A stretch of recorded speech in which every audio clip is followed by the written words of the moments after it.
We have something great to contribute to the world. Let us do that.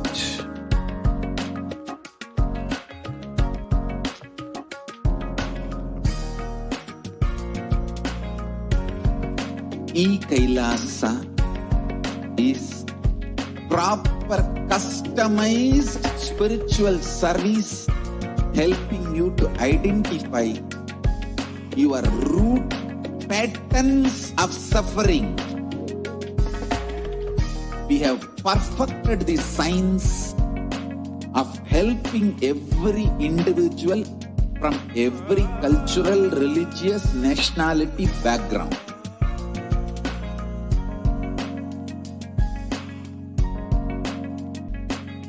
You will have lowest reactionary assumptions, highest awakened response, alive response for life continuously.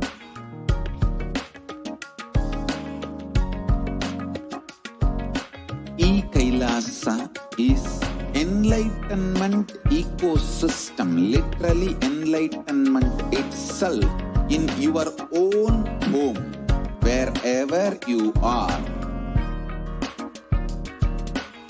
Proper customized spiritual service helping you to complete with your life negativity, withdrawal from life, self-hatred, self-denial, self-doubt, so much of tiredness, laziness. We can support you aligning your diet, your attitude, your aptitude, your understanding about life. We can help you with everything.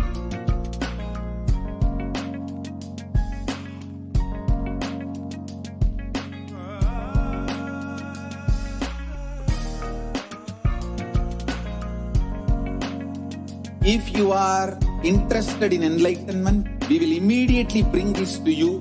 If you are not interested, we will explain the whole science, inspire you and make you interested in enlightenment time.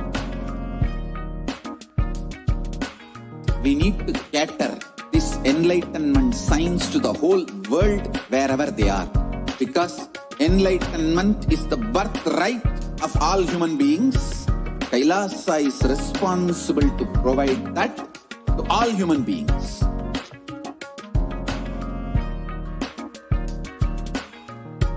Kailasa is the totality of the knowledge I received from my gurus and practice manifested in my life, perfected by teaching millions of people from all cultures, time zones, genders, nationality, race, from every creed.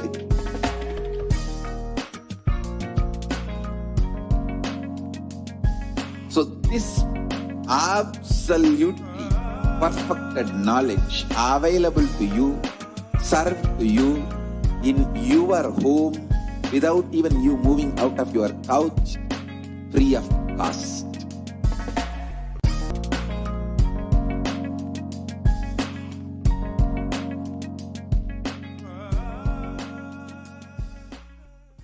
Just be alive for next 3 years. Don't die within next 3 years.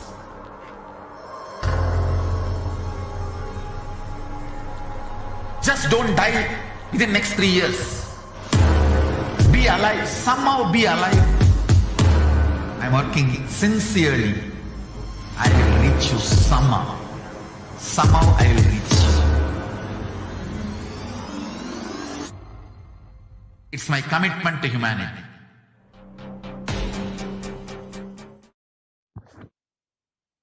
Yeah, welcome back, dear viewers. Hope all of you enjoyed the demonstration of these extraordinary powers.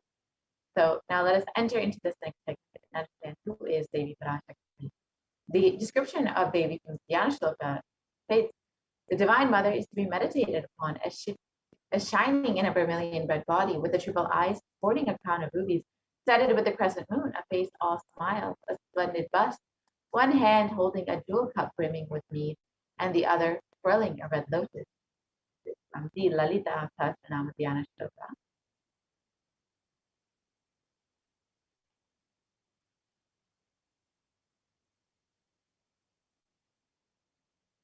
And it continues on. I meditate on the great Empress.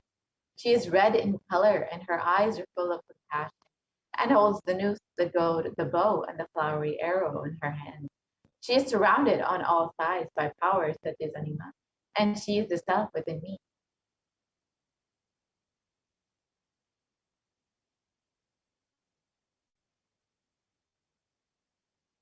Devi is the ultimate pure feminine consciousness.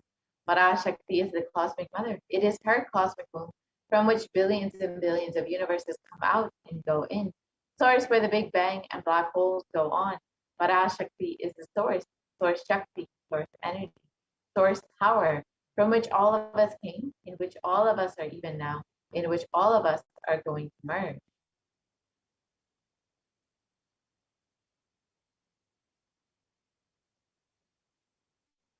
Out of her extreme love and compassion, Parashakti is manifesting through the embodied form as the Nijavatara of the Supreme Concept of Hinduism, Jagat Guru Mahasanidana, His Divine Holiness, Bhagavan Nithyananda Paramashivam, gracing us, answering all of our questions, attending to our prayers, giving boons, healing us, revealing our past, present, and future, delivering profound spiritual truths, and ultimately giving us the experience of Paramashivoham itself.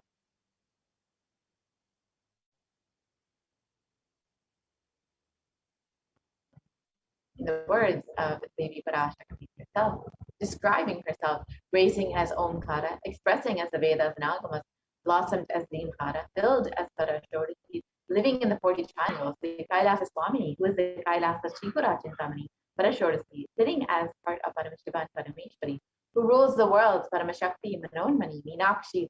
As Nithyananda, I took Nijavatara here to give good boon to everyone, to bestow all goodness, Hiranya Garbhasvarupini, Paramanda Yoni, Shami, Chandramauli, Rabala, Aparna, Uma, Parvati, Savitri, Navayavana, Samraj Lakshmi, Parameshwari, Parashodasi, Meenakshi. Taking the form of Nithyananda, I came here as Nijavatara. With great compassion, I am blessing, listen people, to do good to all of you. I took the form of Nithyananda. I came down as Nijavatara.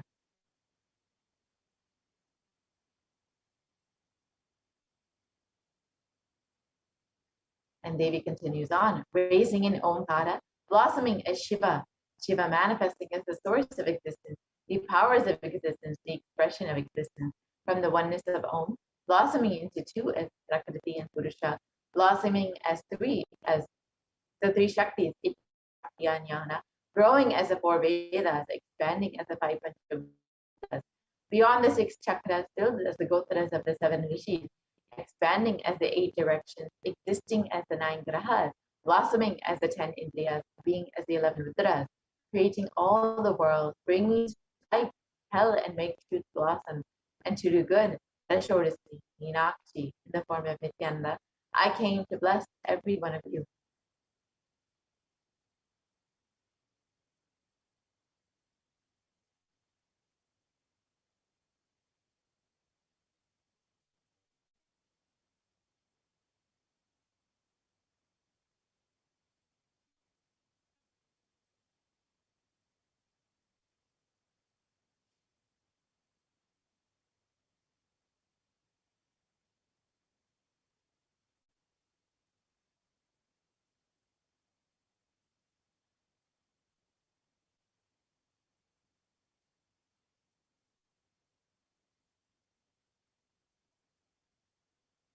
So how can we receive Devi Parashakti? In the words of the Supreme Concept of Hinduism himself, literally you are seeing Paramashiva and Parashakti at that moment.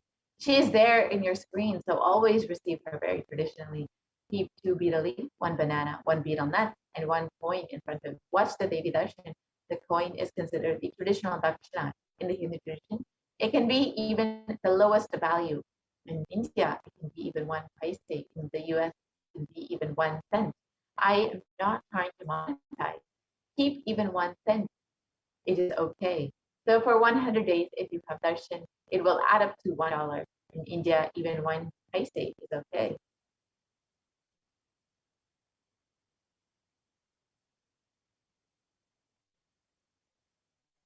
and offer that to Devi. After the darshan is over, do namaskar and eat the banana, the betel leaf and betel nut. Take it as prasadam immediately. Collect those coins and send them to the LA temple. This betel leaf, betel nut may look too small, but in a few days you will see how much it adds to your sentiment that really she is there. You will not take the Devi darshan for granted. Rituals will break your monotonous, unconscious mentality and lifestyle and remind you and raise you the powerful cognition. It will break your unconscious behavior.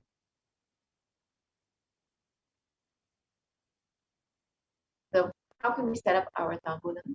You can set it up with 2 betel leaf, 1 banana, 1 betel nut, and 1 coin. You can offer that on a plate to Devi Parashakti every time you have darshan.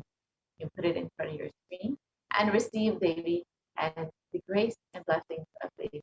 And you will see how much your connection with Devi grows with this simple gesture, and how much you experience Devi in your own life. So now with this, we will be concluding this portion of the program, and we'll be entering into the next section, where we will understand some of the various revelations made for Devi Parashakti. As all of us know, Devi has been continuously guiding us and blessing us during this time, and has been revealing profound sacred secrets of the world, and in order to protect and to guide humanity at this time. So now let us stay tuned and understand what Devi Parashakti has revealed for humanity at this time.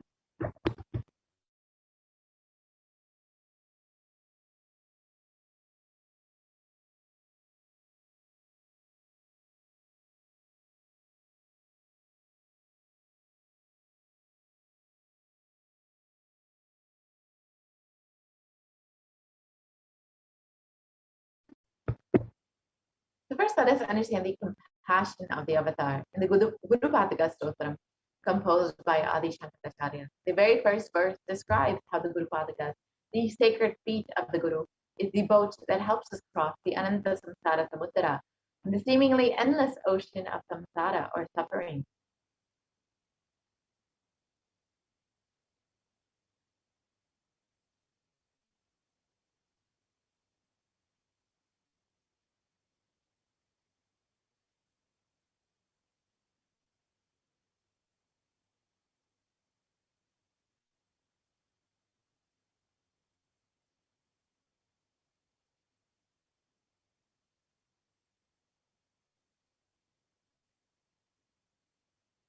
And in the first, Adi Shankaracharya described, salutations to the sandals of my Guru, which is a boat which helps me cross the endless ocean of life, which endows me with the sense of devotion to my Guru, and by worship of which I attain the dominion of renunciation.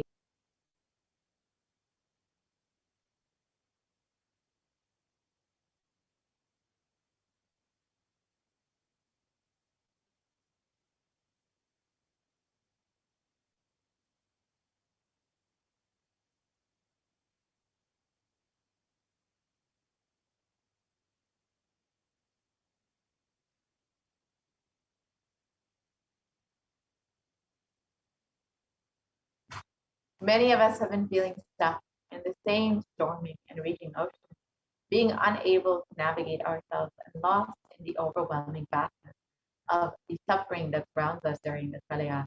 Our loved ones are dying due to the pandemic. Our homes are being destroyed due to natural disasters, and social institutions are crumbling around us.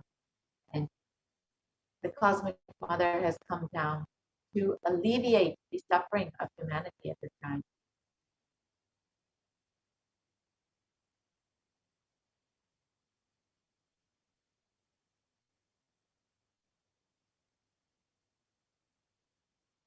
It is at this time that the Supreme Pontiff of Hinduism, the incarnation of the cosmic consciousness, out of his love and compassion, having taken the spiritual responsibility for the superconscious breakthrough of the whole of humanity, is manifesting Devi Parashakti, the cosmic mother, and guiding and healing the whole world, as literally the boat that sails us through this pralaya, the cosmic loop.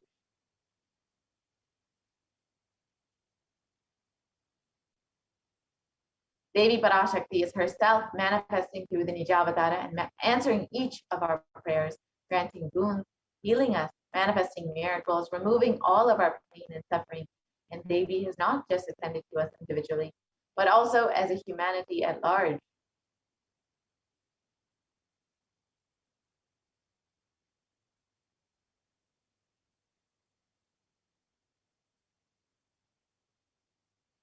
And Devi Parashakti has guided the whole of humanity in the form of revelations of profound sacred secrets of Sanatana Hindu Dharma, and by showing us the future regarding global issues, the COVID pandemic, natural disasters such as fires, floods, and more, and even the twisted human conspiracies and underground wars which have not surfaced to common knowledge as yet.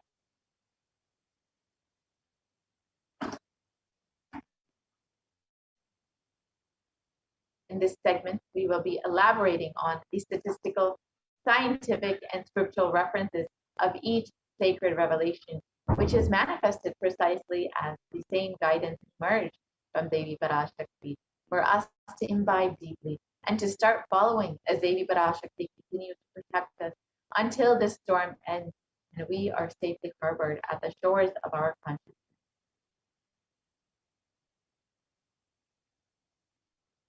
So now let us understand what Devi Parashakti has revealed about the 8 methods to protect yourself from COVID-19.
Ishwari Meenakshi, Parashakti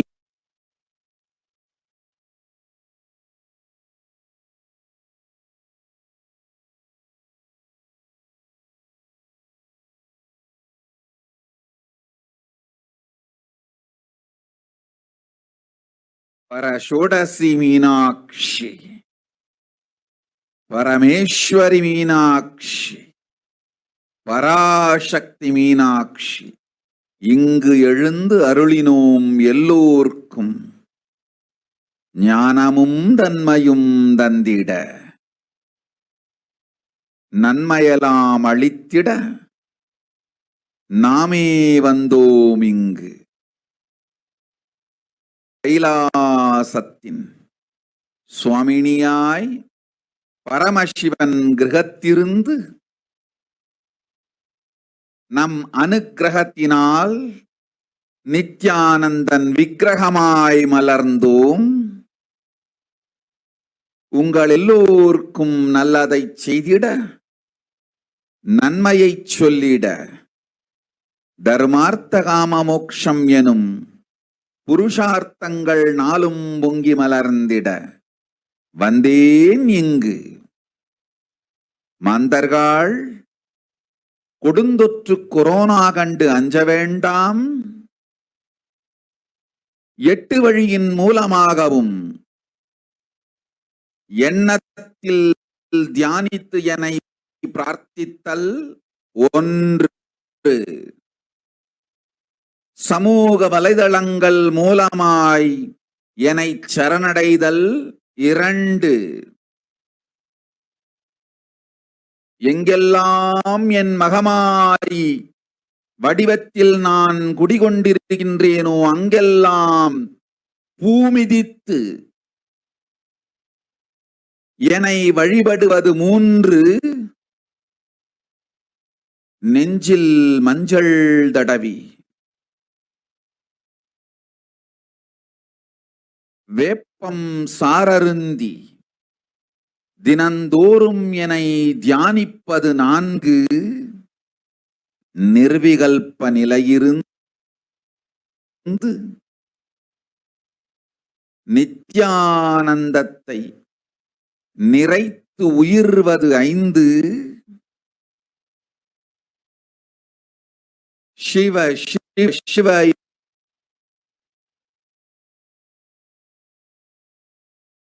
எனும் பிரபஞ்ச பெரும் நாதத்தை அஜபா ஜபமாய் நிகழ்த்தல் 6, நிறைவான பூரண மனத்தோடு வாழைப்பழத்தோலும் வெங்காயமும் குதிகாலில் வைத்து பத்திட்டு நித்திரையில் அடங்குவது 7, பூரணமாய் பரிபூரணமாய் அருணாச்சல ஸ்மரணையில் நினைப்பும் மறப்பும் அருந்த உணர்வு ஸ்மரணையில் அகம் அகம் என ஸ்புரிக்கும் அருணாச்சல ஸ்மரணையில் ஆனந்த ஸ்புரணத்தில் இருப்பது 8 எனும் 8 முறையிலும் என எண்ணியோர் அத்துணை பேருக்கும் இல்லை கொரோனா கொடுந்தொற்றின் தாக்கமும் கொரோனா கொடுந்தொற்றின் பயமும் கொரோனா கொடுந்தொற்றின் மயக்கமும் வாழ்வீர்கள் வளத்தொடு நல் ஞானம் யோகத்தொடு நாமே நிம்மோடு நானே நீயாய் நீயே நானாய் நல்வாழ்வு வாழ்வீர்கள். 8இல் 1 செய்தாலும் கொரோனா உங்களை எட்டவிடாது காப்பு.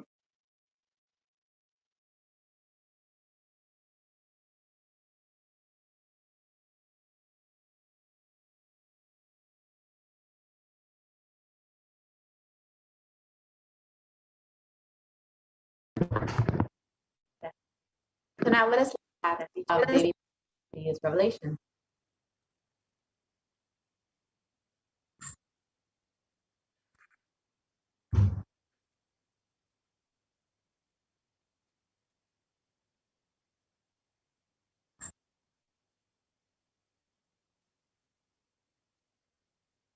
Devi revealed, "O humans, don't be scared of the deadly infection, corona.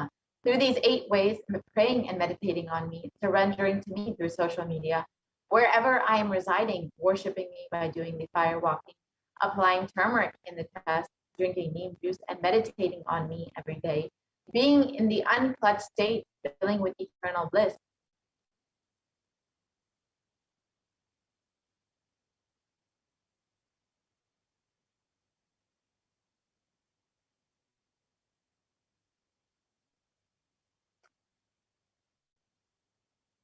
Doing the Ajaba, the cosmic sound, Shiva, Shiva, Shiva, with complete mind, applying banana peel and onion in the heels and going to sleep, being in the state beyond remembrance or forgetting, in the Arunachal that blossoms as aham, in the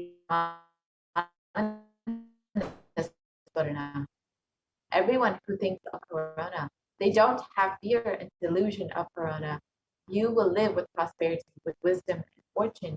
Me with you, you as me as you. You will live good life, even if you do one of these in the 8 ways. I will protect you. Corona will not reach you. Don't have fear, O people. Be blissful.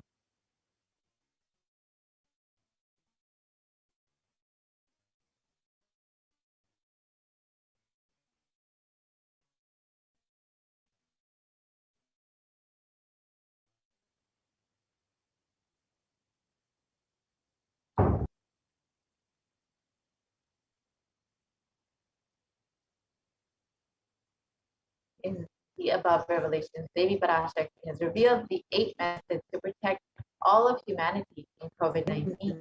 We're now going to see the benefits and the science behind each of these methods that Devi Parashakti has revealed.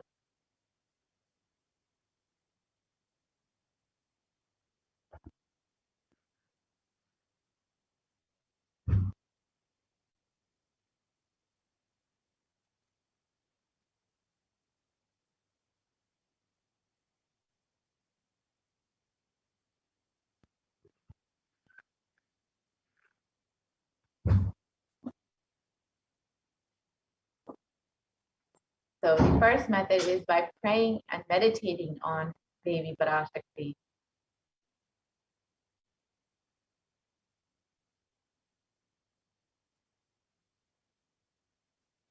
And science has extensively studied the benefits of meditation, and Healthline has published 12 of these science-based benefits. The first is that it reduces stress, it controls anxiety, it promotes emotional health, it enhances self-awareness, it lengthens the attention span, it may reduce age-related memory loss, it can generate kindness, it may help fight addictions, it improves sleep, it helps control pain, it can decrease the blood pressure, and it is easily accessible anywhere.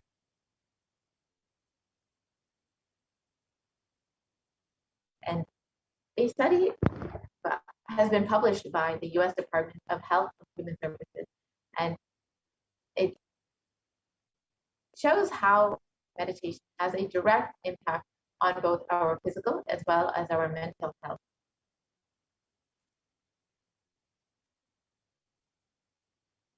And another study by the Cambridge University Press reiterates the necessity of meditation during times of crisis, such as COVID-19.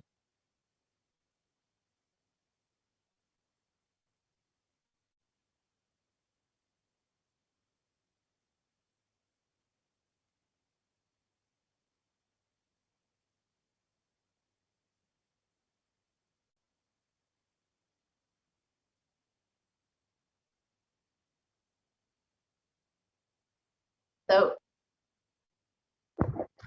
research has been published by Everyday Health, which shows the benefits of prayer and spirituality and how it protects the emotional health. And this is by offering a bigger sense of purpose, by providing social support, by lifting the spirit, and by helping you cope with difficulties.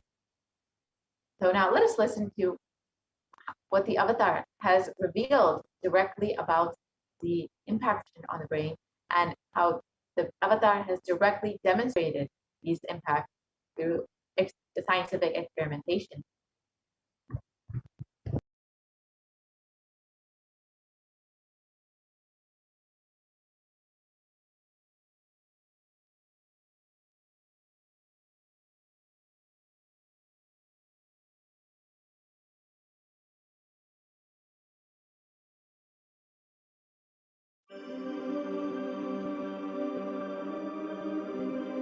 Nithyananda participates and encourages scientific researchers to derive evidences for meditation and healing through meditation.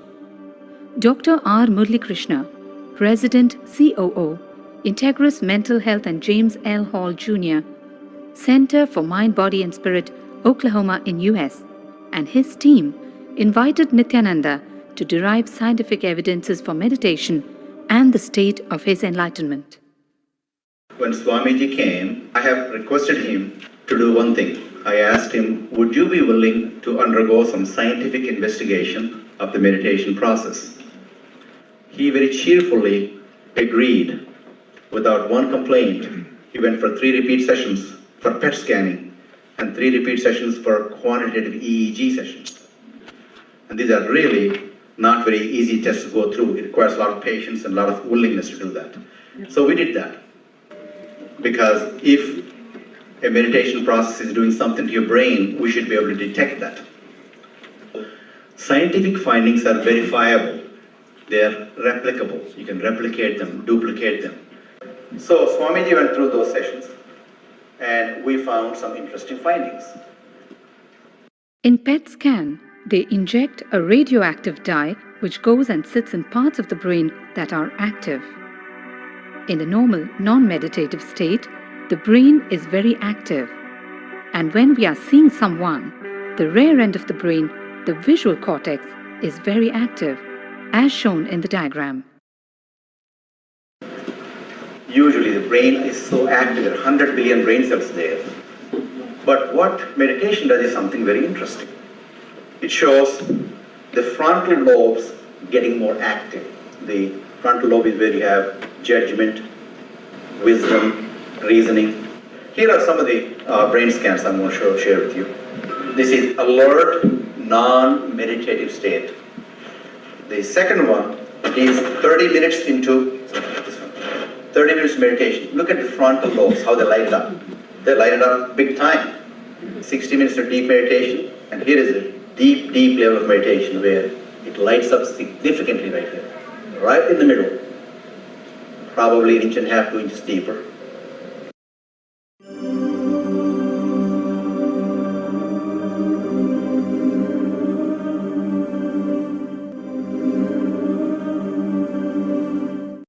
What's interesting was, Swami was inside, and that's the last part of that one.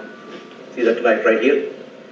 So what's interesting was, I've never seen that before in my life. So the other parts I've seen may not be to the extent that Swamiji showed. But this is something interesting. There is something called dopamine, which is a chemical our brain is involved in. Dopamine is produced mostly in this area.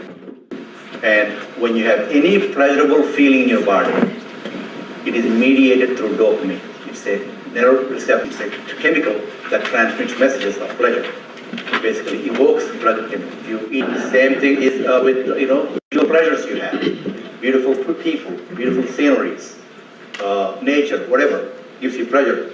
It's mediated through dopamine. Everything that human being experiences involves dopamine. But what's interesting is that you and I have the potential to create our own dopamine in a big way.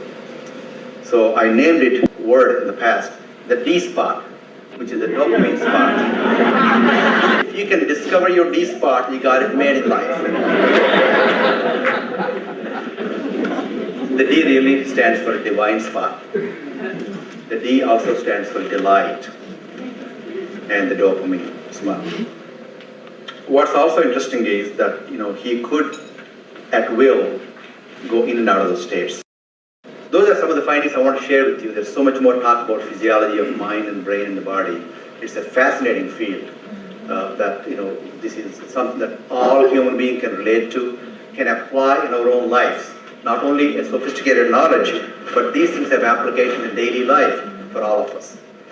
Nithyananda's system of free healing, known as Nithya Spiritual Healing, has been baffling the medical world, curing diseases from migraine to cancer.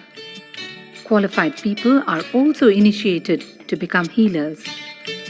The complete report of the research conducted on Nithyananda's neurological system can be found in the book Mystic Phenomena, Scientific Data. Yes, now that we've understood about meditation, let us look at prayer and understand a little bit more about prayer as revealed by the Supreme Pontiff himself.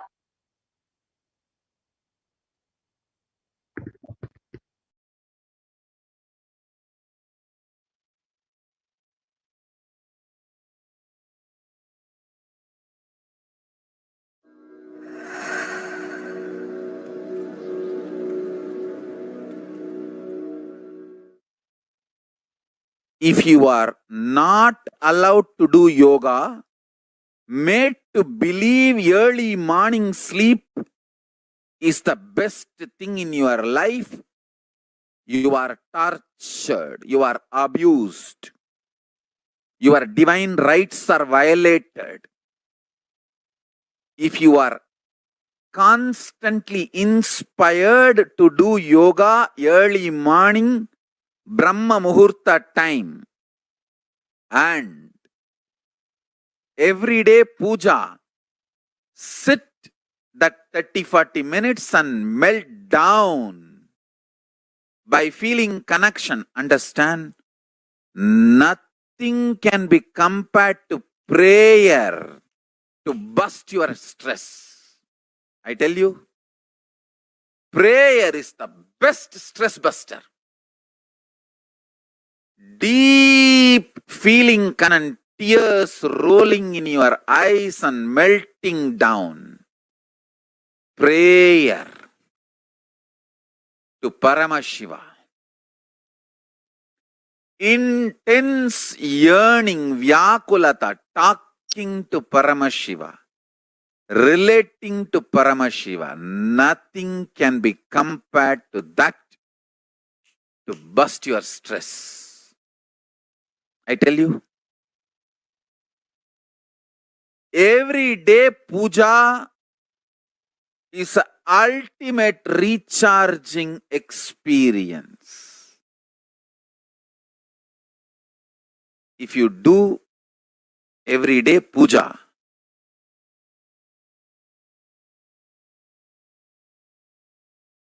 the kind of the stress-free life you will live, your whole biological clock will be aligned to Kailasa. I tell you,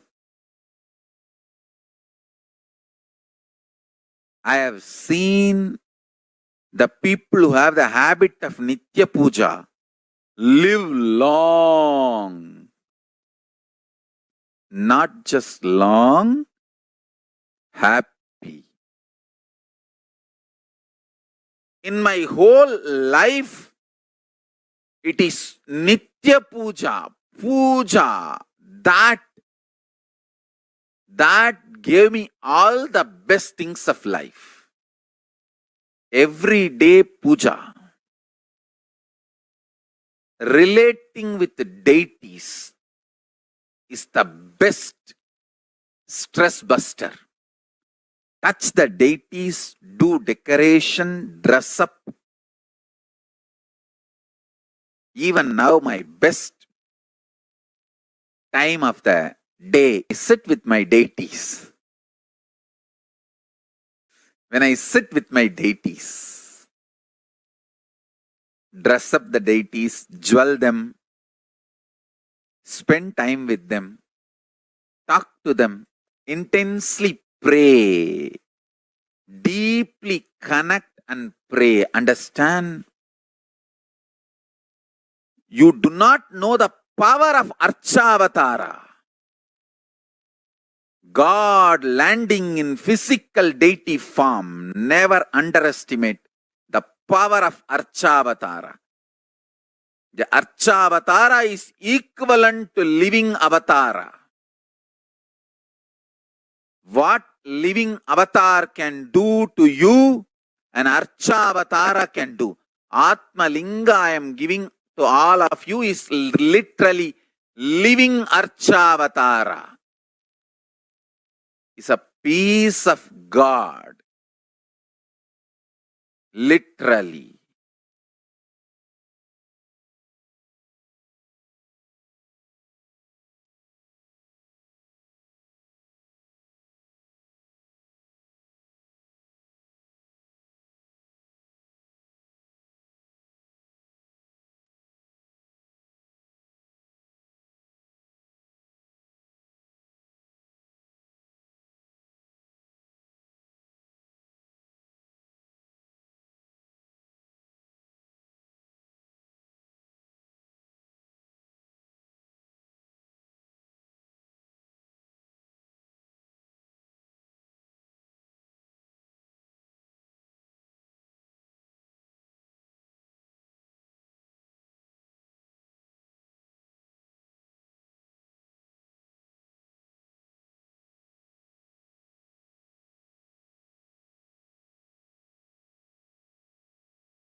And the next method that Devi Parashakti has revealed is by surrendering to Devi through social media.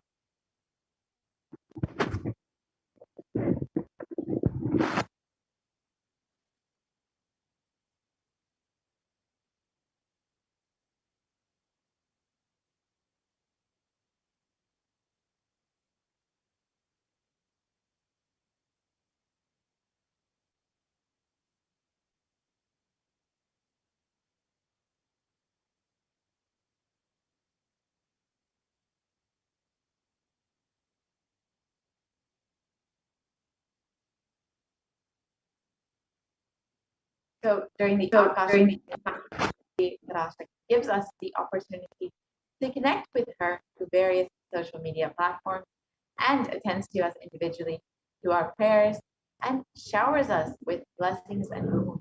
Let us now see how we can connect to Devi Parashakti through social media.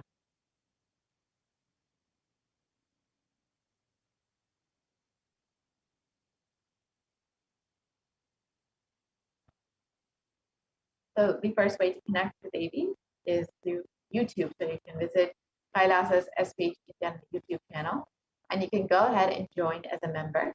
And once you've joined as a member, you can ask your questions during the live Parashakti Akashic readings in the comment section.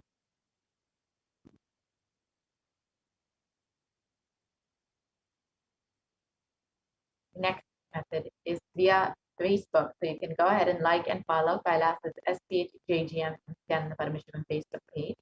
And once you've done that, you can ask your questions in, again, the live Facebook, under the live Facebook video in the comment section. The next way is to connect via Twitter. So you can follow at Sri Nithyananda on Twitter and ask your questions in the reply section of the tweet with the hashtag #AskTheAvatar.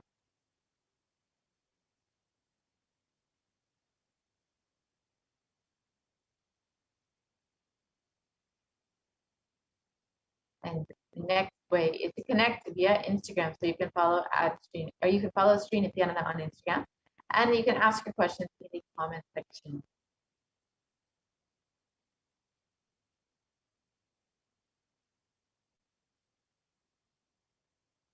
And lastly, you can connect via WhatsApp. So you can visit kailasa.org and you will see a WhatsApp chat box that pops up.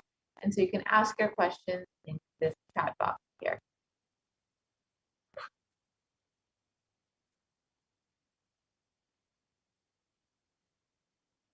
So here you can watch a short video clip of Devi Parashakti blessing people.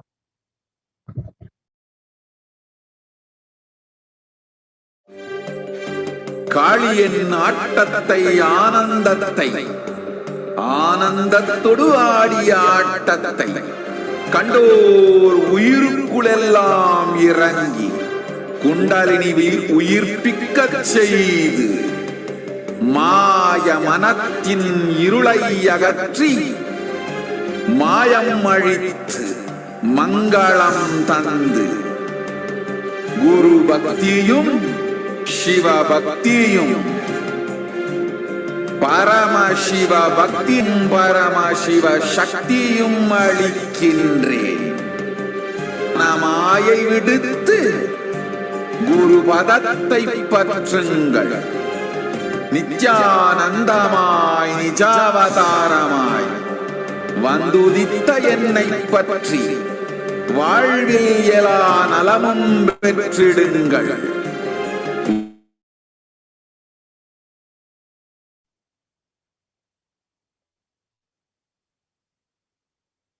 So you too can receive blessings like this from Devi Parashakti and ensure that you are staying protected from COVID-19. So now let us look at the next method revealed by Devi Parashakti.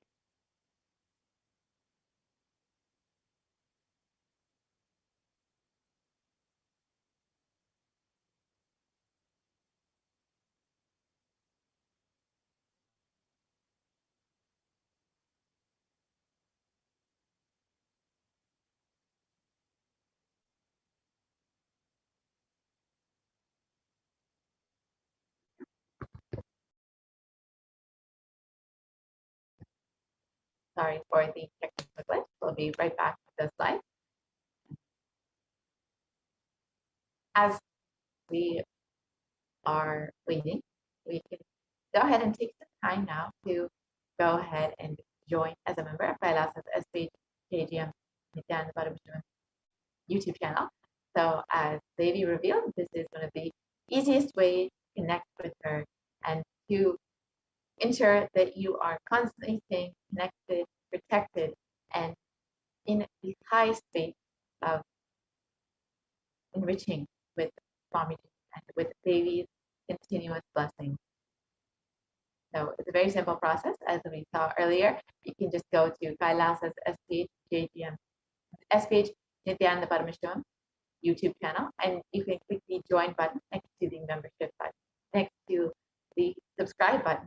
And once you've done that, you can choose whichever level of e-Kailash you would like to be, and you can go ahead and join as a member.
Yes.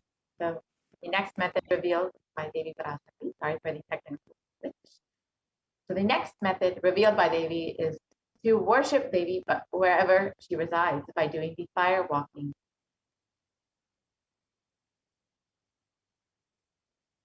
So fire walking is an alchemy process, and our rishis and munis have been adept and master in every field, in the words of the Supreme Concept of Buddhism himself, whether health or keeping the society safe, in every field. So all the vratams, the pujas, the spiritual techniques, the religious rituals, anything they design It's highly scientific and directly useful to the life. Coronavirus will not affect you at all because that fire walking time, the small blisters you get, just shoots up your whole immunity. That power, the power to protect yourself from any virus or any problem, it's actually a powerful technique. It's a very powerful technique followed in those days, especially during this season. That is done very traditionally, systematically. If you had even small blisters, and even if you did not have any blisters, you are protected already from corona problem. You will not be affected at all. Corona will not work on you. It will not affect you, and don't worry. It is a traditional way of making you immune. Actually, it's a traditional vaccination process. It's 11 feet lengthy, burning live charcoal on which you are supposed to walk with the traditional powerful music, which activates your limb system, that mukulam, we call it, in the back of the neck. This music will feel like it is hitting the back of your neck, and your whole detox system will be awakened. In that peak altered state of consciousness, you should walk on fire. Not just like that, you will walk, you will first awaken, trigger the detox system, and then walk on fire, the 11 feet fire pit. And if you do for one fire walking, you are absolutely protected from corona. Pray to Mahamariam and do the fire walking. That is it. It's like a traditional, powerful vaccination. Pray to Parashakti Mahamari and do the Patipatni Vratam. Do this traditional fire walking, and you are absolutely protected from coronavirus. No need to panic. Traditional vaccination, traditional, natural, organic, no bad side effect vaccination is the Hindu fire walking.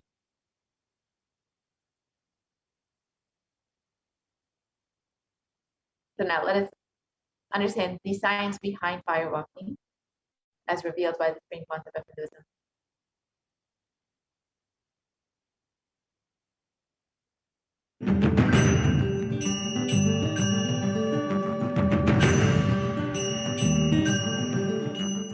All these transmutation processes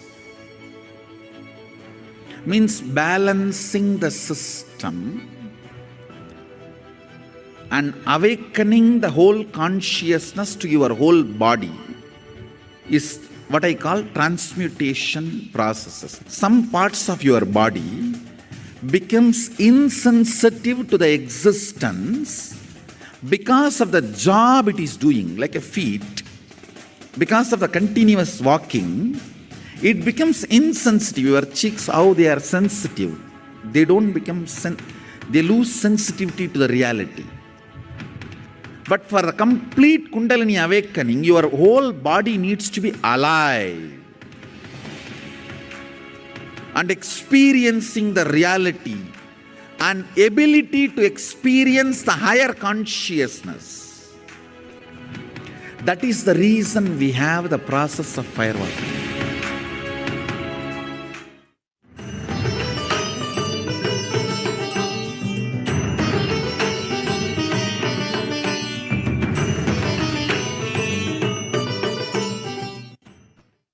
About fire walking now that you've understood what supreme concept of Hinduism has revealed.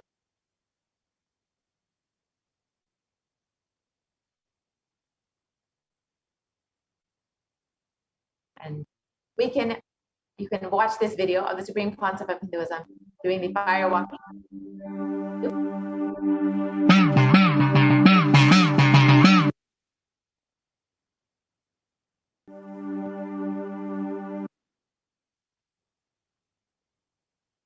So a study conducted by the U.S. National Study of Medicine, the National Institute of Health, regarding the various effects and benefits of fire walking has established how fire walking actually increases the levels of happiness and lowers levels of fatigue in those who participated in fire walking versus those who did not.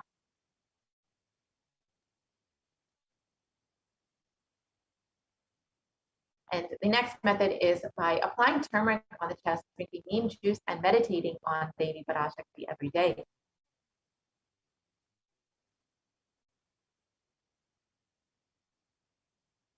So you can actually understand the various benefits of neem juice as revealed by the supreme concept of Hinduism. You can watch this video on YouTube when you have a moment.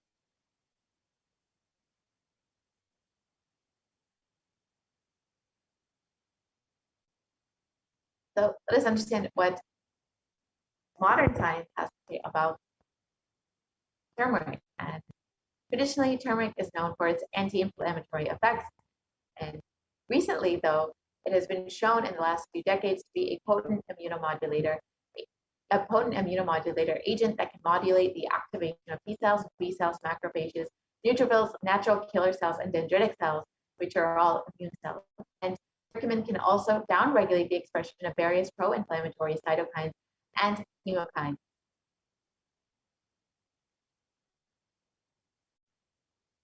This research from the U.S. National Center for Biotechnology Information shows that turmeric can modulate the activation of various immune cells as well as enhance the body's antibody response. So this essentially boosts your immunity. And with a strengthened immune system, you will be much more likely to stay healthy and protected from COVID-19.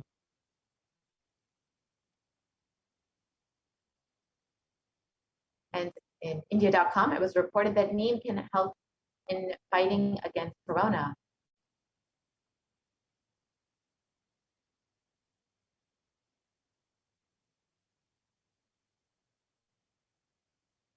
And turmeric and neem are effective also against coronavirus, according to a KGMU study.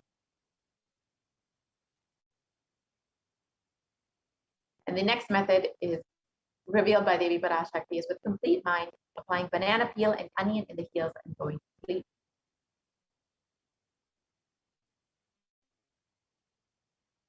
So here is how you can do this. It's a very simple process. You can just put onion or banana peel on your heel, put a sock over it and sleep, and this will completely detoxify your whole body and, of course, protect you from COVID-19.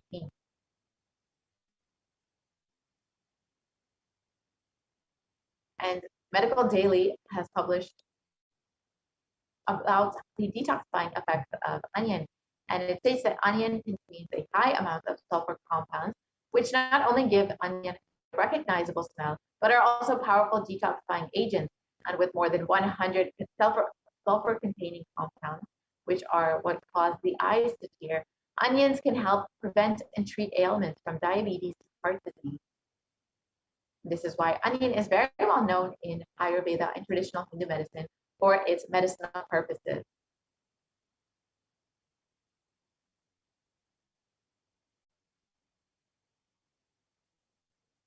And a review in the Journal of Phytotherapy on the detoxifying effects of onion has stated that compounds from onion have been reported to have a range of health benefits, which includes anti-carcinogenic properties, anti-platelet activity, anti-thrombotic activity, anti-asthmatic, and antibiotic effects.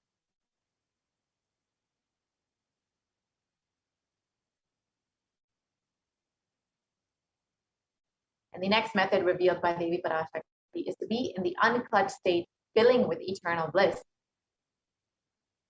So let us understand the science of unclutching as revealed by the Supreme Pontiff himself.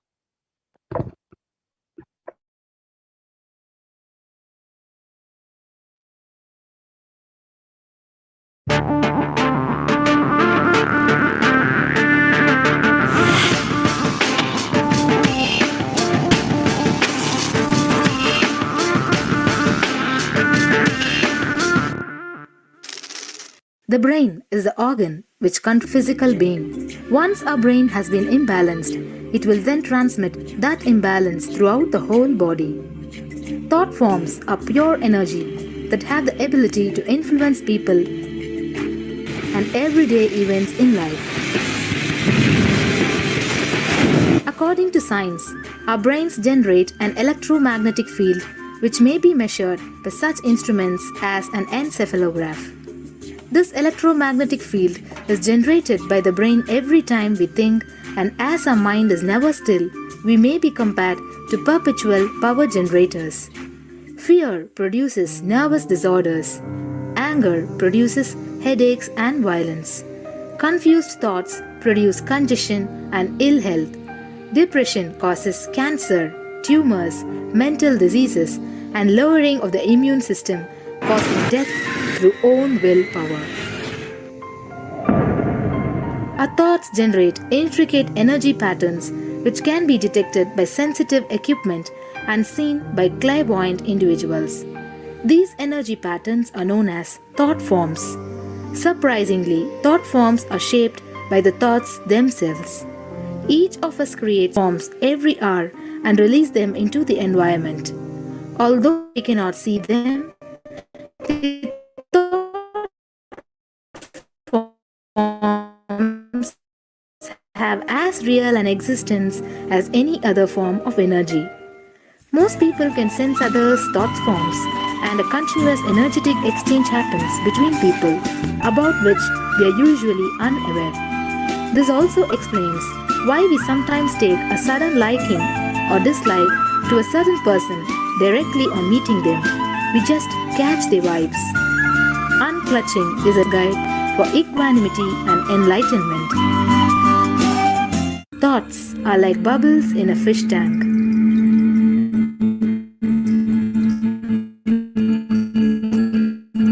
Just as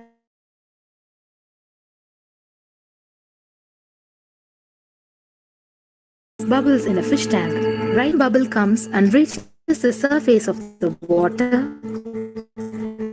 The next bubble starts and the third bubble starts.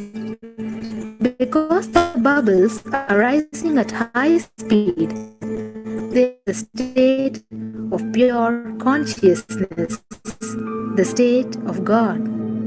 Since the gap or the neutral space between two thoughts is too small, we think all thoughts are connected and form a shaft.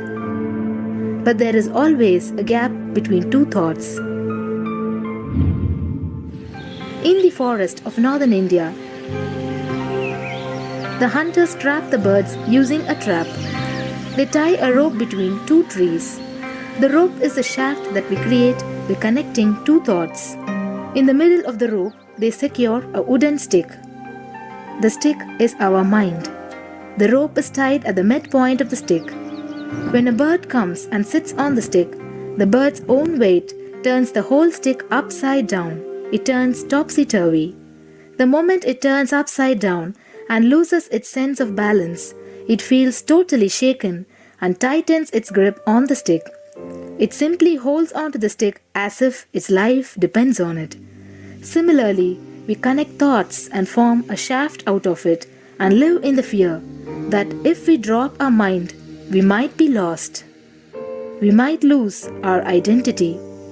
Because it is hanging upside down, it thinks, if I unclutch from this stick, I will fall and die. Is similar to the fear that if we start trusting that we are unconnected, unclutched, independent and illogical thoughts, we might be lost. If the bird lets go and relaxes, it may flutter to balance for a moment or two. When it leaves the stick, maybe for a few, then it will adjust itself and start flying. In the same way, we hold on to whatever we think is our identity and security, our education, our mind, our life, our relationships, or our bank balance. Ultimately comes to remove the stick that is our identity. Just like the bird, we don't realize that if we drop our mind, at that moment we can become a Paramahamsa. That very moment we can be liberated.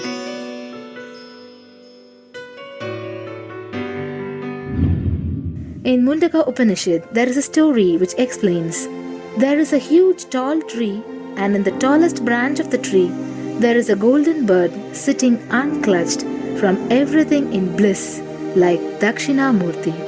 In the lower level branch, there is a small bird which jumps from here and there to various branches eating fruits. When it eats a bitter fruit, it feels bad. Whenever she eats the bitter fruit, she sees the bird which is looking above, silently, like Dakshinamurti, and feels, why I should not be like that bird. But unfortunately, when the same bird, when it eats tasty fruit, it forgets the bird sitting above it. In the same way, she keeps battling between branches, eating bitter and tasty fruits again and again. One day, as a small bird flies up higher, and as it reaches near the golden bird, it realized that he and she are the same. There is no difference between them both, and realizes her original state. The small bird realizes that she also can be in the same state of the golden bird and become a Paramahamsa. This moment, trust your. Don't bother about losing your identity. Just trust yourself and let go of your identity. You will immediately become a Paramahamsa and be liberated. All you need to do is to trust that you're unclutched. Dropping the conclusions you can't be transformed is unclutching.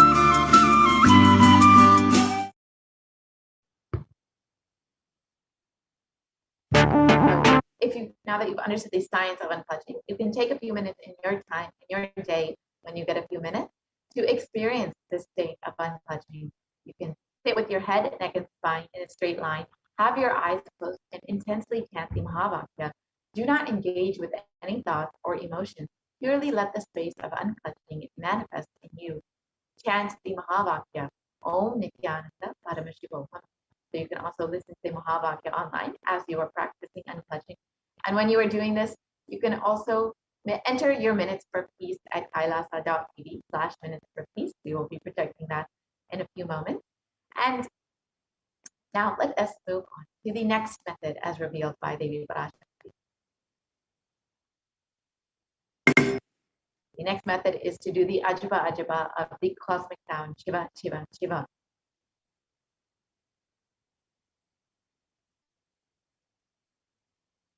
And a study at the National Library of Medicine on the benefits of chanting clearly establishes how doing the Ajaba Ajaba, the chanting, has a direct and positive benefit for the physical health as well as the mental well-being. These Ajaba to the vagus nerve stimulation used as a treatment for depression and epilepsy.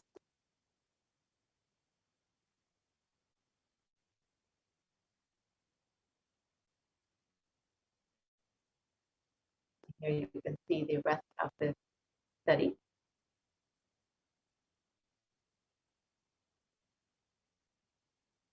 And another study conducted by Dr. Masaru Emoto establishes the human intentions, words, or thoughts can actually change the molecular structural formation in water.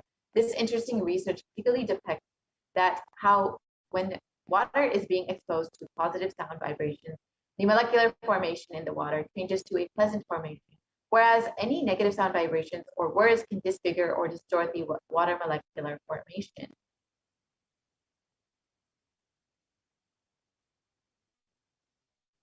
So you can see how water molecule, how the water molecule becomes these beautiful snowflake-like structures when it is exposed to positive sound vibrations or words like passion, thank you, wisdom. And when it's exposed to negative sound vibrations, you can see like heavy metal music or words like I will kill you or you fool. The water becomes disintegrated and disformed. And you can imagine what happens inside of your body, which is composed of up to 60% water when you are chanting the Ajaba Ajaba, powerful sacred mantra.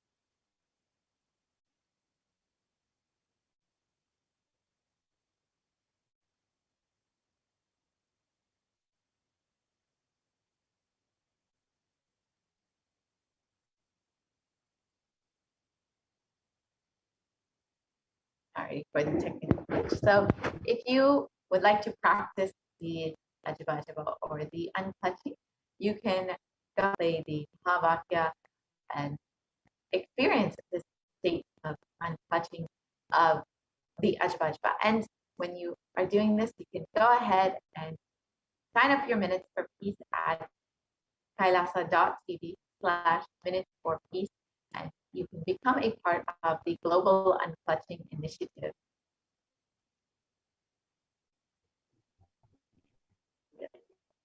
We have the slide projected where you can see where you can go ahead and sign up at kailasa.tv/minutes for peace. You can go ahead and sign up to be a part of the Global Unclutching Initiative. And the Supreme Pontiff of Hinduism has revealed that if 10,000 people can do this just for 3 months, we can have such a powerful superconscious breakthrough to the whole of humanity, because all of us are interconnected. We are not all islands. These are all fundamental truths. When you start unclutching Kailasa, it starts experiencing the joy, the bliss of you unclutching. Nothing goes to waste in this cosmos. So now we can look at the next method as revealed by Devi Parashakti, the 8th method.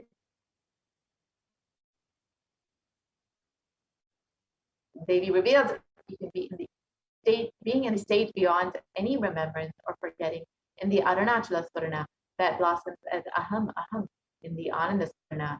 So just being in the constant state of remembering the divine and just being beyond remembrance or forgetting, you will experience this beautiful state and also be protected from COVID-19. Very simple method.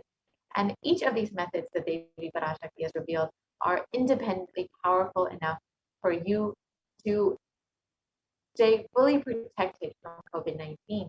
And one of the first methods that Devi Parashakti has revealed is that you can pray and meditate on Devi in order to protect yourself from COVID-19.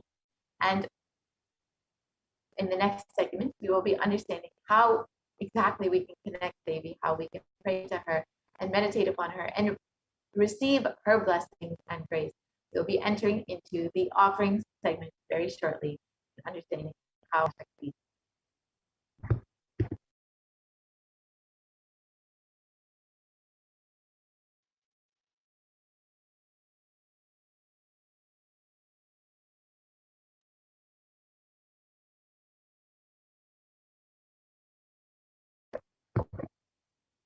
Sorry for the technical glitch. So, as you all are preparing for this offering segment, you can go ahead and take a few moments to become a member of Kailasa's HDH Nithyananda YouTube channel and constantly stay connected and constantly stay up to date about what is happening in Kailasa.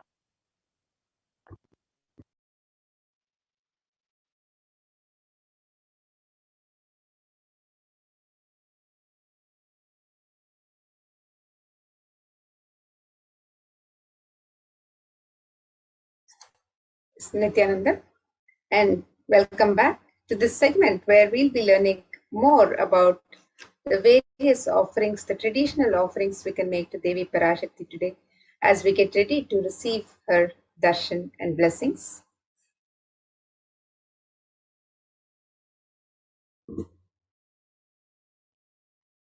And in the Hindu tradition, it is customary to offer some token of gratitude, our token of love and devotion whenever we receive the darshan of the divine, when we visit a temple, when we visit God or Guru, we celebrate that happening, we celebrate the event with offering a small token of our gratitude and devotion, expressing our sacred sentiments to the divine. And this offering to the divine is a pure gift of love, devotion, and oneness. And when the divine accepts what one offers, the offering becomes complete. Offerings are not made out of fear and greed, but as a sacred sentiments for the divine. And when an avatar lands, the offerings are purely a part of the grand Leela played out only for the purpose of enlightenment.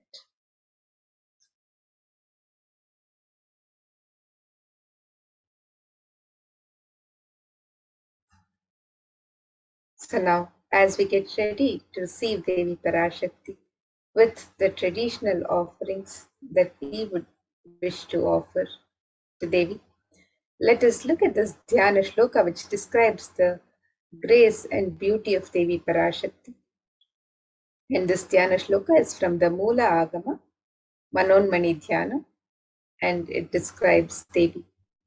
Induni bhaveda karavahni nayanam syat pankajavarapayaja sarayuktam angahimabhushana vichitravasanam syat tungamakutojvala manonmani swarupam. The translation for this verse: moon-like face holding Veda books on hand, fire in eyes, with lotus flower gracing in blessing hands and one hand with japamala, beautifully decorated with jeweled ornaments in wonderful clothes and shining crown. Her name is Manonmani.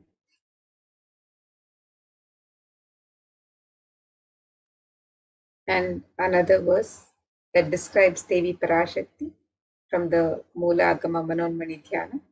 This verse says, ध्यायेत् देवीं त्रिनेत्रां शशिनिभवदनां वेदहस्तां दधानां सव्ये पद्मां वरदमपरे चाभयं चाक्षमालाम् दिव्यैराभरणैर्विभूषिततनुं ब्रह्मादिभिः पूजितां देवीमेव मनोन्मणिं प्रतिदिनं कामार्थदात्रीं शुभाम्.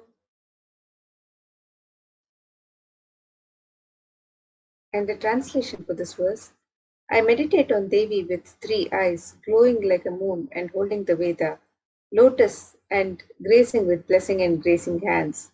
She is wearing beautiful ornaments. She is worshipped by Brahma and other many gods and showers auspicious boons for all actions every day.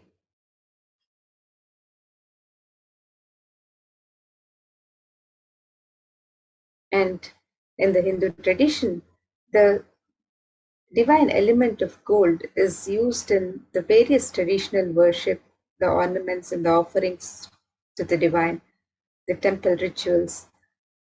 It is used in abundance in all of the worship and rituals. So let us look at the significance of the divine element of gold as described in this verse from the Atharva Veda. And this verse says, त्रेधाजुतं जन्मनेदं हिरण्यम् अग्निरेकं प्रियतमां बभूव सोमस्यैक्यम् इंसितस्य परपतता आगमेकं वेद संरेता अहुतत्ते हिरण्यं त्रिविधस्त्वै विशे. The translation for this verse, triply born by birth is this gold. From the atoms of Agni is one. It becomes dearest to Agni. One fell away from the Soma when it was heard. One they call the seed of virtuous and powerful Apa, the watery molecules. Let that triple gold be for your long life. Gold is a divine element in the Hindu tradition. It purifies anything it touches. It is an element of great spiritual significance and spiritual power, of healing and enlightening. The vibration of gold has the power to infuse sattva energy and positive thought currents in anyone who wears it and in anyone who sees or operates in its vicinity.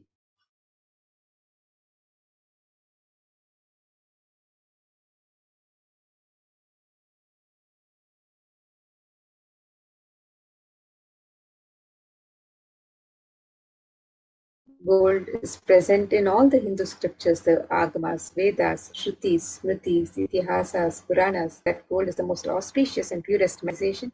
Everything was built in gold, exchanged in gold. Ritual fees were offered in gold bricks. When one was to be saved from life-threatening illnesses, gold was offered as a ritual fee. Gold was in abundance and used for weighing equivalent amounts of commodities, including cows. Kingdoms were built with huge doors of gold. The streets would have huge columns and huge archways made of gold. The horses and cows were dressed in gold. And the Hindu civilization thrived on the banks of rivers of gold. The river was called Hiranmaya, the river of gold in Rigveda. The river Saraswati was called Hiranyavartini in Atharva. Gold is the supreme element for offering in gold. Deities are made in gold and meant energy for thousands of years and it lasts. And now let us look at the way today. As we get ready to receive seasonal offerings can be made on the website www.kailasamela.com/sevas. So first we have the e-hundi offerings, which is similar to the hundi offerings in any temple, where you can offer any amount, any offering of your choice, and you can also offer in multiple currencies. You can make the e-hundi offering in multiple currencies and in any amount of your choice. And this is a pure expression of your love and devotion to Devi Parashakti. So let us look at this verse which describes Devi's love for true devotion. It says, Bhakti Priya Bhakti Gamya Bhakti Vashya Bhayapaha Shambhavi Sharadaratya Sharvani Sharmadaini. The translation of this verse, it says Devi is fond of true devotion and is realized through true devotion. She can be won over through true devotion and she removes all fear. And if there's any fear in the minds of the devotee, Devi is sure to remove that fear. It is stated that Devi likes to be worshipped in autumn. Here it is meant the autumn of our lives. When thoughts turn more and more inwards, the role of the divine is known and understood clearly. The need for Devi worship then becomes stronger. Shambhavi is the consort of Shambhu, Lord Shiva. Sharadharatya is the one who is worshipped by Devi Sharada, Devi Saraswati herself. Sharvani is the wife of Lord Shiva. The Linga Purana says Lord Shiva is called Sharva in his earth form. Sharmadaini is Devi who bestows happiness on devotees. And you can make your offering of gratitude and devotion to Devi Parashakti through the Evehundi offerings as your kanika, your token of gratitude. And Devi showers you with her blessings and compassion. So you can make this Evehundi offering on the website www.kailasamela.com/save-us.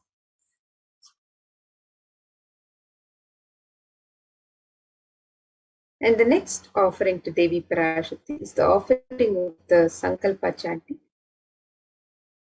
And this is the offering of the conscious resolution that we make to the divine. And let us look at this verse from Devi Mahatmyam, chapter 12, verse 34, which describes the power of conscious intention. And in this verse, it describes Tayai tanmohyate vishwam shaiva vishwam prasuyate saya chittaja vijanam tushtaruthim prayaschati. The translation for this verse, the goddess enchants this universe and she herself gives birth to this universe. That goddess being praised in anything gives that knowledge that leads to salvation and gives wealth in the materialistic sense. And you can make this offering of the Sankalpa, the conscious resolution, and be blessed with the fruition of all the desires and wishes that you yearn for. And you can sign up for this, for the Sankalpa chanting, the conscious resolution, on the website www.kailasamela.com/save-us. And the next offering to Devi Parashakti is the offering of the Sahasranama Swarnakasu. This is the offering of the pure gold coin inscribed with one of the 1008 sacred names of Devi Parashakti. Devi is described as Nama Parayana Prita in the Lalita Sahasranama. It means she who likes repetition of her various names. And this offering of the Sahasranama Swarnakasu, the pure gold coin inscribed with one of the 1008 sacred names of Devi Parashakti. Each coin is inscribed with one of the sacred names of Devi Parashakti. This is a very special and unique archana offered to the Mahameru of Devi Parashakti. And you can make this offering of the Sahasranama Swarnakasu, the pure gold coin inscribed with the sacred name of Devi Parashakti.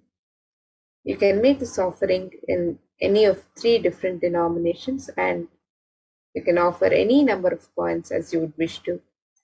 And you're blessed to imbibe the same divine qualities of Devi Parashakti herself, her Ananta Kalyana Gunas, which are inscribed on the coins, the 1008 names which describe the Ananta Kalyana Gunas, the divine qualities of Devi Parashakti. And by making this offering of the Sahasranama Swarnakasu, you can also have the blessings of imbibing these very same divine qualities of Devi Parashakti herself. So you can make this offering of the Sahasranama Swarnakasu, the pure gold coin inscribed with the sacred name of Devi Parashakti. You can make this offering on the website www.kailasamailer.com/sevas.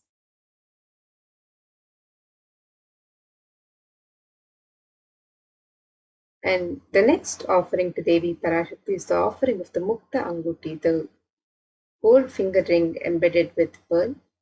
Devi is described in various verses.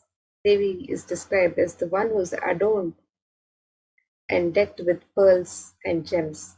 So let us look at this one verse which describes the beauty of Devi Parashakti, decked in pearls, gems, and jewels. This verse says, Muktahara lasat kirita ruchiram purnendu vaktra prabham Shingjannu pura kinkini manidharam padma prabhabhasuram Sarvabhita palapradam girisutam vani rama sevitam Meenakshim pranatosmi santatamaham karunyavaram nidhim.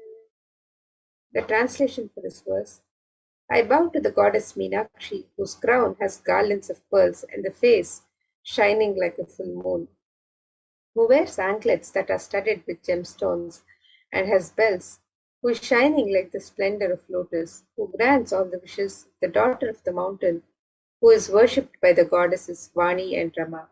I remain ever bowing to the goddess Meenakshi, the ocean of compassion.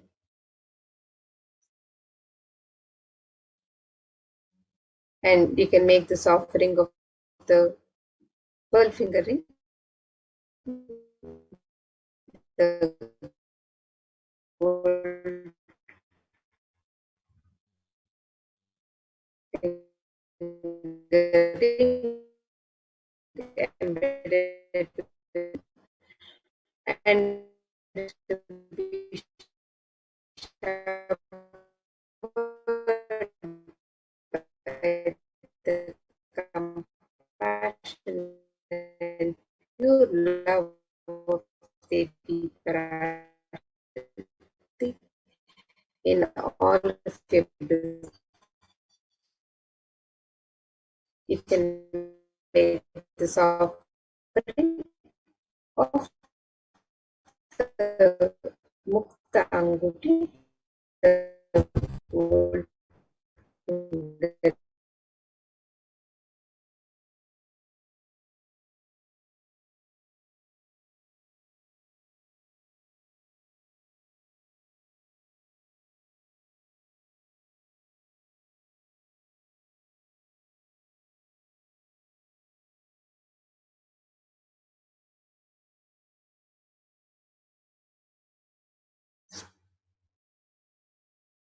Yes, we apologize for the technical glitch.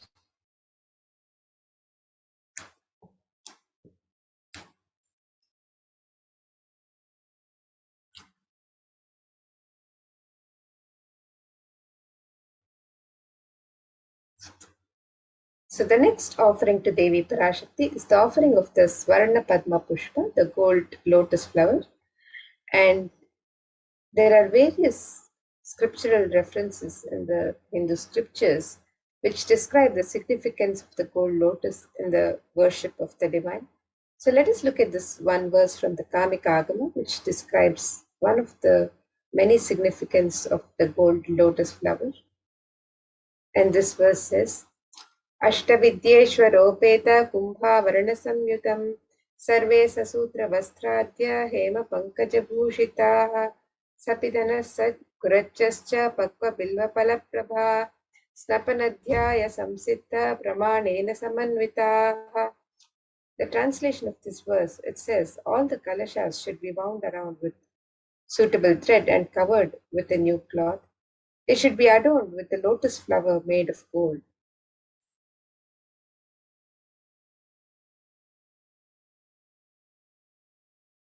And there are hundreds of scriptural references in the Hindu scriptures for using the lotus in the worship of Paramashiva, in the worship of the divine.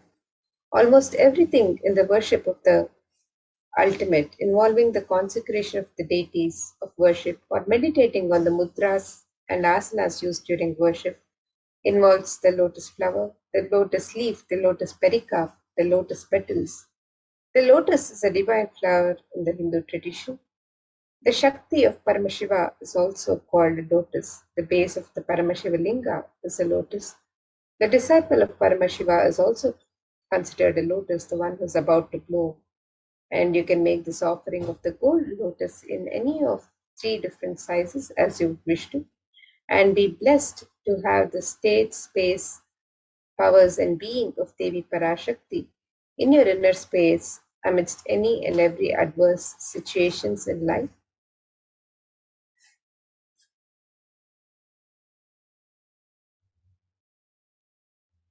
And the next offering to Devi Parashakti is the offering of the Swarna Metti, the gold toning to adorn the sacred lotus feet of Devi Parashakti.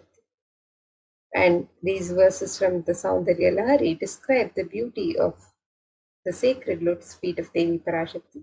Let us look at these verses. And this verse says, Nakhaditi Sanchanna Namajjanatamo Guna Padadvaya Prabhajala Parakrita Saroruha. The translation for this verse, it says, You whose brightness from the toenails destroy the darkness of ignorance from the minds of your devotees who prostrate at your feet. You whose brightness from your 2 feet overpowers that of the lotus flower too. And you can offer the gold toning, the Swarna Metti, to Devi Parashakti to adorn her sacred lotus feet and be in constant gratitude for receiving her blessings in even the most difficult aspects of life.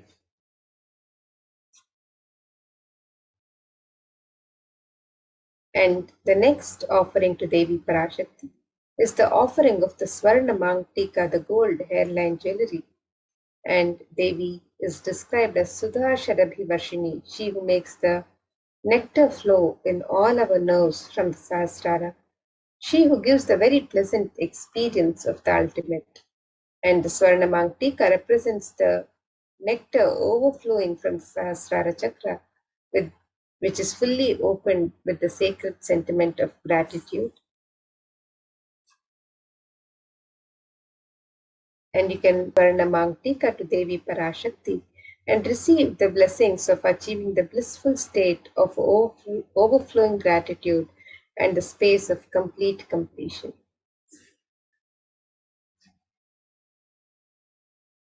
And you can make all of these traditional offerings, the traditional ornaments to Devi Parashakti and the various sevas on the website www.kailasamailer.com/sevas. And the next offering to Devi Parashakti is the offering of the Pratyaksha Pada Puja. And this verse from Saundarya Lahari describes the grace of Devi Parashakti's sacred lotus feet, the grace of bowing down at her feet, and the compassion she showers on. So this verse from the Saundarya Lahari describes that the illumining splendor of Devi's toenails dispel the darkness of the ignorance in the devotees prostrating at her feet, and her feet defeat the lotus in beauty.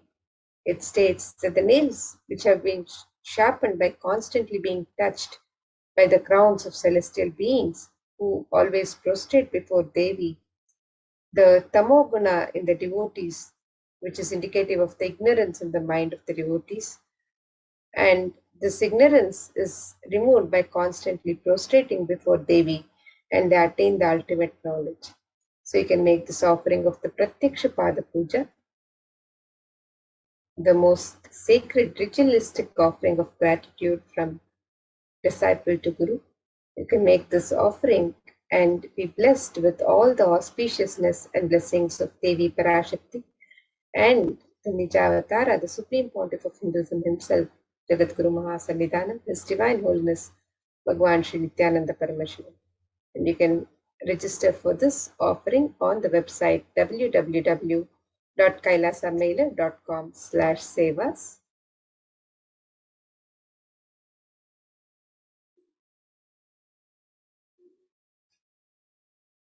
And the next offering to Devi Parashakti is the offering of the Vastra Seva, the offering of the sacred cloth.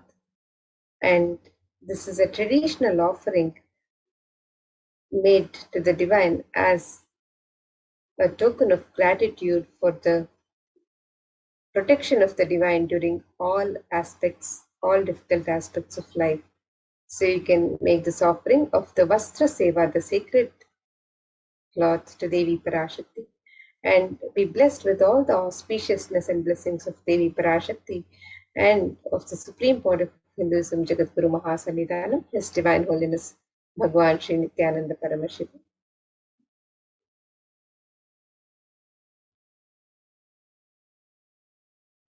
And here you can see a summary of all of the offerings that you can make on the website www.kailasamailer.com/sevas. The e-hundi offerings can be made in any amount and in multiple currencies. The Sankalpa chanting, the conscious resolution, can be offered. You can register for the conscious resolution on the website www.kailasamailer.com/sevas. And you can also make the offering of the Devi Sahasranama Swarnakasu, which is the offering of the pure gold coin, each coin inscribed with one of the 1008 sacred names of Devi Parashakti. And you can make this offering in 3 different denominations, as many coins as you would wish to offer. You can also make the offering of the Mukta Anguti, the gold finger ring embedded with pearls. This offering can be made in 3 different sizes. The Swarna Padma Pushpa, the gold lotus flower, the offering of the gold lotus flower can be made in 3 different sizes also on the website www.kailasamailer.com/sevas. You can make the offering of the Swarna Metti, the gold toe ring to adorn the sacred lotus feet of Devi Parashakti. You can make the offering of the Swarna Mangtika, the gold hairline jewelry, which represents the overflowing nectar from the Sahasrara Chakra, and the offering of the Pratyaksha Pada Puja, which is the most sacred ritualistic offering of gratitude from disciple to Guru, and the offering of the Vastra Seva, the sacred cloth offering to Devi Parashakti. All of these offerings are available on the website www.kailasamailer.com/sevas, and you can register for any of these offerings as your token of gratitude, your expression of the sacred sentiments to Devi Parashakti today, as you get ready to receive her darshan and blessings. And now let us take a look at the website where you can make all of these traditional offerings.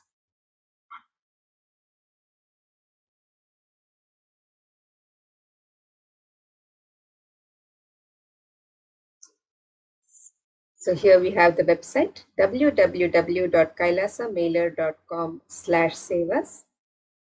And as we get ready to receive Devi Parashakti's darshan and blessings today, you can make the offerings, the traditional offerings of ornaments and sevas. You can register for any of these offerings on the website on the links on step 2.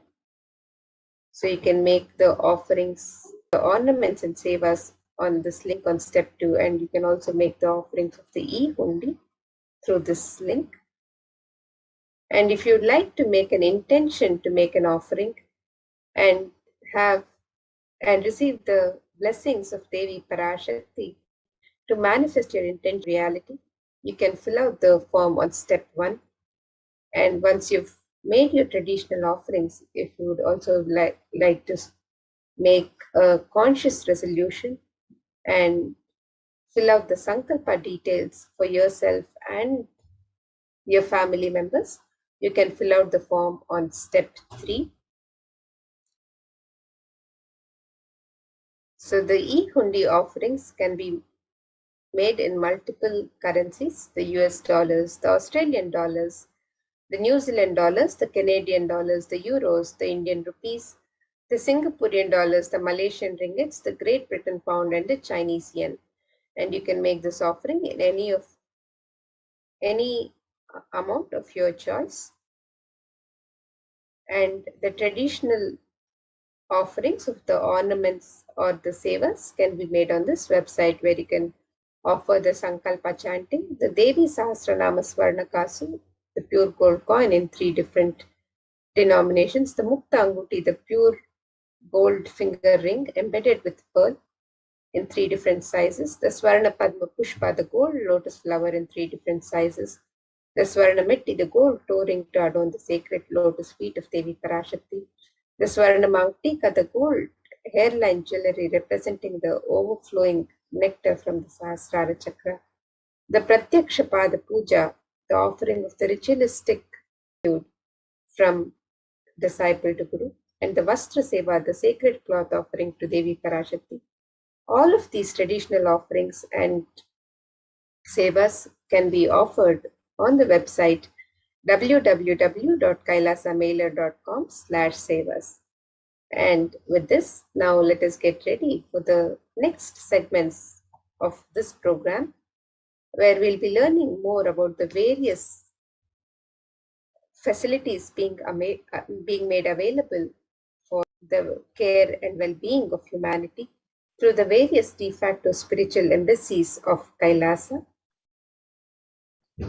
and as being guided by the Supreme Pontiff of Hinduism himself through this times of pandemic. So let us now get ready for the next segment.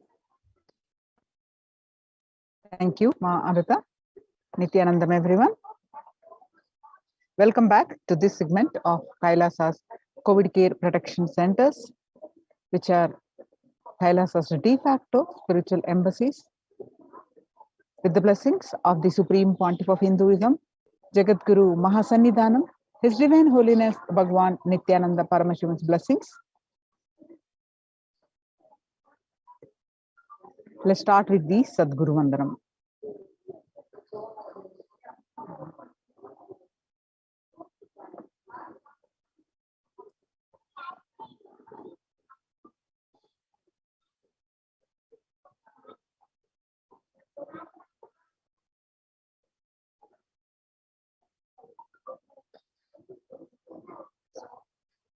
So what we learn from this segment today, so Nithyanandam Paramasugadam Kevalam Jnanamurtim Dvandvatitam Gagana Sadusham Tattvamasya Ekam Nityam Vimalamachalam Sarvadi Sakshibhutam Bhavatitam Triguna Sadgurum Tam Namami. We are going to learn the statistics across the world, the concerning statistics across the world on mental health and global peace across the world due to the COVID-19 pandemic. What are the Supreme Pontiff of Hinduism and Kailasa's contributions for global peace? Supreme Pontiff of Hinduism, spiritual solutions for COVID-19, Kailasa's COVID Care Protection Centers, some glimpses, and why temple-based ecosystems. And UN recognizes Kailasa's contributions and join Kailasa's COVID Care Centers. So the crisis that we are under today, people around the world are trying to grapple with the grim reality that the pandemic is far from over. The aftermath of current calamity promises to be much more devastating. The greatest economics of the world are facing disastrous futures. Countries are facing off each other with a deep mistrust. Now let us see some of the statistics and current news. In Australia, reported a record high cases amid the third wave of COVID-19.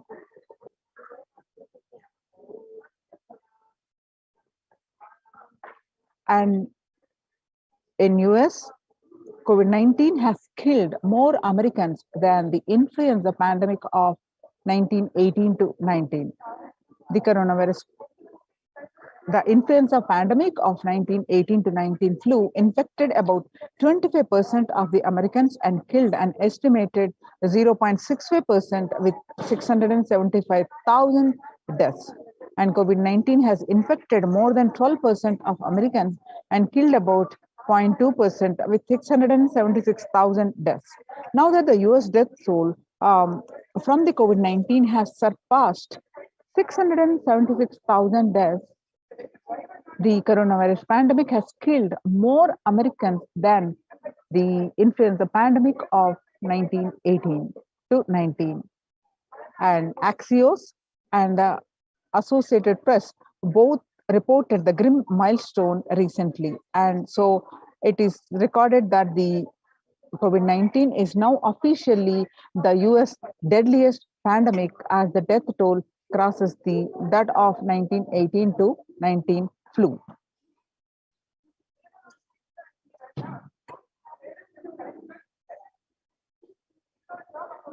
People infected with alpha variant exhales 100 times more virus into the air than the original COVID strain.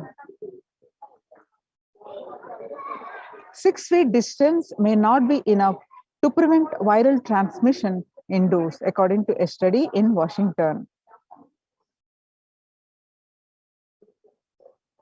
COVID-19 Delta variant is still the most concerning, says the World Health Organization's experts. In US, the COVID-19 pandemic is nowhere under control in the United States, says the Chief Medical Advisor Anthony Fauci. He said, right now we are still in pandemic mode because we have 160,000 new infections a day. That's not even modestly in good control. In an interview with Axios, the US has reported 40 million cases of COVID-19 since the outbreak of the virus, over 4 million infections adding up in the past few weeks. The increase in COVID cases comes as the US administration earlier this month announced that it is planning to provide booster shots of vaccine as the Delta variant has become dominant in the nation and is wreaking havoc. The surge in Delta variant is driven by the low vaccination coverage in many communities across the US, according to the US Center for Disease Control and Prevention. Mr. Fauci says that in a country of our size, you cannot be hanging around and having 100,000 infections a day. You've got to get well below 10,000 before you start feeling comfortable.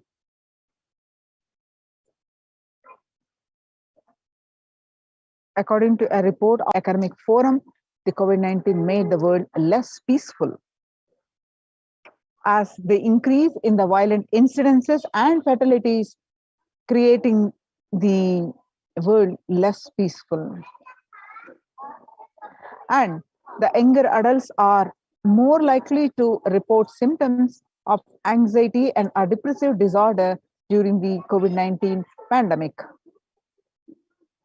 The average share of adults reporting symptoms of anxiety disorder and a depressive disorder, what it was in 2019, a 6 months period, was 11%. Now, during this pandemic, in just 1 month, in January 2021, it rose up to 41.1%. And some more statistics confirming the same, that the state of adults reporting the symptoms of anxiety and a depressive disorder during the COVID-19 pandemic. Stress in America 2020, National Mental Health Crisis. COVID-19 is a significant stressor for most Americans. Nearly 8 in 10, which is 78%, say the coronavirus pandemic is a significant source of stress in their life. Nearly 7 in 10, which is 67%, say they have experienced increased stress over the course of the pandemic. And COVID-19 could exacerbate doctors' existing mental health burden. The more than 60,000 US healthcare workers have contracted COVID-19 and 300 have died. Of the health workers who treated patients during the China's COVID outbreak showed signs of depression and showed signs of anxiety. The self-reported mental health among pregnant women and new mothers. Before the pandemic, the depression rate was 15%, and during this pandemic, that it rose up to 40.7%, and the anxiety was 29%. Now it rose up to 72%. Living under stay-at-home orders, 8 in 10 students are struggling with focus on school or work and avoiding distractions. And 50% of students do not know where to go for help for their mental health. Nearly 82% of women surveyed said their lives have been negatively disrupted by the pandemic. The World Bank, the global economic outlook during the COVID-19 pandemic, a changed world. The pandemic is expected to plunge most countries into recession, with per capita income contracting the largest fraction of countries globally since 1870. International Labour Organization. COVID-19 is a threat to peace building in conflict-affected nations. The COVID-19 crisis has worsened already fragile situations. The ILO is more aware than ever of its responsibility to promote peace and resilience in the time of this global pandemic. The Mumbai Mayor says the third wave is here, and it is not coming, it's already here. A breakthrough infections found in 25% of health staff. A little over 25% of healthcare workers were infected with coronavirus despite getting fully vaccinated. A recent study has revealed, giving an insight into the breakthrough infections due to the Delta variant. The study, jointly conducted by the Institute of Genomics and Integrative Biology, the maximum hospitals in Delhi NCR found that the vaccination breakthroughs were far more common during the Delta outbreak in Delhi than previously reported.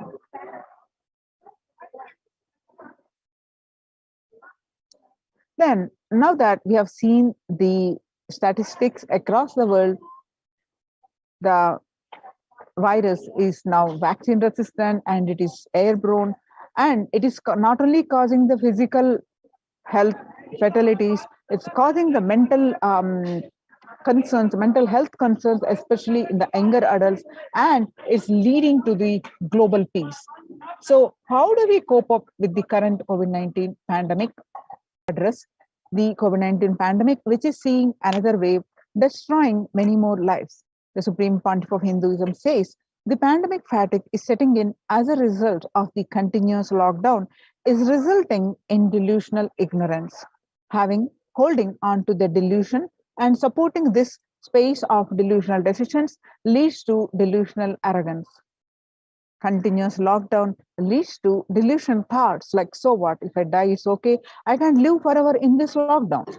Going out and then exposing oneself and putting the risk on yourself and the others with irresponsibility and insensitivity is the delusional arrogance. The global COVID virus pandemic has left the whole world desperately looking for answers. Life as it had been experienced even back in February 2020 is no longer recognizable.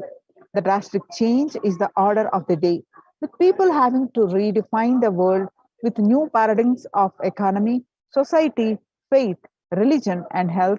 Blessed are those who have had the greatest fortune to be with the incarnation of Paramashiva, the Supreme Pontiff of Hinduism, in their lives to carry them through this crisis. Join the Kailasa's COVID Care Production Center with the link https://kailasa.org/Kailasa Care.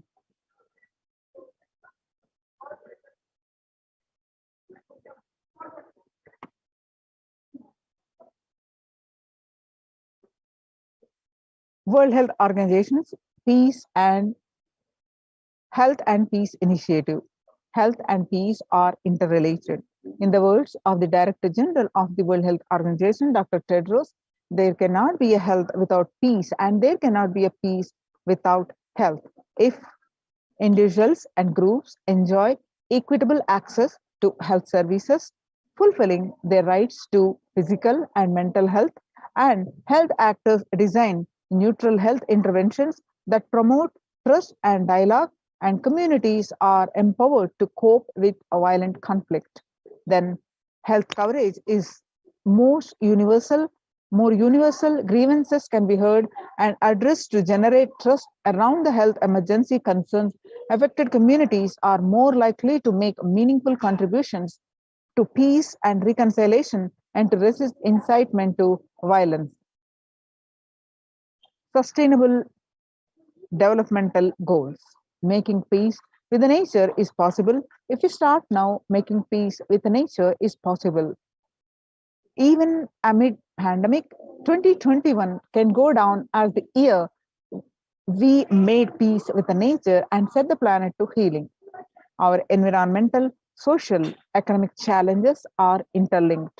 They must be tackled together. For example, we cannot achieve developmental goals, including ending poverty by 2030, if climate change and ecosystem collapse are undermining the world's poorest countries.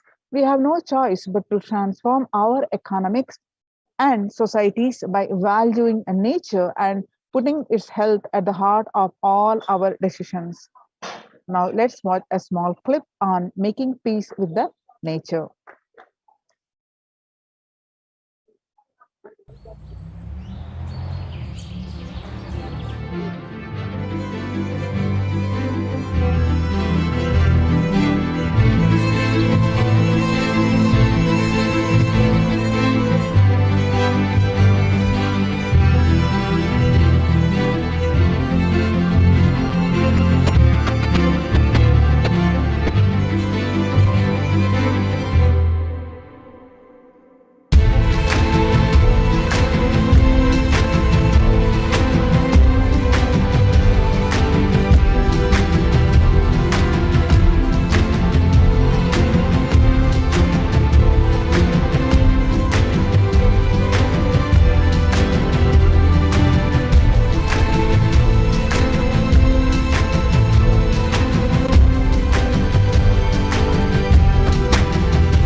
United States Institute of Peace.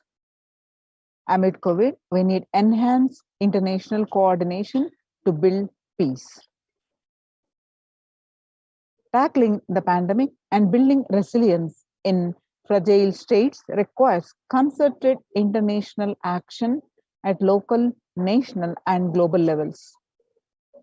As the humanitarian and economic toll of the COVID-19 pandemic continues to grow, so does the risk that this crisis will fuel new conflicts around the world while stemming prospects for resolving ongoing ones. Stronger health systems and universal health coverage must be a priority. Remarks to the General Assembly, special session in response to the COVID-19 pandemic. For the first time since 1945, the entire world is confronted by the common threat, regardless of nationality, ethnicity, or faith. A new social contract between people, governments, and the private sector, civil society, and more can tackle the roots of inequality with fair taxation on income and wealth, universal benefits, and opportunities for all. Now let us see the Supreme Pontiff of Hinduism and Kailasa's contribution for the global peace. Vedic civilization beautifully describes Yastu Sarvani Bhutani Atmani Ivanu Pushyati Sarva Bhuteshu Chatmanam Tadona Vigavupshate. Ishavasya Upanishad, verse 6. The global peace is the byproduct of individual bliss. Whenever an individual goes through a spiritual bliss, he manifests a beautiful, peaceful life for him and everyone around him. If he is powerful enough, he moves the whole city and manifests peace. He is more powerful, he moves the whole country. If he is powerful enough, like incarnations, he can move the whole world and manifest peace for them. So, global peace is the byproduct of the individual peace. So, how to achieve that individual peace? By practicing completion, by practicing unclutching, by taking responsibility for the global peace. So, let's listen from the Supreme Pontiff of Hinduism about the completion, how we practice completion, and to get the individual peace, which leads to global peace. Consciousness embodied in many bodies.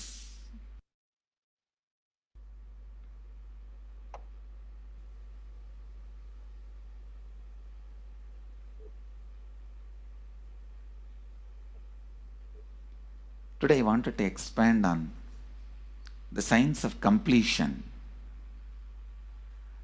How the science of completion can directly impact the consciousness you are carrying and the consciousness embodied in many bodies. Please understand, the more deeper you go inside you, means more deeper space you go inside you, more expanded you become, more one with everything, more oneness you experience. Because the more deeper you go, the more you experience the unified field of consciousness. Various words are used.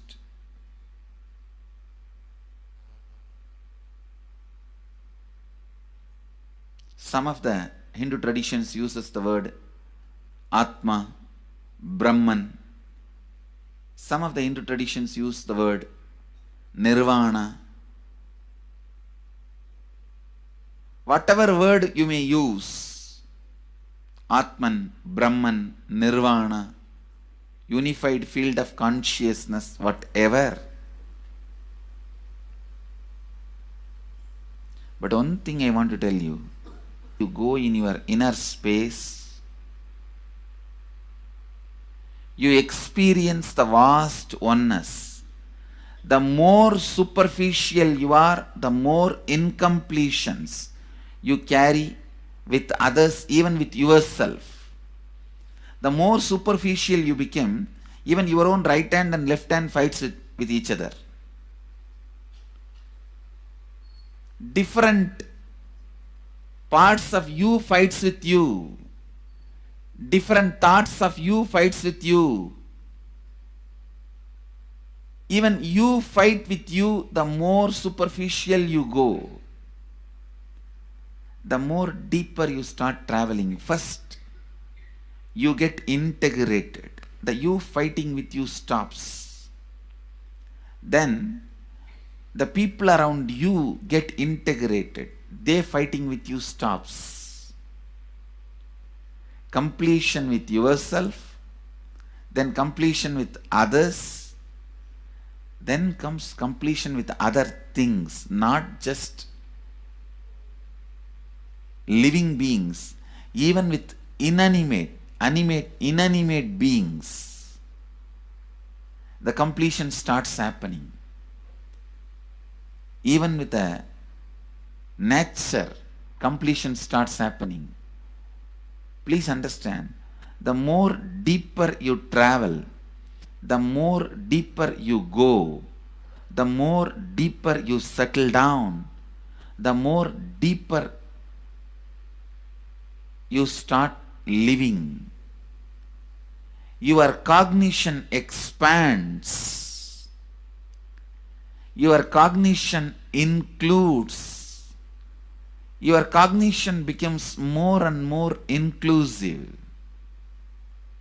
More joy, more bliss, more knowledge, more enlightenment.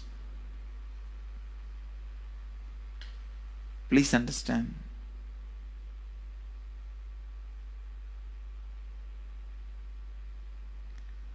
The more and more completion happens in you, you will see everyone around you feels complete with you.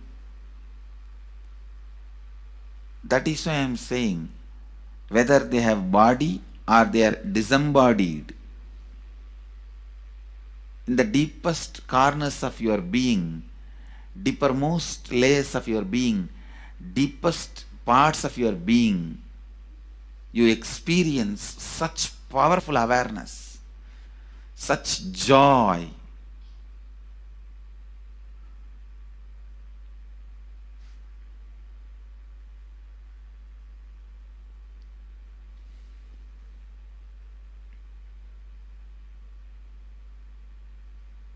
Going into the deepermost corners of your being not only is a joy, it's a power. Because suddenly you will see everybody around you, everything around you listens to you. It really becomes a vibrant power where the tendency to exploit is not there. Listen, that's a very important thing. Power without the tendency to exploit. Because as long as you feel the other person is separate from you, when you get the power, it will always be used for exploiting. Because the other person is separate from you, then naturally what you will feel? Let me suck all the possible energy, intelligence, time, talent, treasure. But when you feel the other person is your own extension, you will see, you will be showering so much, enriching so much. The power you have will not be exploiting, it will be enriching. I tell you, even if death comes at this moment, I can tell you very clearly, I can face the death directly and tell the death, I have enriched every human being more than what I received from anybody. I have given to every human being whom I met in my life more than what I received from them. My accounts is clear. I am ready. Come on, let's go. My accounts is clear. I don't have debt. No credit card money to be paid, loans to be paid, no debit card, no credit card. Understand, when you feel Everyone is your extension. The power given to you, the power you gain, see, any living is power. Powerful way. Even in that, you will become powerful. So any lifestyle you choose, you will get power in that field. Whether it is exploiting or enriching, murdering or raping or go on serving. Whatever lifestyle you choose, living is power. When you go into the deepermost core of your being and start living based on completion, I tell you,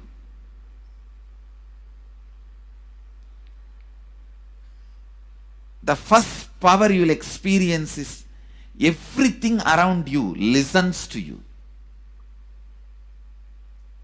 That power will simply make you enrich everyone. The best power you can have through living is power of enriching. Whatever you do, as I said, whether you live the life of enriching or exploiting, you will become powerful. I tell you, the power of exploiting brings more and more conflict within and without, and those conflicts naturally bring suffering. And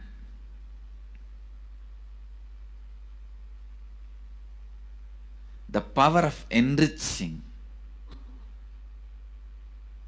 brings more and more completion in you and in others. This full month, Nithyananda Sangha all over the world. The other day I was seeing presence in more than 50 countries. As devotees, group of devotees, we have presence in 100 countries. All over the world, we are going to celebrate this whole month for Global Peace Month, impacting global peace. All of us this whole month will live completion and do samskara dahana kriya, means burning the patterns which separates us from others, burning the patterns which are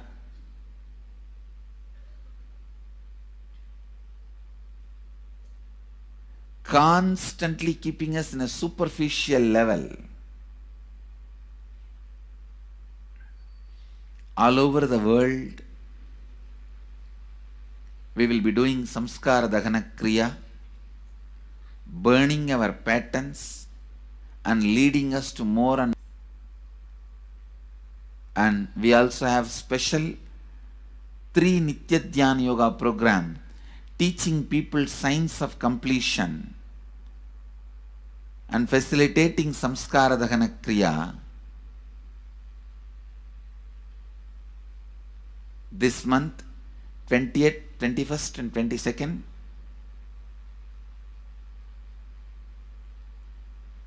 this whole month all over the world, all our temples, ashrams, centers, yoga centers, schools, colleges, universities should do samskara dahana kriya, should do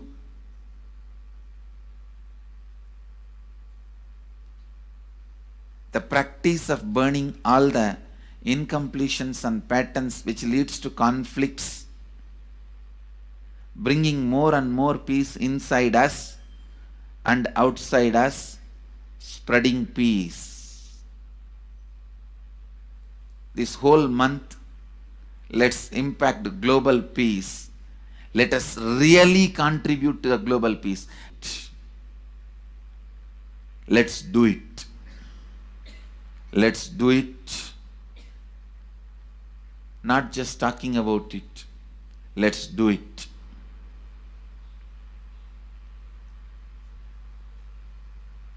Even if you teach the Samskara Dahana Kriya to 50 people in each area,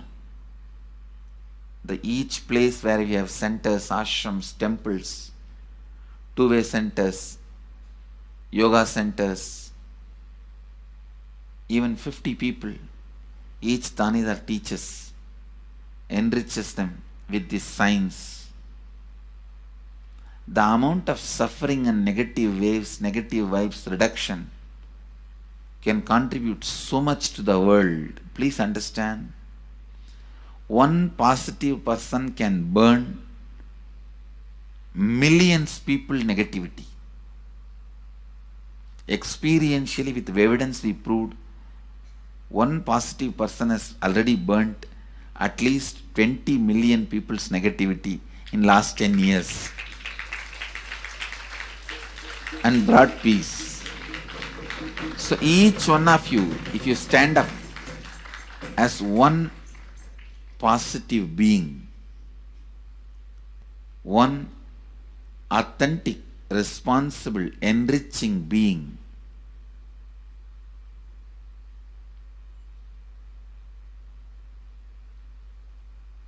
I tell you,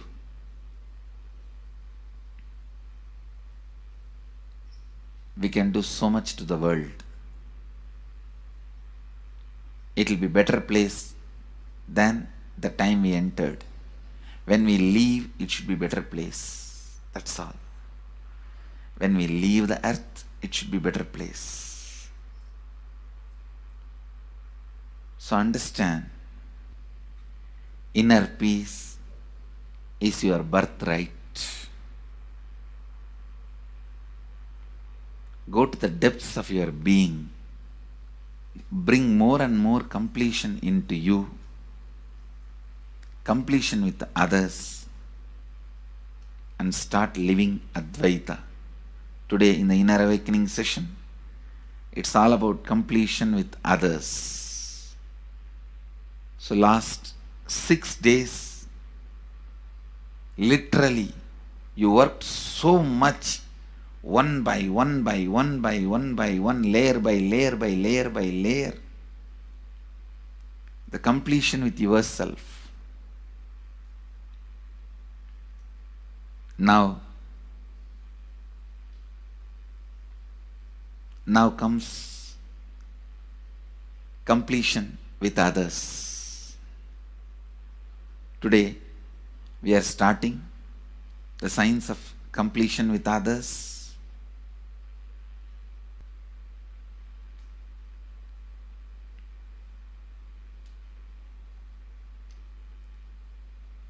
It's one of the most powerful science. Does so much to human beings, not just healing their relationships, even inside their consciousness, this inner space, so much of good is done. So much of awakening is done.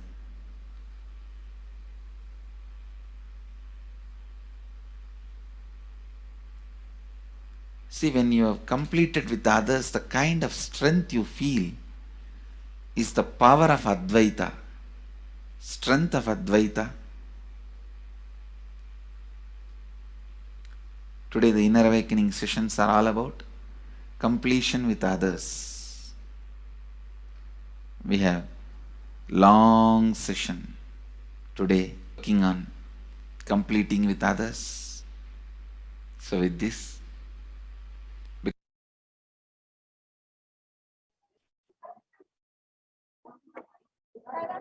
because today we have a long session.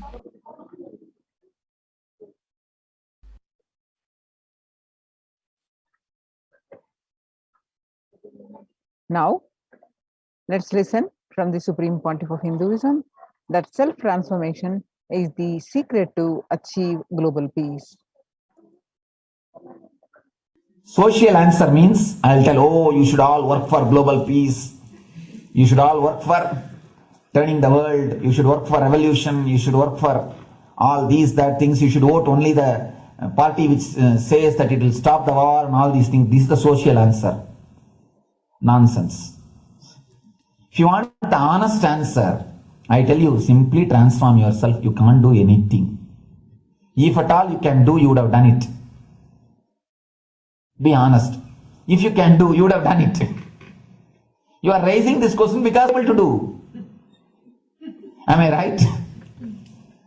So let us be very clear. Let us be honest. We are not able to do socially. That's the truth. That's the reason you are sitting here and raising the question. I tell you, understand few important things. There are a lot more attached to this question. There are many things which is attached to this question. We always feel the present is the world is totally spoiled. It is not going according to the rules or how it is supposed to be. It was wonderful once upon a time. In ancient time, things were going properly. Everything was well and great.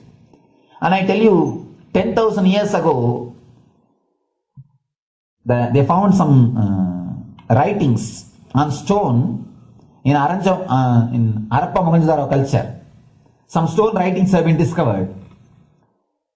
The other day I read a beautiful book about that stone writings.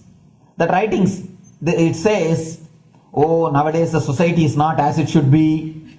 So much of war. There is no peace. In the early times, there was so much of peace. Society was really great. Things were as it should be. And it almost looks like a today newspaper editorial. 10,000 years ago, the same thing carved on a stone. Then understand, there was no such time as only good prevailed. It is just a fantasy. Hinduism, they call it Satya Yuga, the age of truth. There was a time only truth prevailed. And every religion, Christianity, they say the Garden of Adam and Eve. There was a time everything was wonderful. Every religion has got the fantasy. The past was great. There was golden past. The idea of golden past exists only in the past. The more you go back, again you say the past was great. And I tell you one thing, it is a wonderful way of postponing accepting the reality. Otherwise, I can be sure the world was same as it is today. Whether it is 5,000 years ago or 10,000 years ago. Maybe one thing, there was no CNN channel that time. So the news did not reach you so quickly. That's all. The news did not reach you so quickly. That may be the only difference. But otherwise I can be sure the good and the bad was equal. Good and the bad was equal. The same amount of wars were there. All the other things were there. If you read the Puranas, the mythological stories of India, you see enough of things. Enough of dirty things. I think sometimes I find little more. And if you read completely the Puranas or the Hindu scriptures, there are a lot of things much worse than modern day. The criminal activities or bad things or negative things, whatever you say, all this stuff. And never think only present day is corrupted or violent. In the ancient days also, all these things were there. Only one thing was not there, the CNN news or the internet. So the news did not reach you. But otherwise I can tell you, enough the good and bad was there. It always will exist. It will exist. All you can do is, if you awaken yourself, if you reach the enlightenment state, you can go beyond it. And I tell you, enlightenment is the only service you can do to the society. Just become enlightened so that you will reduce the negativity. Now, as of now, you are also the part of negative group. Naturally, we will be a negative group. As long as we are unenlightened, we will be the part of collective negative consciousness. So if you become enlightened, at least you will reduce your weight. That's the only thing we can do. Nothing else can be done. So all I request you to do is just become enlightened. Realize that you are a lion. That's the only way to help yourself and the society. Otherwise, all revolutions, you see, all revolution again end up as one more tradition. In last 2000 years, 3000 wars have happened in the humanity.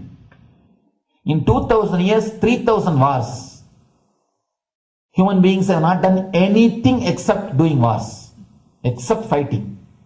Everybody claims he wants to do revolution. He wants to spread peace. You see, every country claims their army is a defensive army. Then who is offending? Tell me. Every country says defensive army. Then who is offending? These are all just, games. The idea of peace is a pure game.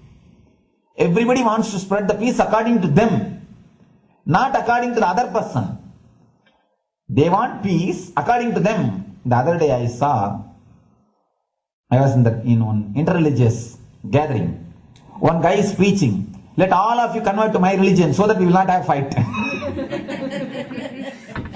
He wants peace the way in which he wanted, not the way in which. And there's a beautiful saying, the sword of Muhammad, it is written, peace alone should survive, something like that. He has written some statement about the peace on the sword. We all take sword to spread the peace. So no revolution is going to help, because in last 2000 years 3000 revolutions have happened, but still world is same, I think much worse. So no revolution is going to help, only individual evolution is going to help. So be very clear. Instead of working in the outer world, start working in the inner world. That will help you and society some way.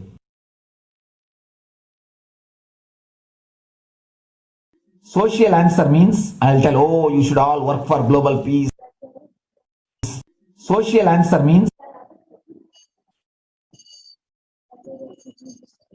Now, let's listen from the Supreme Pontiff of Hinduism that Sri Kailas is all about peace-based powerfulness.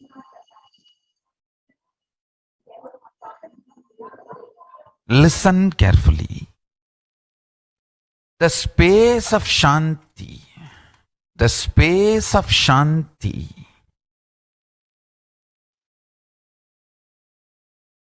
is where Kailasa grows. Listen carefully. It is in the deep powerfulness of peace, or peace-centered powerfulness is the ground, breeding ground for Paramashivatva to manifest. Please understand. Like how pure mirror reflects everything, pure Shanti-based Shakti, peace-based powerfulness reflects Paramashiva. Paramashiva manifests in peace-based powerfulness. Please understand. Neither violence nor powerlessness. Powerlessness is weakness. Violence is abusive. Peace-centered powerfulness. Powerfulness-centered peace. All the Upanishads starts with peace, completes with peace. Shanti mantra starts with Shanti mantra, gets completed with Shanti mantra.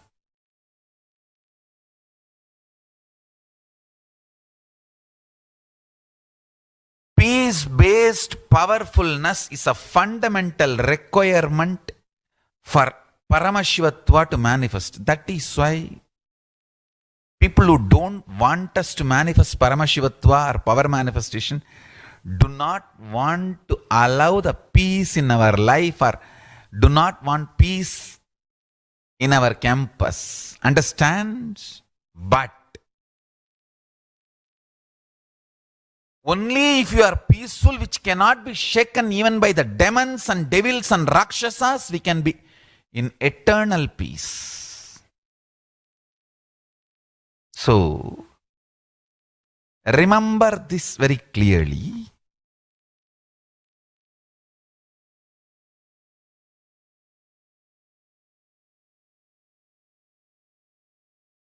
Peace alters the very DNA structure, genetic structure, the core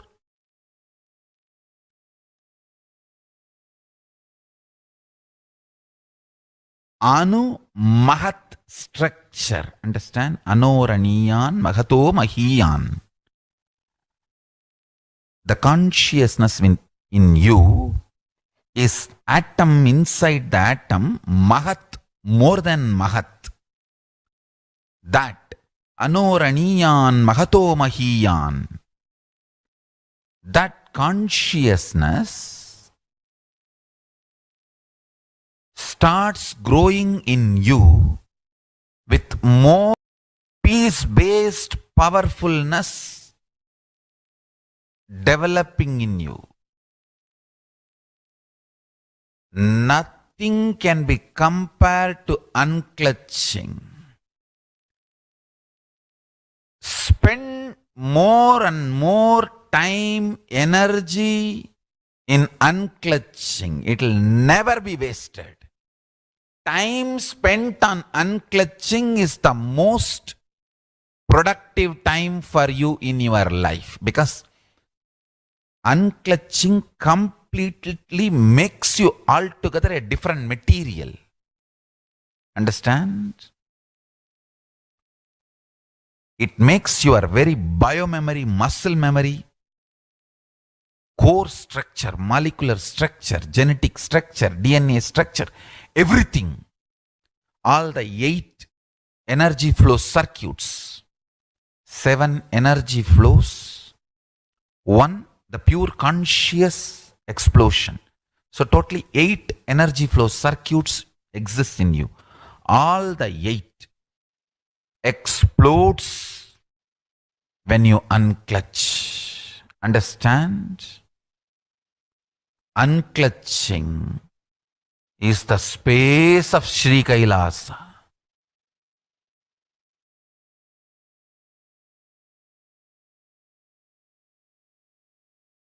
Listen carefully. Now, the Supreme Pontiff of Hinduism says every prayer in Hinduism starts with the peace and ends with peace.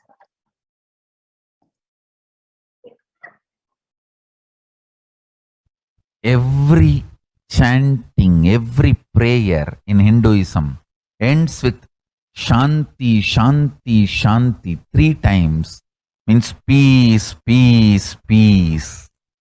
Hinduism is the real religion. Loving peace, living peace. Individual level, social level, global level. Understand? Hinduism lasts all 86 nations, 200 states, 10,000 kingdoms, samsthanas, is not a loss to Hinduism, it is a loss to planet Earth, human beings. Wherever Hinduism is practiced, kept alive, the ideal of global peace is kept alive. Just do this one simple statistics. You yourself study. Google and study. Take the top 10 religions and list how many people they converted in last 200 years, how many people they killed. List for each religion. I can be 100% sure You yourself will realize Hinduism is the most peace-loving and peace-living religion. Conversion nor terrorism. Neither conversion nor terrorism. Being the supreme pontiff of the most peace-loving, peace-living religion, I give you all my blessings on this International Peace Day. Understand? It is we Hindus need to keep the global peace as a living possibility, and we need to make this global peace as reality. Just talking about global peace will not work. Working for global peace only is the responsibility of the real living Hindu. Anyone who wants to claim themselves as a Hindu or practicing Hindu should work for global peace. Global peace is our responsibility.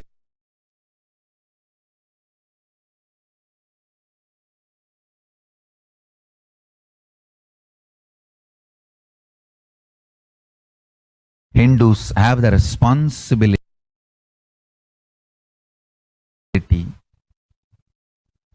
to bring global peace. So you can also throw a challenge. See, if you are making a Hindu micronation, you can throw this challenge to each one, your friends, family, 10 people. Let them participate in the challenge and then let them send the challenge to others. So I welcome all the living and practicing Hindus to become founding fathers of Kailasa micronation in your countries. You can also make a challenge, like how get challenge and all that.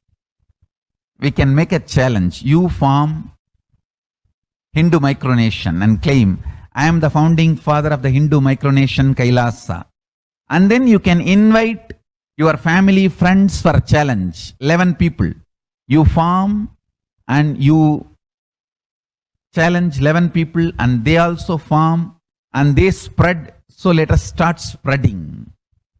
This project is my message on this International Day of Peace. For global peace, instead of just talking. What the work we do will talk for us, the talk we do will not work for us. This is the message. The work we do will talk for us, the talk we do will not work for us. Global peace is responsibility of Hindus. We living, practicing Hindus, not only we should achieve the individual peace through unclutching yoga, meditation, we should also create an ecosystem where the global peace starts manifesting. This Kailasa Hindu micronation is the enlightenment ecosystem. I request every living practicing Hindu to manifest, do it. So the global peace can manifest from these Kailasa Hindu micronations all over the world.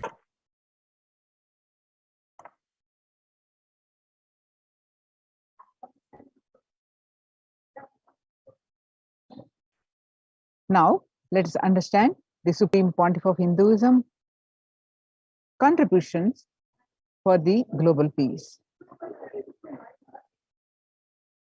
The sovereign order of Kailasa, led by the Supreme Pontiff of Hinduism and Nithyananda order of monks, nuns, and Hindu diaspora, are working for global peace and to give a super consciousness breakthrough to humanity. It is the Supreme Pontiff of Hinduism's mission to revive a conscious world where the global issues at climate, economic, social, health, and humanitarian levels cease to exist from their very root, turning the problems of poverty, hunger, violence, discrimination into powerful living through the experience of oneness. The Supreme Pontiff of Hinduism has been working from the very grassroots levels to usher in an era of peace at all levels, individual, societal, national, and global. His deep insights into the workings of the human mind, body, emotions have enabled him to powerfully and directly address various social and emotional humanity today. Some of the ways the Supreme Pontiff of Hinduism provides spiritual solutions to combat the pandemic and other issues.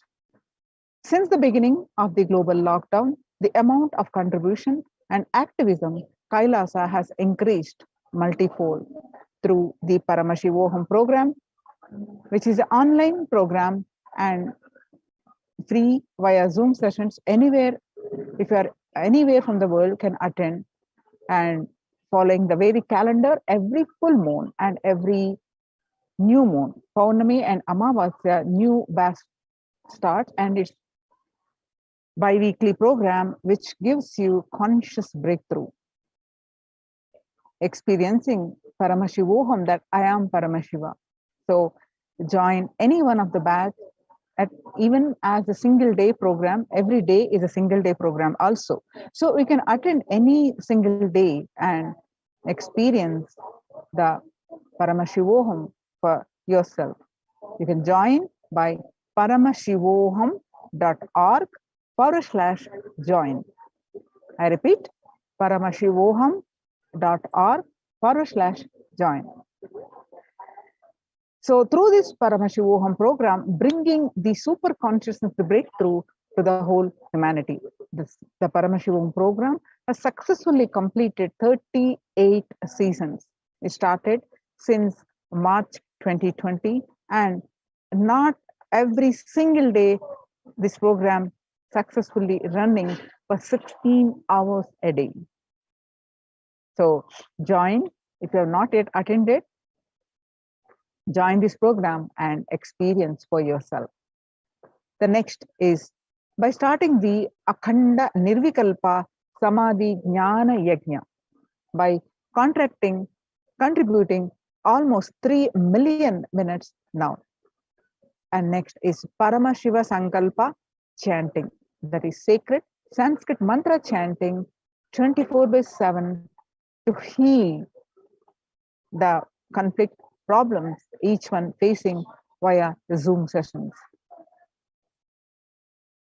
And spiritual healing available to one and all 24/7, helping humanity to cope up with insecurity, fear, disease by empowering individuals to heal themselves, learn to cope up emotions like depression and tough situations in relationships, providing alternative solutions to worldly problems through power manifestation, initiating thousands every day into manifesting innate superhuman capabilities into the Kailas Courtyard sessions, providing healthy solutions like a technique to clear stomach with the Ayurveda solution, which ultimately brings clarity out to the spiritual truths and give a conscious breakthrough.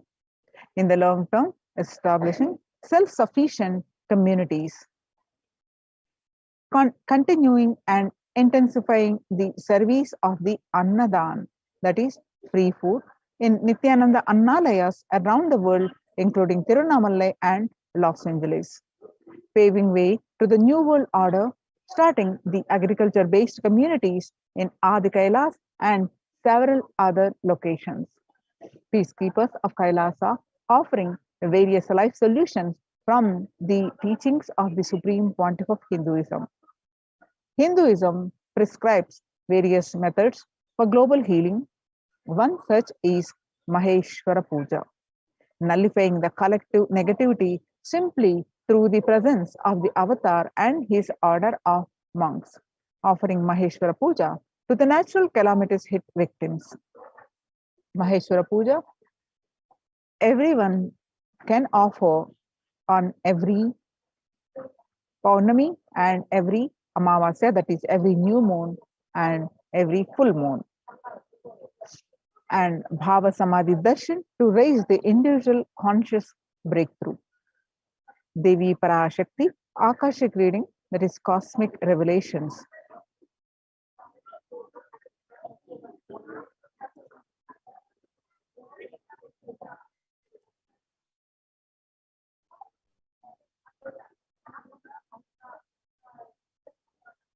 Sorry for the technical glitch.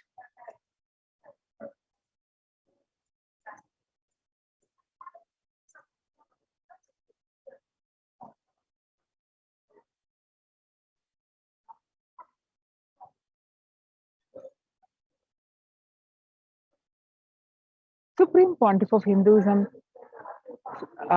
spiritual solution for COVID-19. Society was created with delusional ideas of too many human beings, blind spots, and the decisions made from those blind spots. If the visionary of a civilization or country or nation has blind spots, when he develops the vision for it, the whole civilization suffers those blind spots. Now it's the time nature, Prakriti, resets itself. Many of the blind spots based visions, ideas become important components of the society. This pralaya, which is happening, is melting down everything which is delusion based. The world, as we know, is gone. Let us celebrate this isolation, which is seemingly endless, with an unknown future, which is compelling humanity to make 100% lifestyle change, is something to be deeply dwell upon. All problems need to be addressed only with spiritual solution cognitions. To stop people having mental breakdown, pandemic fatigue, collapsing, depression, destruction, and also give them a super consciousness breakthrough and revive the enlightened civilization. Supreme Pontiff of Hinduism continuously gives spiritual solutions and powerful cognitions.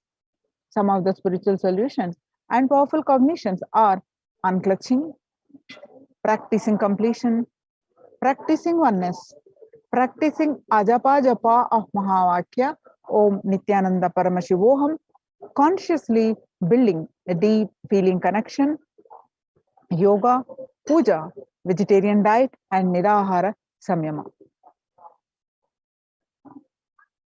It's time we all take responsibility to save humanity, to protect people from the pandemic fatigue, destruction. Let us try to enrich and enrich for everyone of these great spiritual solutions, especially the Akhanda Nirvikalpa Samadhi Jnana Yajna, which is practicing unclutching meditation, is available and it's free. Many of the solutions are free, available everyone on the planet Earth, and open for all. And take 10 minutes to join in Zoom sessions and get the benefit from it.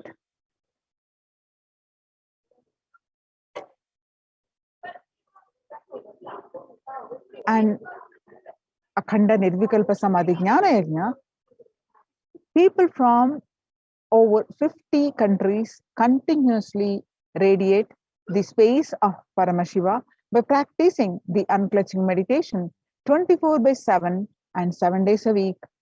It started from 13th May, Indian Standard Time, and at any given point of time, there are 4 to 8 zones actively unclutching around the world. You can join this movement by joining this link at http://kailasa.tv/minutes4peace. I repeat, http://kailasa.tv/minutes for peace. The life solutions based on the ancient Hindu tradition, the meditation and yoga techniques. From the scriptures, the cognitions are rooted in the highest truths, the lifestyle based on living and radiating the higher values of life, and powerful way of living and realizing one's ultimate potential form the foundation of the Supreme Pontiff of Hinduism's teachings, which by their inherent nature provide the foundation for peace on planet Earth. The Supreme Pontiff of Hinduism has launched the Minutes for Peace initiative, which aimed to reduce crime globally, conducting mass meditations around the world in parallel. In 2014, just after 2 years of launching the program, it crossed over 1 billion minutes of meditation. Scientific studies have shown the reduced crime rate after the participation in the meditation and completion techniques in 1976. It was found that when 1% of the community practiced meditation and pujas, the crime rate was reduced by 16% on an average. The current tally on the Minutes for Peace website is more than 4.3 billion cumulative minutes of meditation logged, including all the events, programs, festivals, and where people have gathered in large numbers and participated in meditations and rituals. The total count comes out to be a staggering 409 billion minutes for peace so far. You can see some of the glimpses where at an event called Shuddhatvaitam, where 5,000 devotees gathered and participated in a 48-day meditation retreat called Shuddhatvaitam. And Supreme Pontiff of Hinduism has hosted Kumbh Mela in USA at Los Angeles since 2007.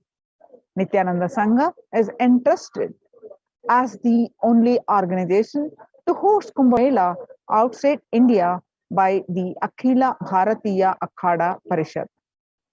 In September 2006, the Supreme Pontiff of Hinduism has organized the first confluence for world peace to honor the memory of those who lost their lives saving others on September 11, 2001 at Irvine, California, United States.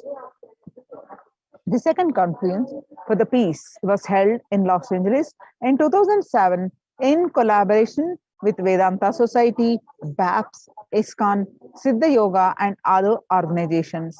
The Kumbh Mela festival spread fast to other countries, including Australia, Canada, etc.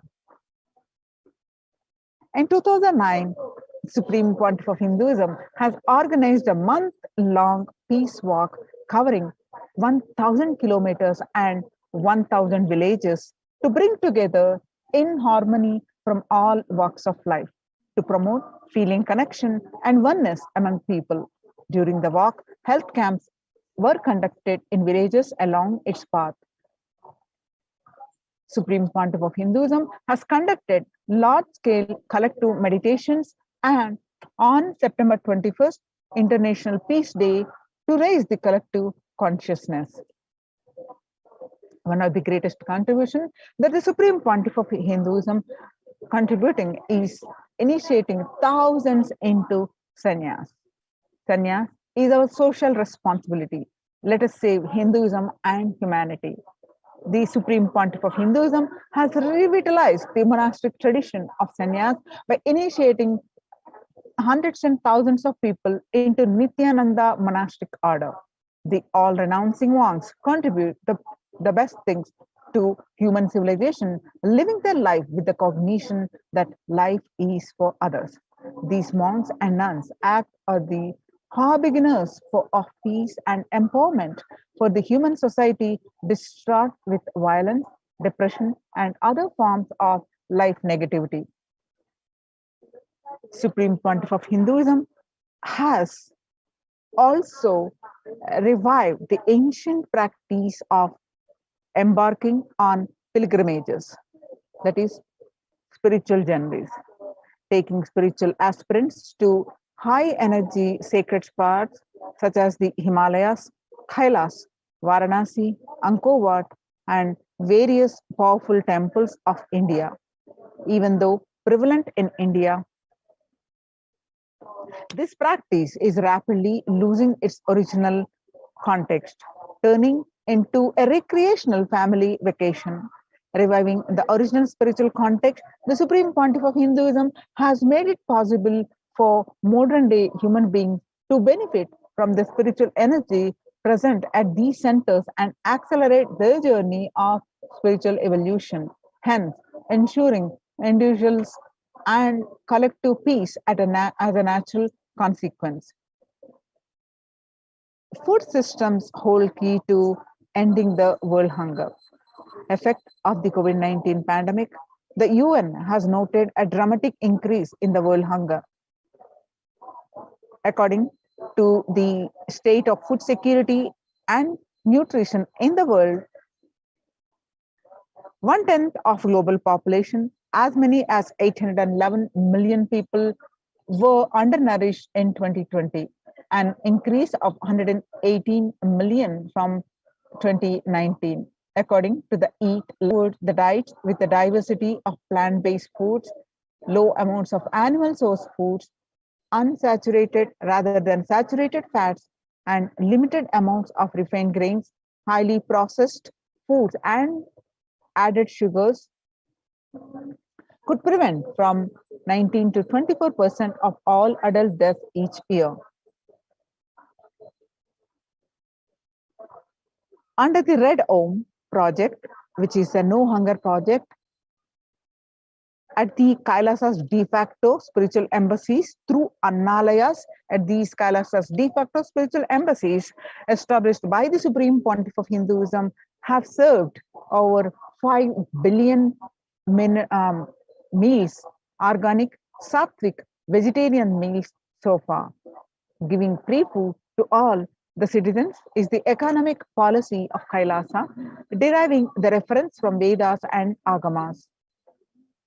And recently, under the humanitarian initiative launched by the Supreme Pontiff of Hinduism, is the opening of Kailasa's COVID care protection centers in India, where the monastery campuses have been turned into a multi-layer quarantine facility to safeguard the inmates against any possible point of contact with the outer world.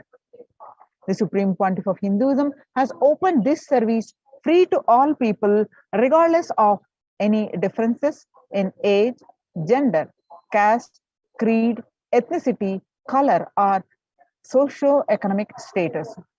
Food, shelter, internet, and all basic facilities, including medical care, are provided at these COVID care centers free of cost and for an indefinite time.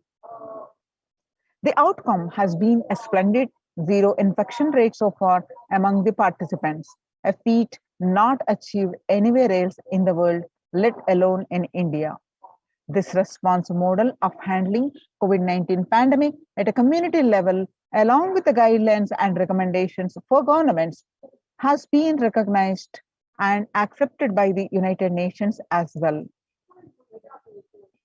And you can see some of the glimpses where participants of the COVID care program offered by the Supreme Pontiff of Hinduism enjoying a healthy, blissful, spiritual lifestyle in multi-layered protection.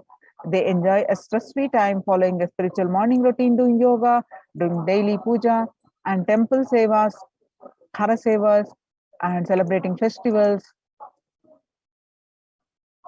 So join the Kailasas COVID Care Protection Centers. Register now through the link below, https://kailasa.org/kailasa care. Now let us see the revival of. Now, in the times when COVID-19 is rampant and the ancient temples are in a lockdown Because of the risk of the widespread corona disease, the devotees of these temples were visiting and having darshan of their gods and goddesses for thousands of years. Yet all these ancient sacred sentiments have come to a harming halt after the lockdowns have taken place. The religious fervor of the devotees is being lost due to the pandemic. The Supreme Pontiff of Hinduism is reviving the e-Kailasa ecosystem and bringing all the ancient traditions of the online platforms on Kailasa TV, YouTube, and Facebook.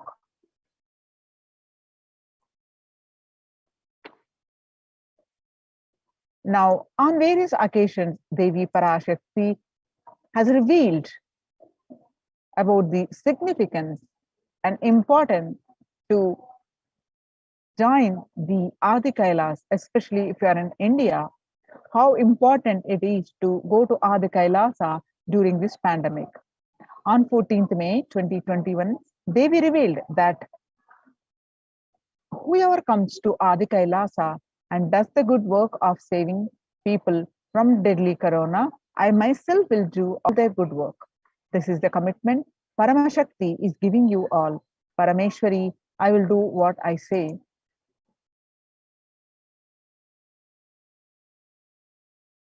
And the doors of Adi Kailasa will be open for all those who come with the trust. It will protect. It will protect body and will give conscious health. It will also give highest powers, dharma, artha, moksha, jnana, powers, kama, and God beyond kama. Adi Kailasa life will give all the goodness. And on 31st May 2021, Devi revealed that the hell of Krimi Bhojanam mentioned by Vyasa in the Garuda Puranam has opened and is directly falling on India as a thunder. Running to Adi Kailasa and preventing it is the only way. I have opened Adi Kailasa for those who want to save their lives. All of you run to Adi Kailasa. So when the first world countries closed their borders during a massive global emergency, Kailasa has opened its doors to all without exception. And the various centers across India are Adi Kailas in Bidadi, Bangalore, Salem, Tiruvannamalai, Rajapalam, Pattanam, Srirangapadi, Madurai, Avatipalam, Huzur, all from Tamil Nadu, and Baroda Adinam in Gujarat, and Sripuram Adinam in Hyderabad, and Puduvai Adinam in Pondicherry. Kailasa rushes to aid India as India finds itself on the verge of COVID-19 third wave. Multiple free COVID care centers opened across India. Various social services offered during the pandemic in Kailasa's de facto spiritual embassies of Kailasa, and spiritual services are also offered during this pandemic and cosmic revelations on global pandemic. And pre-social services offered during the pandemic in Kailasa's de facto spiritual embassies across India are medical care, allopathy, Ayurvedic, and Siddha medicine, infrastructure to accommodate thousands, accommodation for multi-layered quarantine, emergency ambulances, ICU on wheels, personal protective medical equipment, food security management through food banks, and organic farming. Join the Kailasa's COVID care. Register now through the link below, https://kailasa.org/Kailasa care. I repeat, https://kailasa.org, kailasa.org/Kailasa care, KAILASACARE. With this, we are going to move on to the next part of our program after a very short break. Thank you, Nithyanandam.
I mean by the word e-Kailasa? Listen intensely. Enlightenment ecosystem, literally enlightenment itself, in your own home, wherever you are. If you cannot come to Kailasa, it's okay. Kailasa can come to you. Kailasa coming to you is e-Kailasa.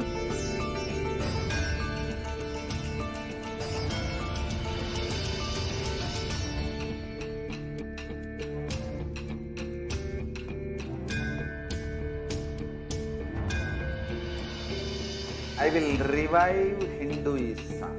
I am a Hindu revivalist, not by any revolution, but by evolution.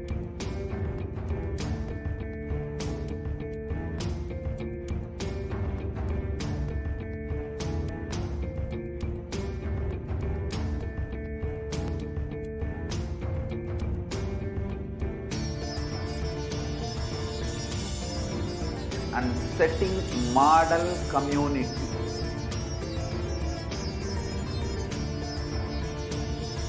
Kailasas, enlightenment ecosystems, Sarvanya Pitas all over the world.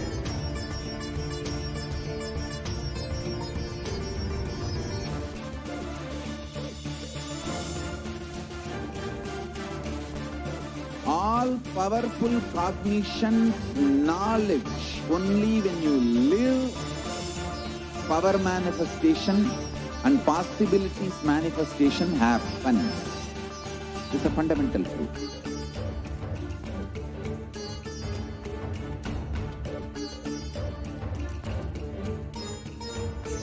Hinduism cannot live exclusively as one sampradaya. No. All sampradayas of Hinduism is an ecosystem.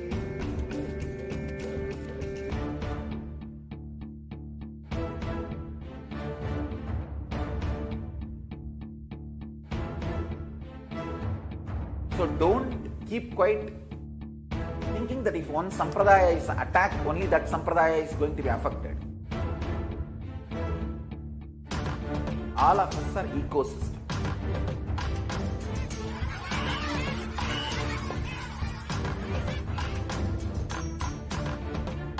I invite all of you to get involved and enjoy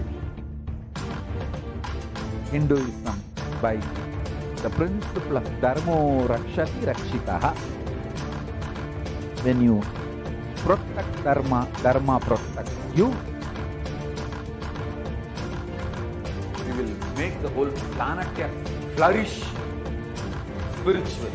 The spiritual prosperity will happen to the whole planet. We all have to coexist together.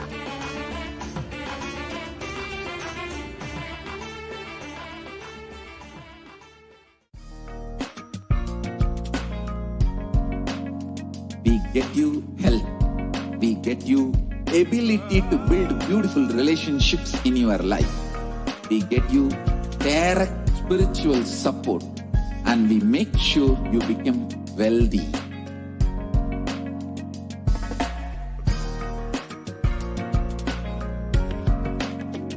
We won't stop giving you just good life. We will literally not stop till you live enlightened life. Manifesting the state of Paramashiva, space of Paramashiva, powers of Paramashiva, being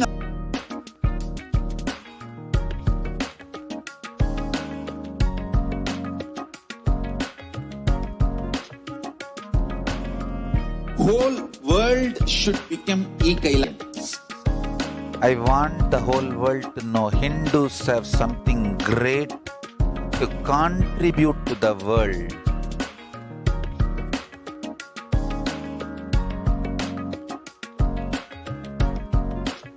We have something great to contribute. Let us do that.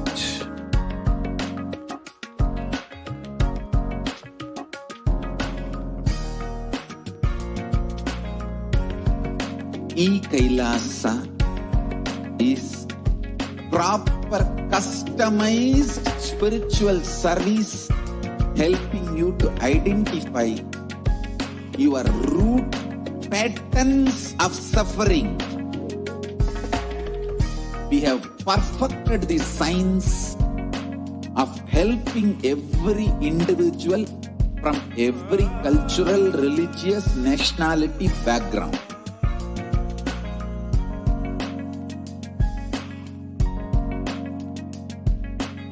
You will have lowest reactionary assumptions, highest awakened response, alive response for life continuously.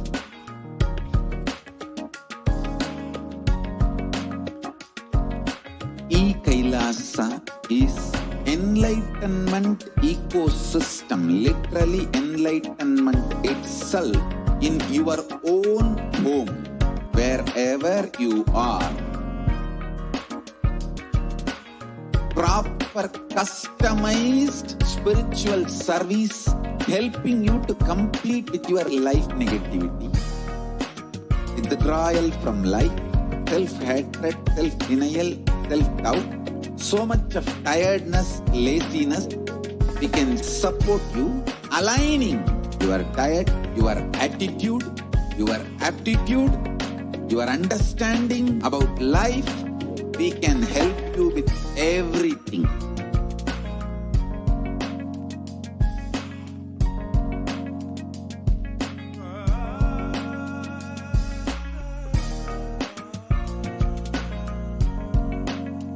If you are interested in enlightenment, we will immediately bring this to you. If you are not interested, we will explain the whole science, inspire you and make you interested in enlightenment science. We need to cater this enlightenment science to the whole world wherever they are, because enlightenment is the birthright of all human beings. Kailasa is responsible to prove that to all human beings.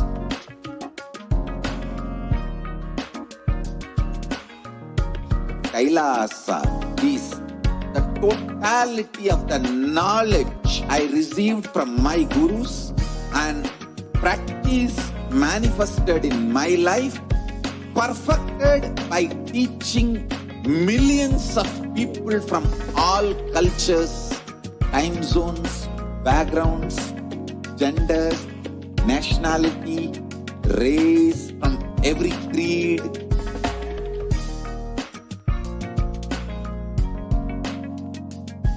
So this absolutely perfected knowledge available to you, served to you in your home without even you moving out of your couch, free of cost. Just be alive for next 3 years. Don't die within next 3 years.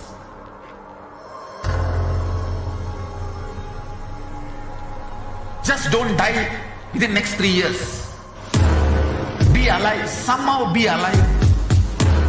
I'm working sincerely. I will reach you somehow. Somehow I will reach you. It's my commitment to humanity.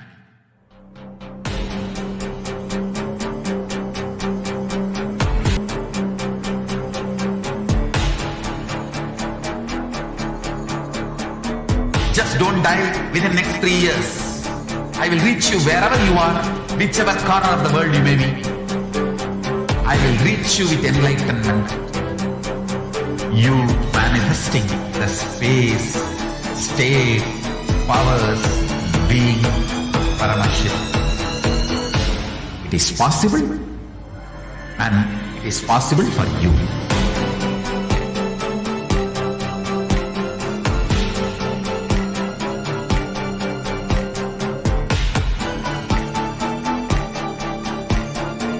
Paramashivoham will reach you with enlightenment science. I know he is going to do the job. Just be alive for next 3 years. Nothing else. What I mean by the word e-Kailasa, listen intensely. Enlightenment ecosystem, literally enlightenment itself, in your own home, wherever you are.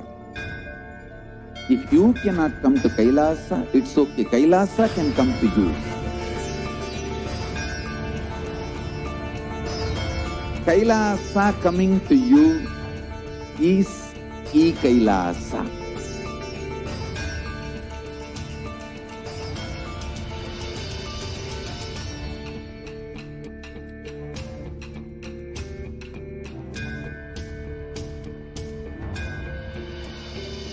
I will revive Hinduism.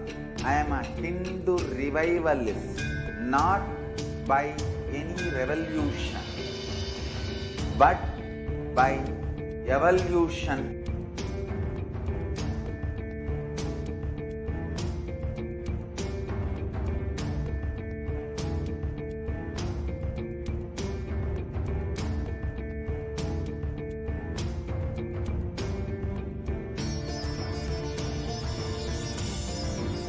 And setting model community. Kailasas, enlightenment ecosystems, Sarvanya Peethas all over the world.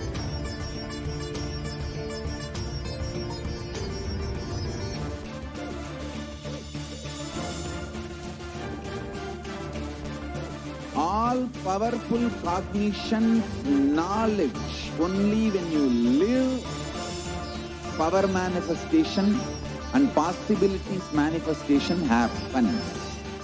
It's a fundamental truth.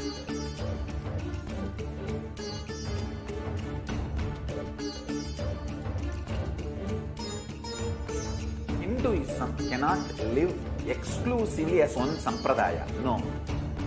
All sampradayas of Hinduism is an ecosystem.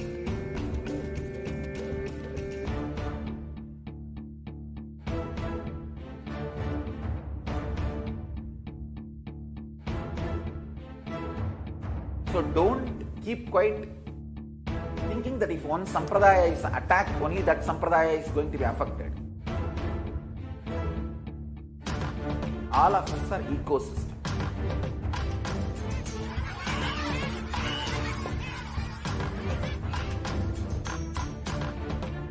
I invite all of you to get involved and enjoy Hinduism by the principle of Dharmo Rakshati Rakshitaha.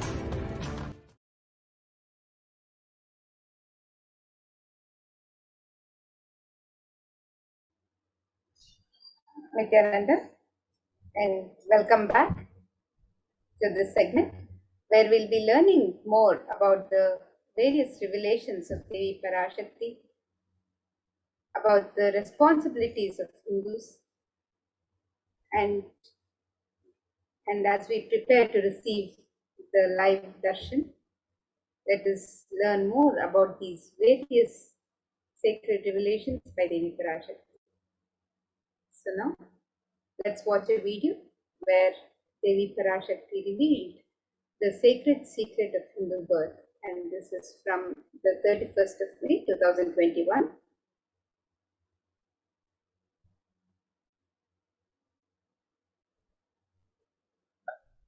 நன்றாய் கேட்டுக்கொள். உன் கேள்விக்கு உன்மூலமாய் உலகெங்கும் இருக்கும் இந்துக்கள் எல்லோர்க்கும் அளிக்கின்றேன் உத்திரம். கேட்டு வாழ்ந்தால் உங்கள் வாழ்க்கை பத்திரம். நன்றாய் கேளுங்கள். பிறப்பின் ரகசியத்தை பிறப்பிலா பெருமை உடைய பரமேஸ்வரி சொல்லுகின்றேன் கேளுங்கள். அண்டஜம், யோனிஜம், ஜலஜம், பீஜம் எனும் 4 விதமான பிறவிகளில் 84,000 யோனிகளில் பிறக்கும் பிறப்புகளிலேயே பெருமை வாய்ந்ததும் உத்தமமானதும் மனிதப் பிறவி. அந்த மனிதப் பிறவியிலும் பலமுறை பிறந்து அரசியல், பொருளாதாரம், சுகபோகம், தர்மம், அர்த்தம், காமம் எனும் ஆசைகள், துக்கங்கள், அச்சங்கள் அனைத்திலும் அழன்று உழன்று இனி வேண்டாம் இப்பிறவி, வேண்டுவது மோட்சமே என்று முடிவெடுத்தோர்க்கு மட்டுமே ஹிந்து மத யோனிஜம், ஹிந்து பெற்றோர்க்கு பிறந்திடும் சனாதன ஹிந்து தர்ம யோனிஜம். மனித பிறவி உத்தமம், சனாதன ஹிந்து தர்ம மனித பிறவி உத்தமோத்தமம். இந்த உத்தமோத்தம பிறவி எடுத்த எல்லோருக்கும் ஜீவன் முக்த விஞ்ஞானத்தையும் சனாதன தர்மத்தையும் காக்கின்ற கடமையும் உண்டு. அதனால் வருகின்ற நன்மையெல்லாம் அனுபவிக்கும் உரிமையும் உண்டு. இந்த கடமையை செய்வோம் என்று சத்தியம் செய்ததனால்தான் அந்த உரிமை அளிக்கப்பட்டது.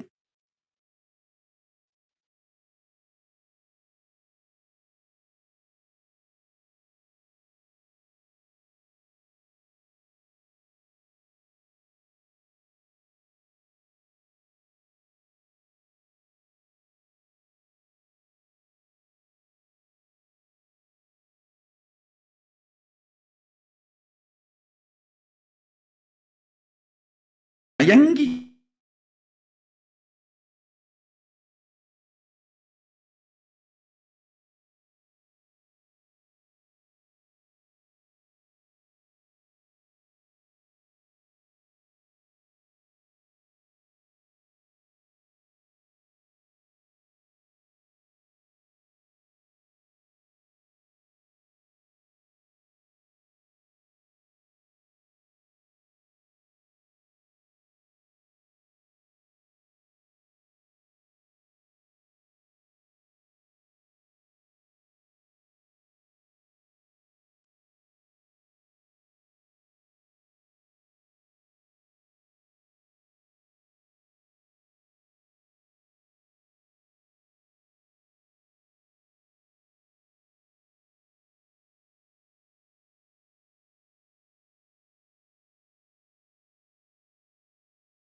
Nithyananda, we apologize for the technical glitch.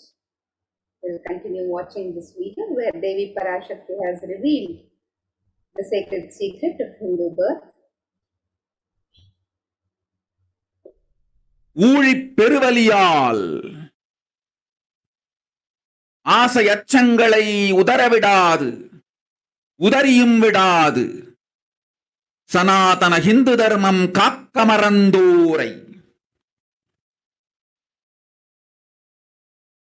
உயிர் வாழத் தகுதியில்லாதவர் பட்டியலில் உடனடியாய் மாயை சேர்க்கின்றாள். அதனால் ராட்சசர்களும் அசுரர்களும் தானாகவே இவர்கள் உயிரை எடுக்கின்றார். நன்றாய் புரிந்து கொள்ளுங்கள். உயிரை கொடுத்தாலும் தர்மம் காப்போம் என்று நிற்பவர்க்கு நிலைத்திடும் வீரஸ்வர்க்கமும் கைலாச பதவியும், எக்காரணம் கொண்டும் தர்மம் காக்க மறந்த உத்தமோத்தம ஜனனமான சனாதன ஹிந்து ஜனனம் பெற்ற மக்களுக்கு இல்லை வேறு கதி. சனாதன ஹிந்து தர்ம மனித ஜனனம் உத்தமோத்தம மனித ஜனனம். உங்கள் உரிமை உலகில் அதிகம். உங்களுக்கு கடமையும் உலகில் பெரிது. தர்மம் காத்தாலே கடமை. தர்மம் காக்காதார்க்கு உயிர் வாழும் உரிமை இல்லை. நன்றாய் புரிந்து கொள்ளுங்கள்.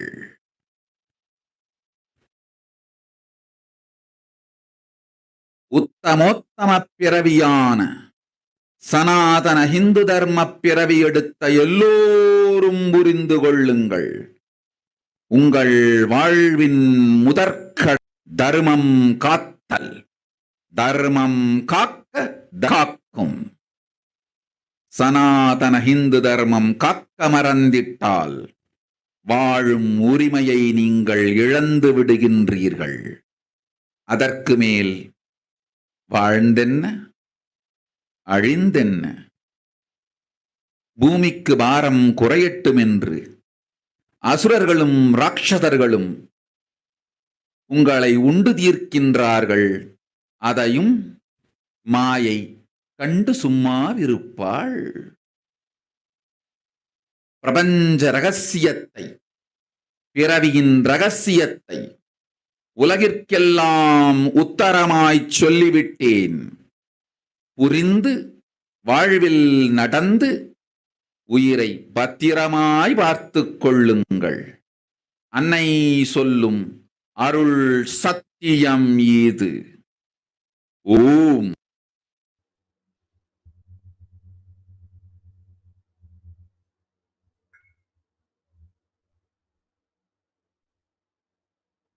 Yes, now let us look at the revelations mapped, Devi's words mapped into English. Devi says in this video, she has revealed, listen, Andajam, Yonijam, Jalajam, Bijam, like this in 4 types of birds, in 84 lakh yonis. In all these births, the most greatest birth of them all is the human birth.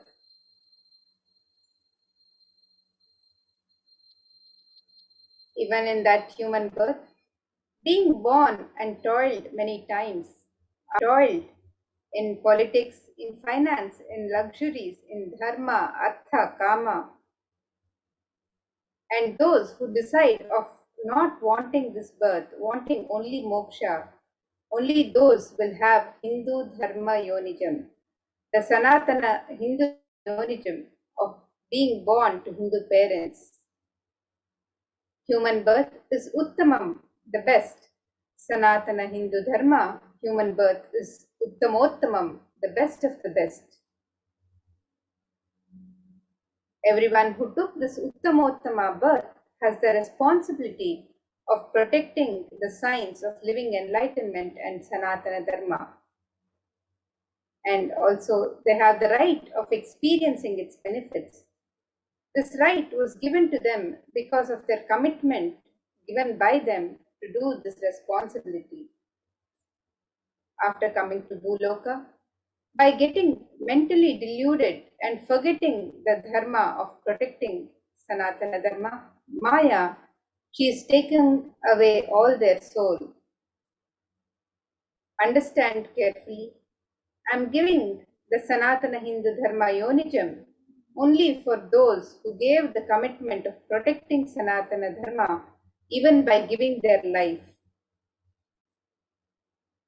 After getting the body, because of painful deluge, not dropping fear and greed, for those who forgot to protect Sanatana Hindu Dharma, Maya, she will immediately add them to the list of those who are not worthy of living. Therefore, Rakshasas and Asuras are automatically taking away their life. Understand properly, for those will permanently have Veera Swarga and Kailasa Padavi. For any reason, people who forgot to protect Dharma, having the Uttamottama birth of Sanatana Hindu birth, there is no other way for them. Sanatana Hindu Dharma human birth is Uttamottama human birth. Your rights in this world are immense. Also, your responsibility in this world is large.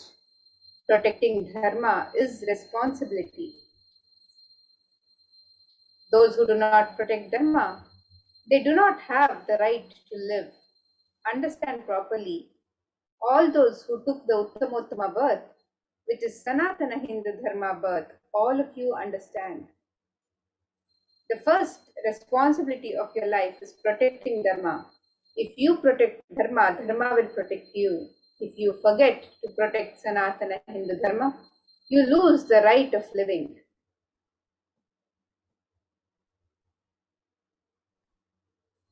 After that, what bothers whether you live or get destroyed?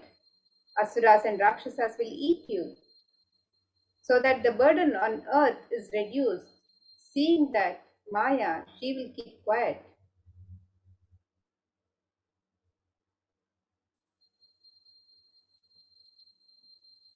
So now let us look at the revelations about the responsibility of Hindus, the Hindu nation, making of the Hindu nation.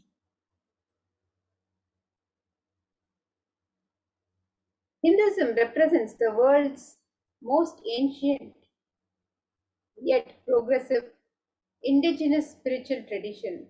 It is an open framework model of civilization that stands for global peace, vegetarianism, non-violence, yoga, worship of nature, temple-based living, manifesting spiritual powers and inherent divinity of every being.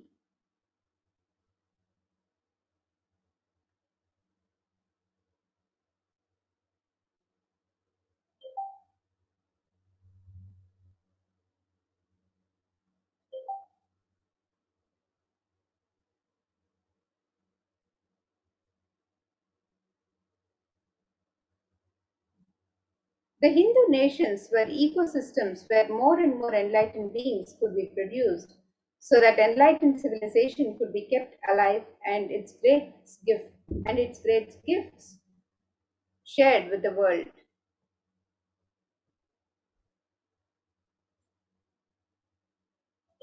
Let us look at some references of the Hindu nations from Hindu scriptures.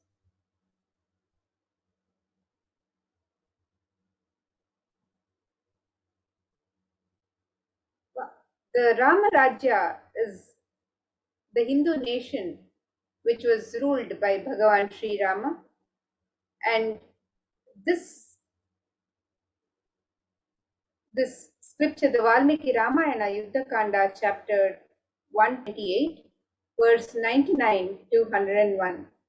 These verses describe Ramarajya as described herein. It says, there were no widows to lament, nor there was any danger from wild animals, nor any fear born of diseases. The world was bereft of thieves and robbers and robberies. No one felt worthless, nor did old people perform obsequies concerning youngsters. Every creature felt pleased. Everyone was intent on virtue, turning their eyes towards Rama alone. Creatures did not kill one another.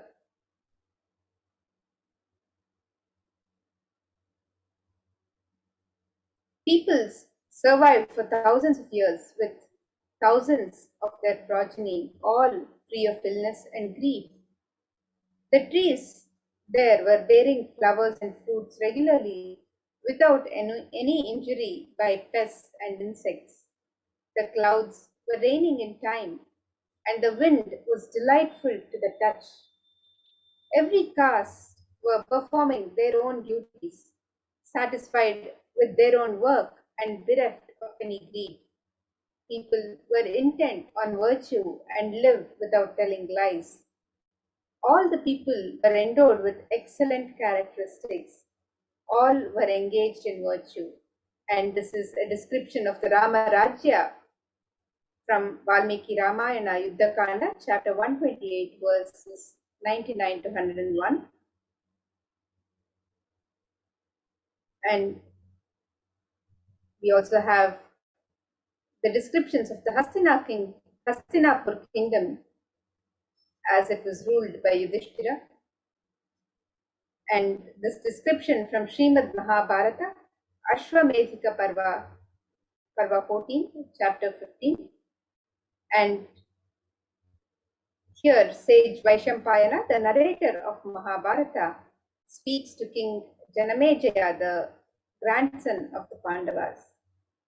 And it is described, Devas granted rains to fulfill all wants. The world became free of all disease. There was no hunger or thirst anywhere. There was no mental suffering. Those without livelihood were given livelihood. There was abundance all around. There were no worldly worries left for anyone, and there was no cause to fear either. Happiness on earth was in fact even greater than in the heavens. And this is the description of the Hastinapur kingdom under Yudhishthira.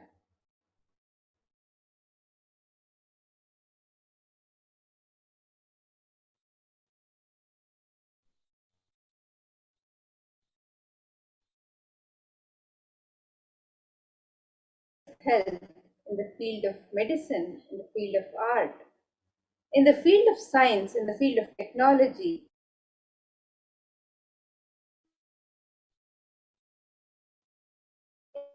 In the field of aviation, in the field of dance and music, in the field of clothes and jewelry, in the field of judicial field, the Hindu nations have. And now let us understand how were these Hindu nations destroyed. The destruction of the Hindu civilization,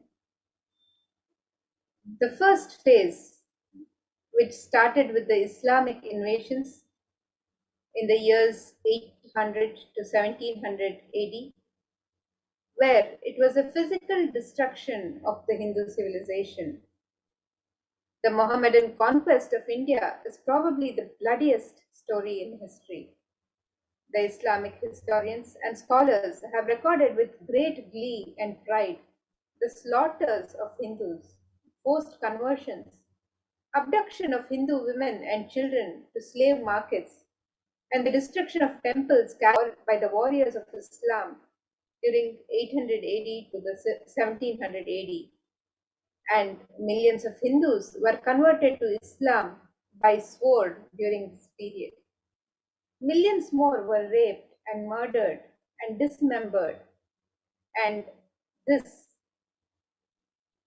is from the story of this passage is from the story of civilization, our Oriental heritage, written in 1935 by Will Durant.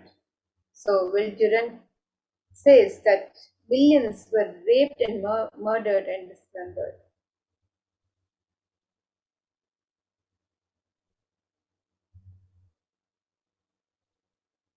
And another description of the first phase of the destruction by Islamic invasions.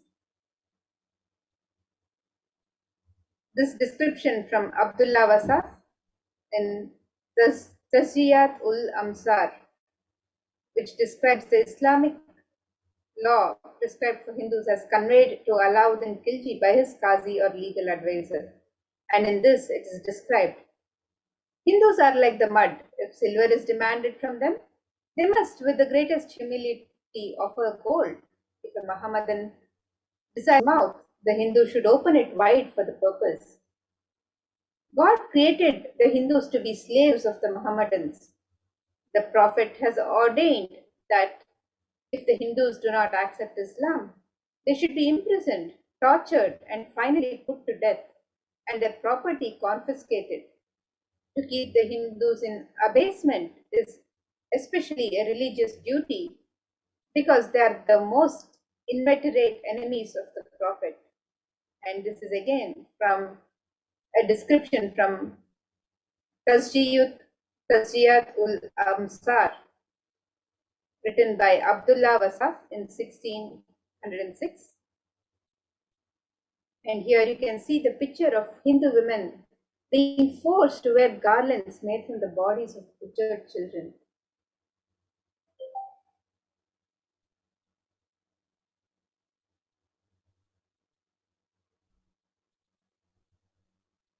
And another description of the destruction of Hindu civilization in the Islamic invasions.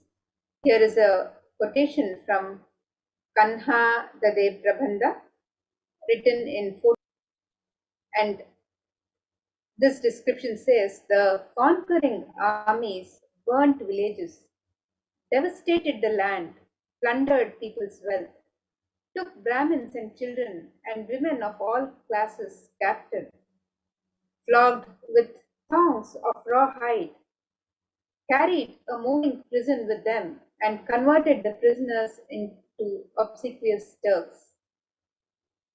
And here are some of the statistics. The statistics show that over 200 million Hindus were slaughtered by Muslim invaders. Over 100,000 temples were destroyed during the Islamic invasions, and over 1 million deities and sculptures were destroyed by the Islamic invasions.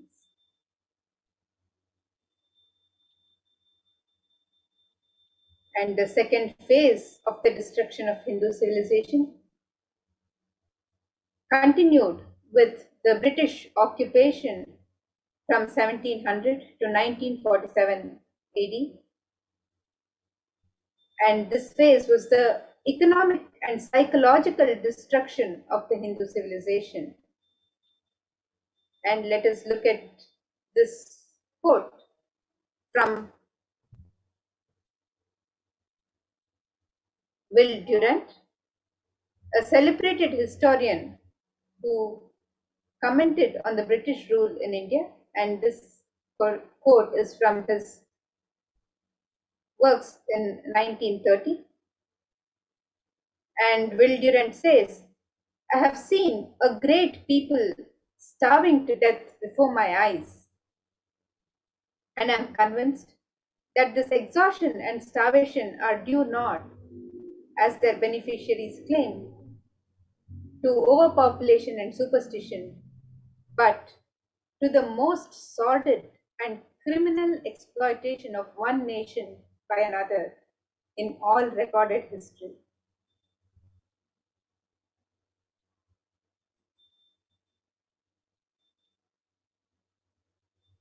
And here's some more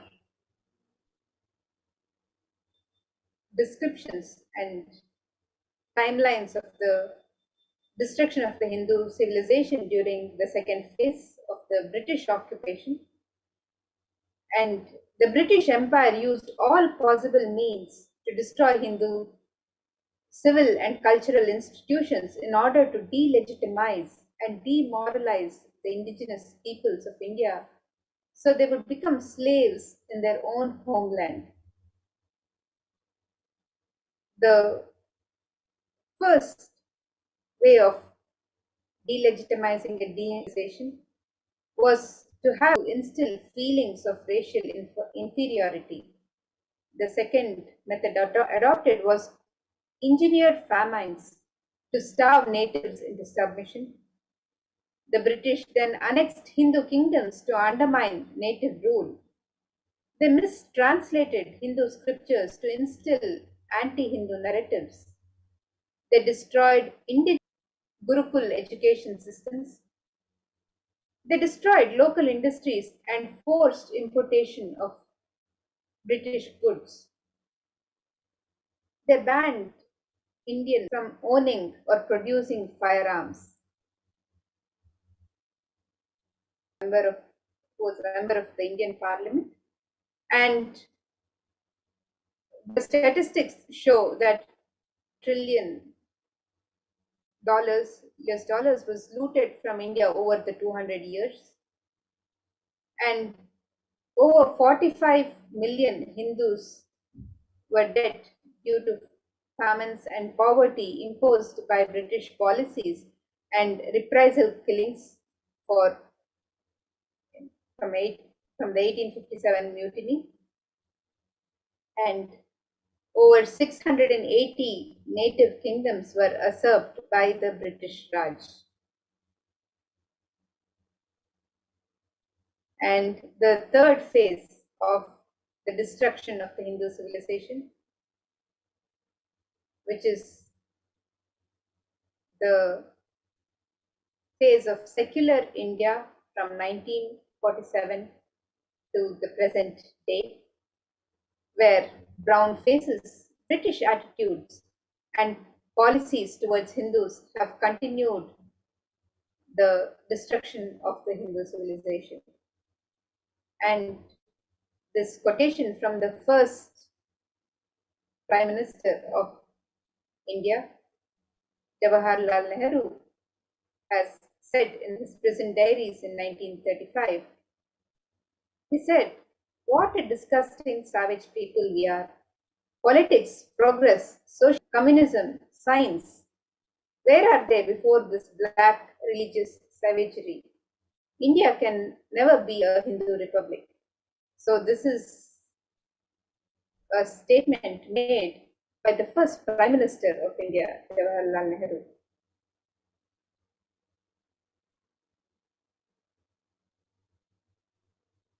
And the destruction of the Hindu civilization continued with other leaders of secular India. And B.R. Ambedkar, India's first law minister and principal architect of the Indian Constitution, has said in the Pakistan or the partition of India in 1940, he said, "If Hindu Raj does become a fact, it will no doubt be the greatest calamity for this country. No matter what the Hindus say, Hinduism is a menace to liberty, equality, and fraternity.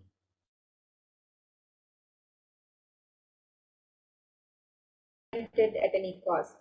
And this is a statement made by a leader of modern secular India, by B.R. Ambedkar.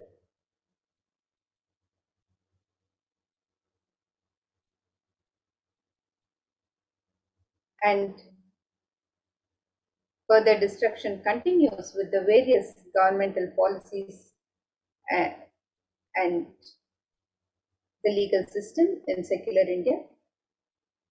The modern Indian legal system, academia, and media all systematically undermine, suppress, and delegitimize Hindu institutions and culture.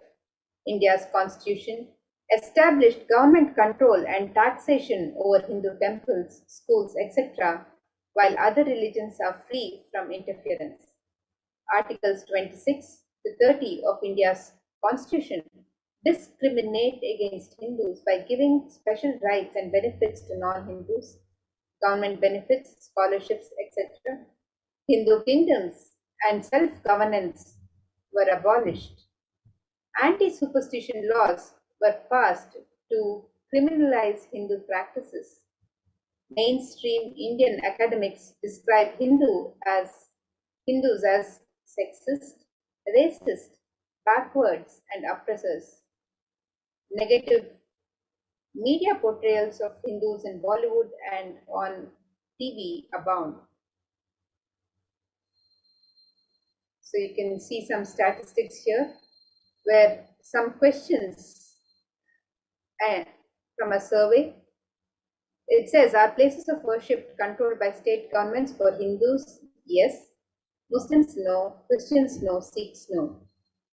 Can be brought under government control? For Hindus? Yes. For Muslims? No. Christians? No. Sikhs? No. Does government manage place of worship's finances? For Hindus? Yes. For Muslims, Christians, and Sikhs? No. Does the government manage place of worship administration, including religious rituals? For Hindus? Yes. For Muslims, Christians, and Sikhs? No. Can government dispose or sell place of worship assets? For Hindus? Yes. For Muslims, Christians, and Sikhs? No. Is the place of worship income taxed? For Hindus, yes. For Christians, Muslims, and Sikhs, no. Can government use place of worship income for other purposes? For Hindus, yes. For Christians, Muslims, and Sikhs, no. Do practitioners have a say in the management of place of worship affairs? For Hindus, no. For Christians, Muslims, and Sikhs, yes.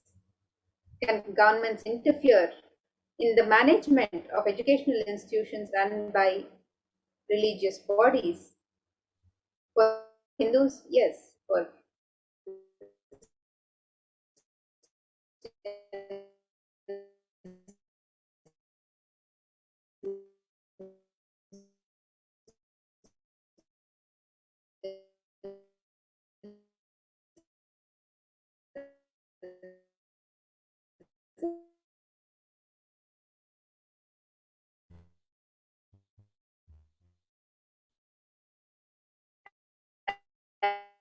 and this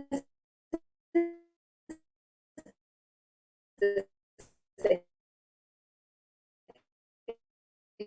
India, this is which continues to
Nithyananda, we apologize for the technical glitch.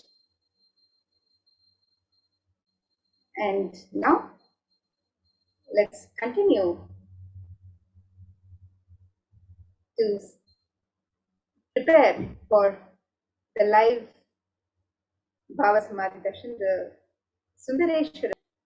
So let us continue our next segment where we'll get ready to receive darshan and blessings of Bhagavan Sundareshwara.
Welcome back to this segment. where we'll be learning more and getting ready to receive the live darshan of Bhagavan Sundareshwara Paramashiva Sayujya Samadhi Darshan. And let us manifest the superconscious experience of the Shiva Sayujya Samadhi through the darshan of Irayanar Bhagavan Sundareshwara Paramashiva.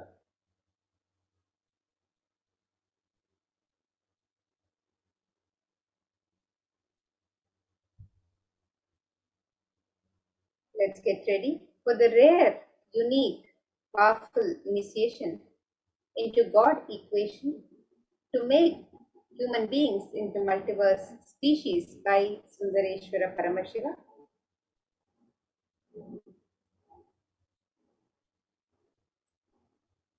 So what is Sundareshwara Paramashiva Sayujya Samadhi Darshan? Let us watch a video. Sundareshwara himself describes this beautiful darshan.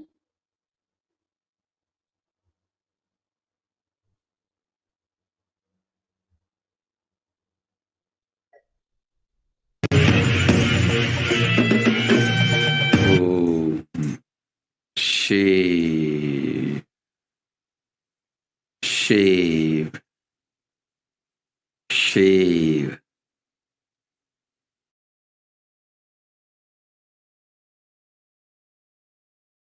Paramashiva, I will manifest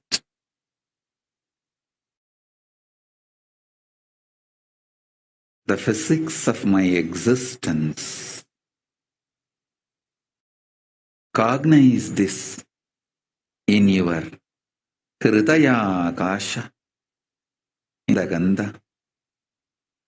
You will experience my existence. Sundareshwara Paramashiva. The countless, uncountable by any visualized, assumed mathematics, Brahmandas manifest in me, exist in me, get rejuvenated in me, get deluded inside me, gets liberated inside me. For all the countless Brahmandas to exist, to get created, to get sustained, to get rejuvenated, to get deluded, to get liberated. I am the space.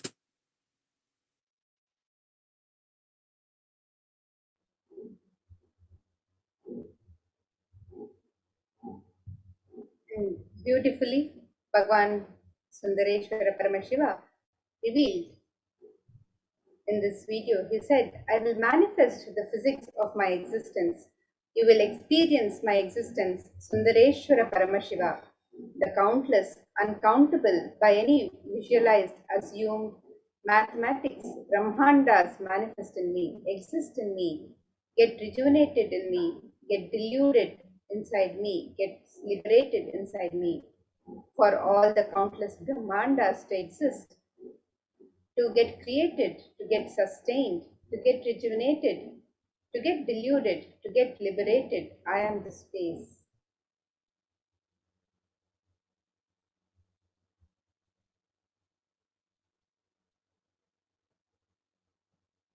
And let us now take a look at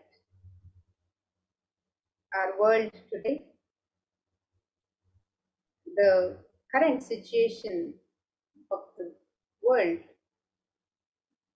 the risks, the environmental risks and the environmental situation that our world faces today. According to the United Nations, a new scientific report from the Intergovernmental Panel on Climate Change, IPCC, warns that we are on a crash course towards catastrophe if global temperatures are allowed to rise. The window to slow or even halt some of these worsening impacts is rapidly closing, and the message is clear: we must take action. And we can see chart how the extreme weather, where it has led to a 170% increase in flood risk. In the existence of species, 18% of insects, 16% of plants, and 8% of vertebrates will be affected. 410 million urban residents are exposed to severe drought by 2100. And Arctic sea ice-free summers in the Arctic, at least every once in 10 years. The scientists foresee that Arctic may have ice-free summers once in every 10 years. And 28% of the world's population, or 2 billion people, will be exposed to extreme heat waves at least once every 20 years. 49 million people will be impacted by sea level rise of 56 centimeters by the year 2100, and lower economic growth at 2 degrees Celsius than at 1.5 degrees Celsius for many countries, particularly in the low-income countries. And lower risks to marine biodiversity, ecosystems, and their ecological functions and services at 1.5 degrees Celsius compared to 2 degrees Celsius increase in the global warming. And coral bleaching. Virtually all coral reefs are lost by 2100. If we have a 2 degree Celsius increase in global warming, the scientists expect that virtually all coral reefs will be lost by 2100. And half degree of global warming will consistently lead to lower yields and lower nutritional content in the tropical regions. So these are the various impacts of global warming as reported by the United Nations in their scientific report. And let us now look at this video by the United Nations about the state of our world today.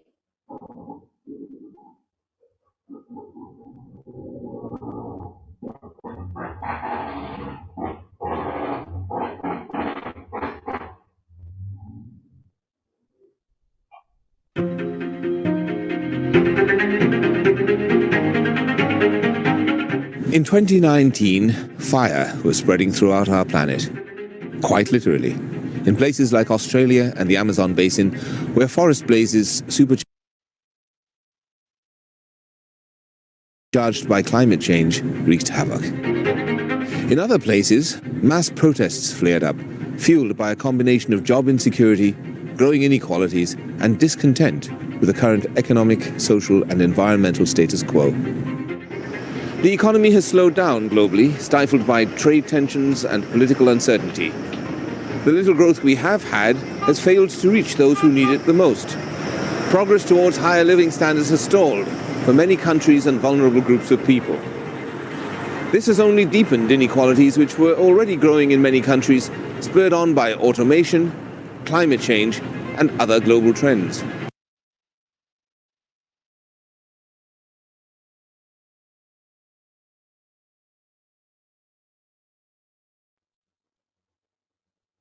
And here we can see some of pictures of the nations in our world today.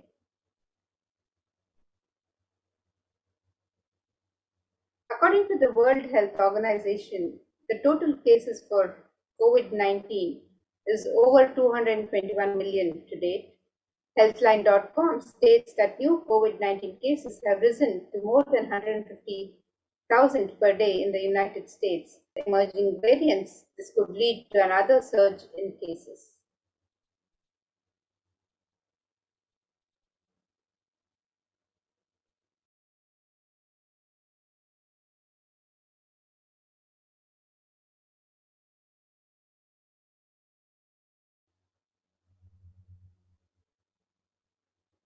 And it is at this time of crisis that Bhagavan Sundareshwara has come down to heal the world. In this time of crisis, Bhagavan Sundareshwara has come down to earth with such extreme compassion for humanity. He states, "O bound souls, listen intensely. Your impossibility and irresponsibility made you surrender yourself to the delusion. Cognize the ultimate truth. Sundareshwara Paramashiva, I exist. Sundareshwara Paramashiva, I exist. The moment you remember me, call me, I am here for you."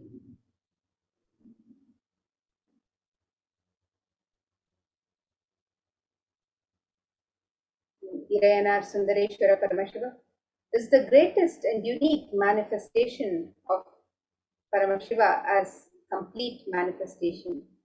He assumes physical, subtle, light bodies as and when he wants, plays with all the physical reality and corrects all influences, changes, adds, removes, deletes anything in this physical plane as he likes without even a reason, just for fun.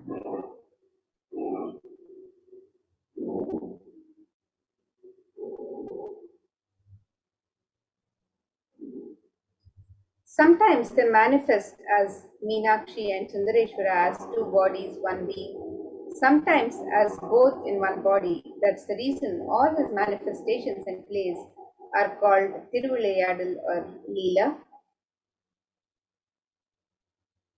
And due to his causeless, limitless compassion, Irayanar Sundareshwara Paramashiva Paramparu is manifesting in all his glory as Purnavatara through this being, Bhagavan Sri Nithyananda Paramashivam as Nijavatara. From the Shuddhadvaita Paramashiva Sayujya Samadhi space, Irayanar Sundareshwara Paramashiva Paramparu will be manifesting through the supreme manifestation. Irayanar Sundareshwara Paramashiva Paramparu will give darshan, bless and shower boons as Leela. Sundareshwara Paramashiva himself has come down again in the form of the Supreme Pontiff of Hinduism, Jagadguru Mahasannidhanam, His Divine Holiness Bhagavan Sri Nithyananda Paramashiva as Swamiji, just to continue his legacy and Leela. To continue being available to all of us, playing his divine Leela, performing miracles in the lives of his devotees, attending to our prayers, and continuing the legacy as ruler of the whole of Madurai. Shamala Pita Sarvagna Pitam as the 293rd Jagadguru Mahasannidhanam and as the Supreme Pontiff of Hinduism, guiding the whole of humanity. And when you witness the Bhava Samadhi Darshan, your neurons mirror that of the avatar. Mirror neurons activate and process all the observed movements or information of the avatar just by seeing. That is, our entire body, silently and without movement, recreates what is happening in distances far away and experiencing the superconscious energy radiated by the avatar. As an effect of the mirroring neurons, all the powerful cognitions and powers of Bhagavan Sundareshwara are mirrored in you.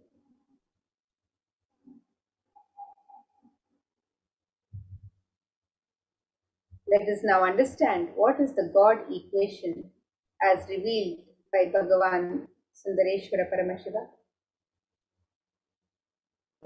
Sundareshwara Paramashiva has revealed, exhale intensely whatever you have, Paramashiva will inhale in you, is the God equation. Nothing is more powerful than power manifestation science. It is the most exciting spiritual science. When you decide to manifest powers again and again and again, you know Paramashiva is within you and he is manifesting. You fall in love with Paramashiva every minute. If he manifests, you know he's real and he is manifesting. Even if you don't manifest what you declared, you will manifest the Gnana and Vijnana, the knowledge and understanding. Possibilities and powers of Paramashiva will manifest in you now.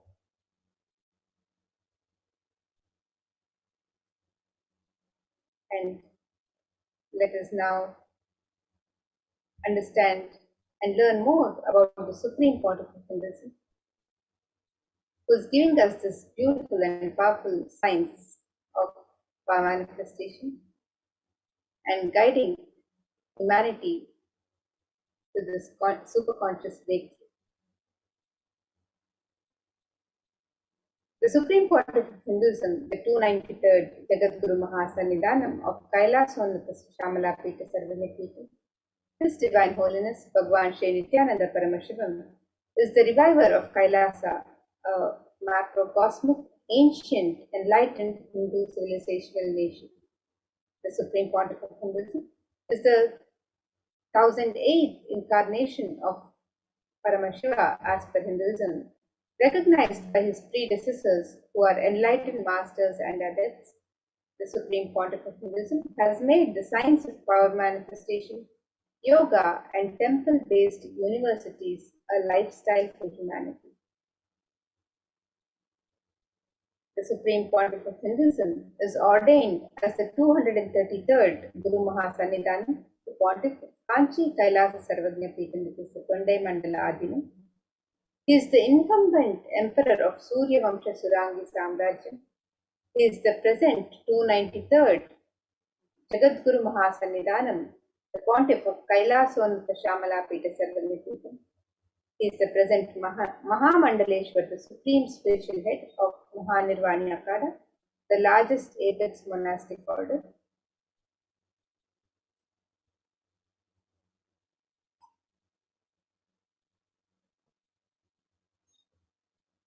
So here you can see some pictures of the Supreme Pontiff of Hinduism, ordained as the 233rd Guru Mahasannidhanam, the Pontiff of Kanchi Kailasa Sarvagnya Peetham, which is the Tondai Mandala Adinam.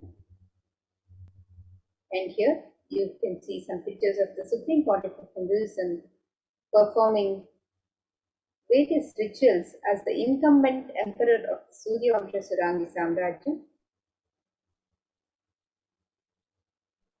And here you can see some pictures of the Supreme Pontiff of Hinduism, the coronation and celebrations of the Supreme Pontiff of Hinduism as the incumbent emperor of Surya Vamsha Surangi Samrajyam.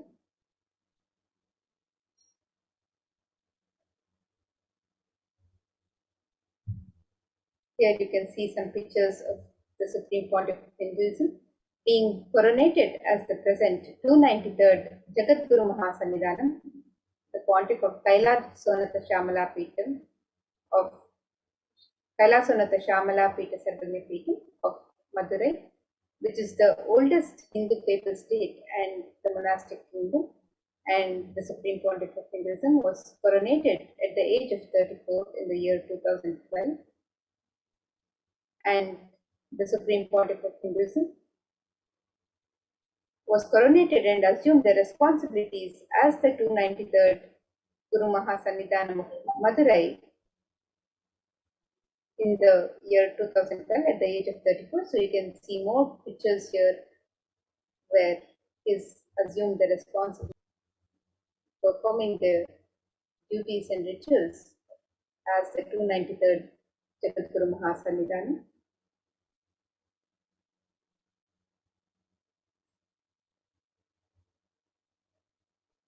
Here are some pictures of the Supreme Pontiff of Hinduism, the present Mahamandaleshwar, the supreme spiritual head of Mahanirvani Akada, the largest apex monastic order, being chosen as the Mahamandaleshwar and being honored by the sadhus, the Mandaleshwars and the Mahamandaleshwars, the leaders of the Akadas at Kumbh Mela.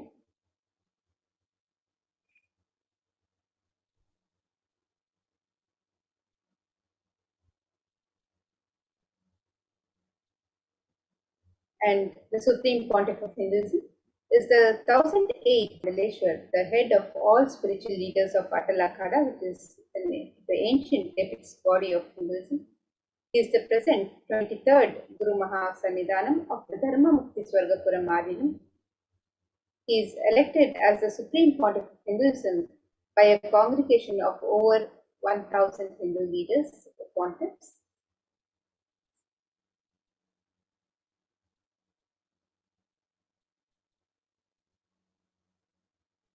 And here you can see pictures of the Supreme Pontiff of Hinduism with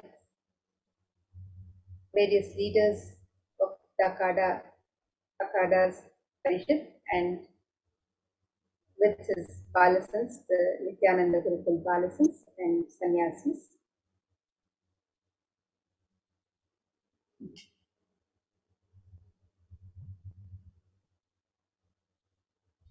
The Supreme Pontiff of Hinduism is also honored as the leader of Hinduism, the most awarded, internationally recognized Hindu leader, reviver of 108 ancient Hindu sampradayas, including the Rudra Kanyas, the Rudras, the Rishis, the Rishikas, Bhairavas, Bhairavis, Sannyasis, establisher of the largest Hindu university, the Kailasas Nithyananda Hindu University in the world, with satellite campuses in over 150 countries, establisher of 1,000 plus Kailasa enlightenment ecosystems, founder and reviver of over 100 Sarvagyapitas, collector of the largest Hindu library with over 1 million books, 1 million palm leaf scriptures, and over 20 million digital books.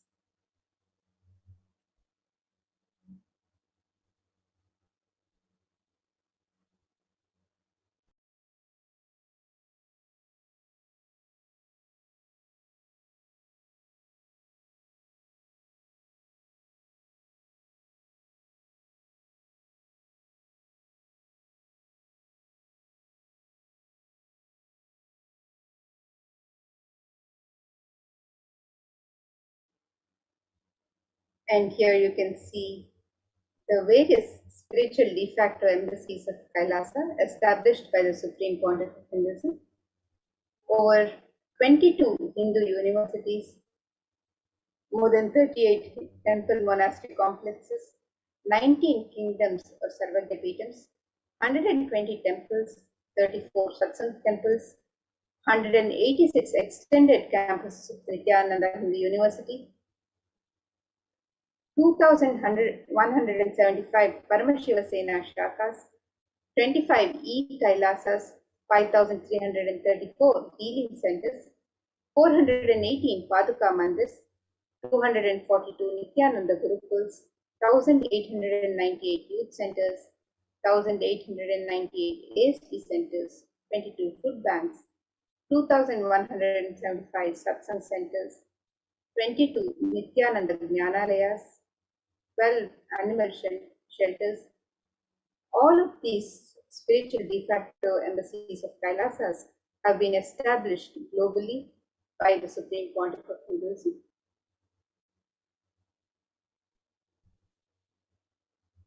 And here you can see a pictorial representation of the peace walks of the Supreme Pontiff of Hinduism, which has covered over 100,000 kilometers and has gifted the signs of spiritual healing to more than 2 million human settlements thus far. So here you can see from the year 2000, the various and the world tours, the various yatras undertaken by the Supreme Pontiff of Hinduism, the peace walks, where millions have benefited from the science of spiritual healing.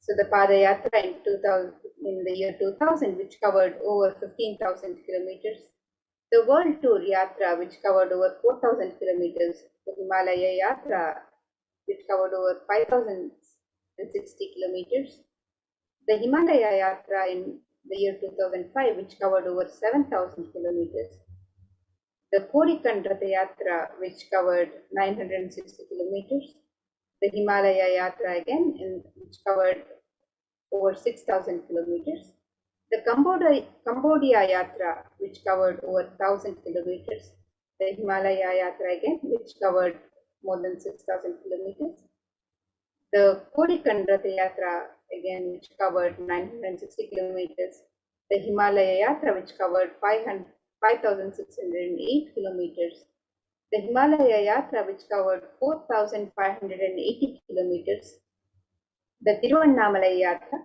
which covered 300 kilometers after the year 2010, the Kailash Yatra, which covered 600 kilometers, the India Tour Yatra, which covered over 5,000 kilometers, the Bali Yatra, which covered over 1,000 kilometers, and the Vijaya Yatra, which covered over 300 kilometers.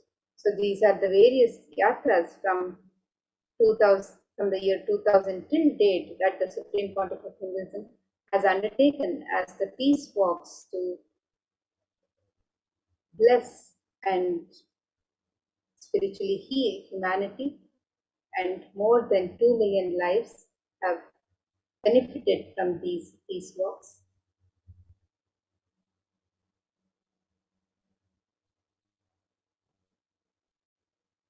And Irayanar Sundareshwara Paramashiva Parampurul is the manifestation of the beauty of the cosmos in flesh and bones. Irayanar Sundareshwara is the embodiment of superconsciousness expressed in the human body, playing with all his glory.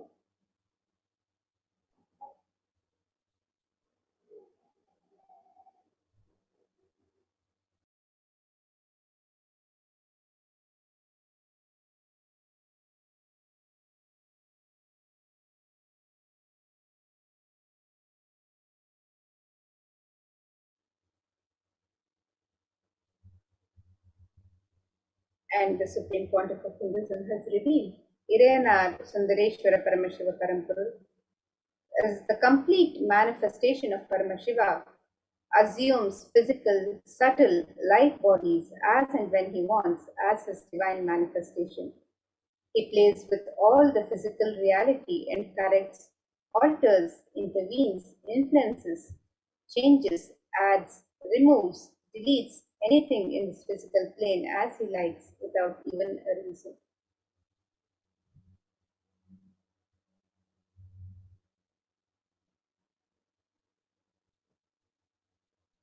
Irayanar Sundareshwara Paramashiva Parampurul is the greatest, unique, and complete manifestation of Paramashiva.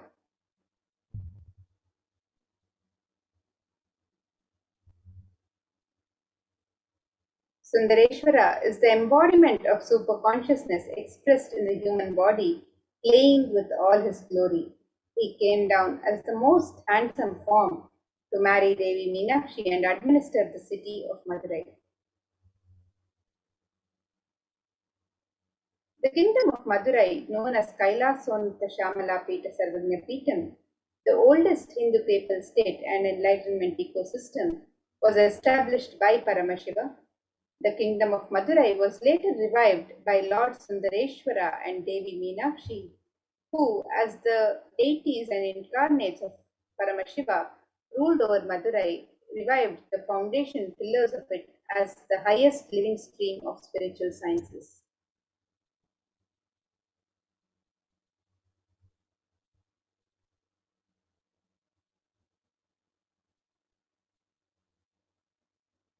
And to ensure this tradition continues to elevate humanity for millennia, they enthroned their direct representatives and their divine energies in the form of the continuing lineage of living masters, the Guru Mahasannidhanas, with the responsibility to train and groom the kings in administration, constitution, and governance, acting as regents.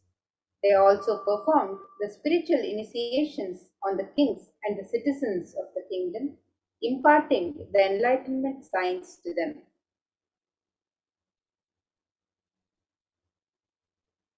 And here you can see the pictures of Devi Meenakshi and Bhagwan Sundareshwara and their enthroned direct representative Tirughyana Sambandha.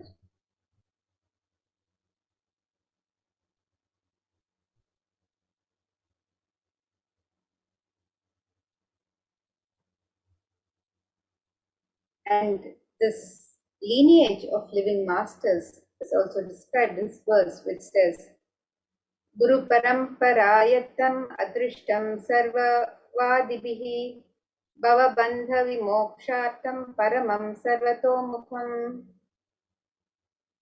And this supreme discipline of Adi Shaiva tradition has been coming down through the continuous lineage of the Guru disciple, the Adi Shaiva Guru Parampara, from time immemorial. This has been formulated for the attainment of complete liberation from the repeated phenomenon of birth and death. This is supreme in its kind and concerned with the ultimate benefit of all the souls. And here you can see the pictures of the lineage of Guru Mahasannidhanams of the Kailashonata Shamala Pita Sarvagna Pita. So here we have the pictures of the 288 Guru Mahasannidhanam of Kailasonata Shamala Pita Sarvagna Pita Srila Shri Arumugha Shri Jnana Sambandha Deshika Paramacharya Swamigal, and the 289th Guru Mahasannidhanam of Kailasonata Shamala Pita Sarvagna Pita Rao Bahadur Srila Shri Swaminatha Shri Jnana Sambandha Deshika Paramacharya Swamigal, and the 290th Guru Mahasannidhanam of Kailasonata Shamala Pita Sarvagna Pita Srila Shri Swaminatha Shri Jnana Sambandha Deshika Paramacharya Swamigal, and the 291st Guru Mahasannidhanam of Kailasonata Shamala Pita Sarvagna Pita Srila Shri Somasundara Shri Jnana Sambandha Deshika Paramacharya Swamigal.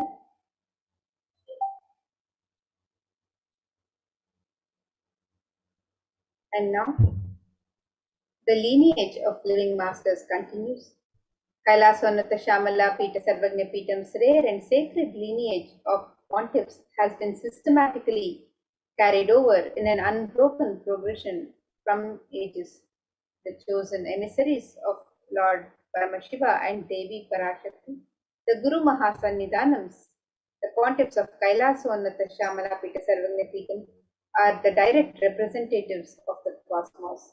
So here you can also see the 292nd Guru Mahasannidhanam of Kailasonata Shamala Pita Sarvagna Pita Srila Shri Arunagrinatha Shri Jnana Sambandha Deshika Paramacharya Swamigal, and now the present 293rd Guru Mahasannidhanam, Jagat Guru Mahasannidhanam of Kailasonata Shamala Pita Sarvagna Pita Bhagavan Srila Shri Nithyananda Paramashivam Shri Jnana Sambandha Deshika Paramacharya Swamigal, the Supreme Pontiff of Hinduism.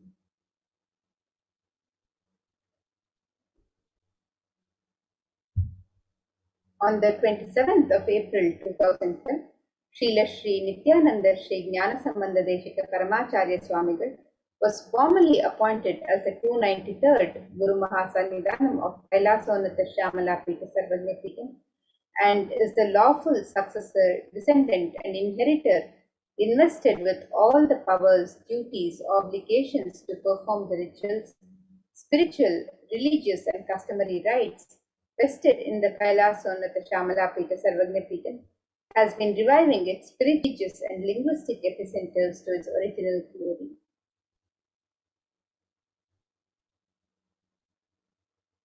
And let us now watch a short video which describes the history of the Kailasonata Shamala Pita Sarvagna Pita, the Madurai Adinam, which is the world's oldest Hindu establishment.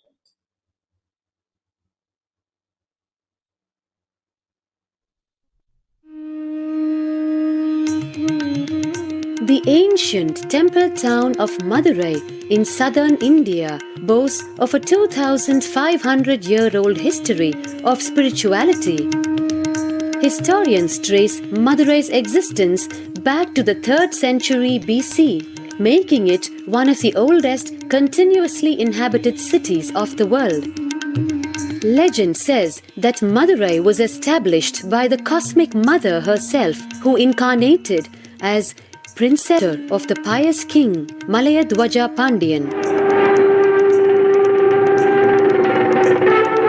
An able queen and a fearless warrior, Meenakshi expanded her empire right up to Kailash in current China. But when she came face to face with the Lord of Kailash, Shiva himself, she recognized him as her eternal consort and dropped her arms to become Shiva's companion for life. Along with Shiva, also known as Sundareshwara or the beautiful Lord, Meenakshi reigned over her kingdom for a glorious 166 years. In course of time, with the rise of Jainism as a religious force, Madurai too fell to its powerful influence, and Shaivism all but vanished from the sacred kingdom where Shiva himself had once walked the earth.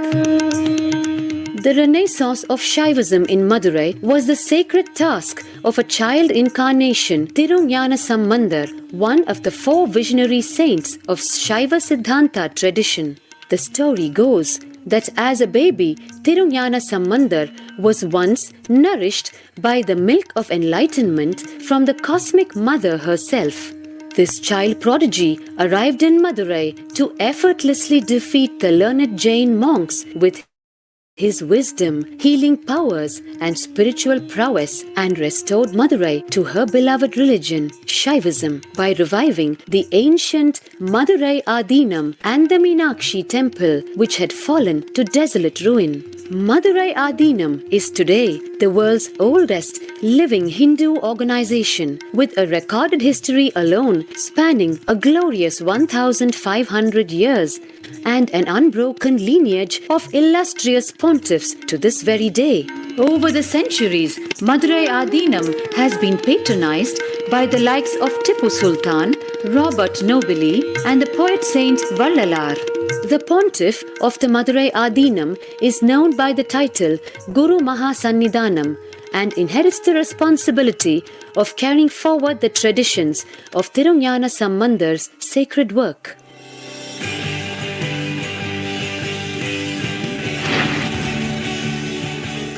On 27th April 2012, a new era began in the history of Madurai Adinam. The 292nd Pontiff, Sri Shri Arunagirinatha Jnana Sambandha Desika Paramacharya Swamigal, guided by intuition and inducement by Lord Shiva, coronated a charismatic young saint as the 293rd Pontiff of the Madurai Adinam. An accomplished yogi, a pragmatic social visionary, and an adept in mystical sciences. His Holiness Paramahamsa Nithyananda is revered as a divine incarnation by millions worldwide. Within weeks of his ascent to the sacred throne, he brought about sweeping changes to the Adinam, including the renovation of the ancient monastery, Annadan, free food for thousands every day, free medical camps, yoga classes, scriptural study, spiritual healing, and meditation programs.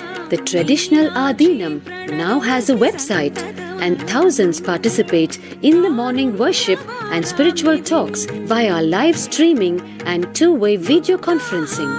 Vast properties belonging to the Adinam are being reclaimed from illegal encroachment. Its numerous temples are being restored to sanctity, and the neighboring villages are being adopted, with basic amenities, education, and medical care being provided for all. His Holiness dreams of an authentic Vedic Renaissance for which India has already waited too long. Here, I take the commitment of making Madurai Adinam as an international religious organization.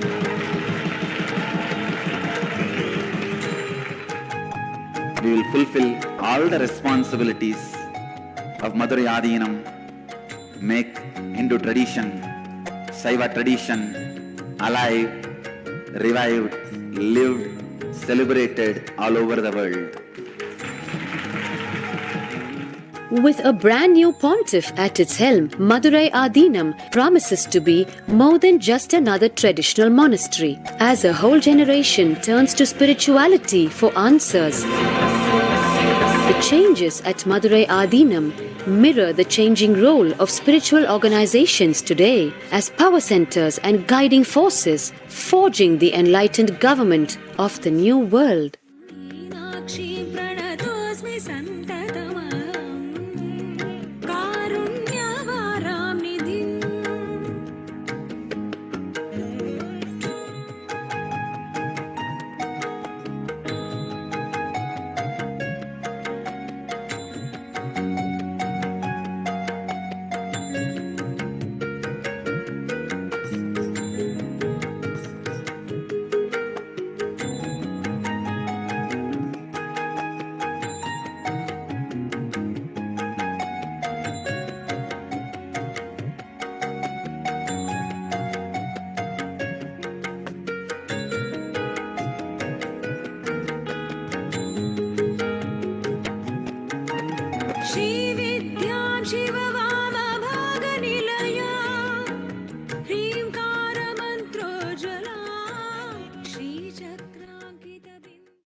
The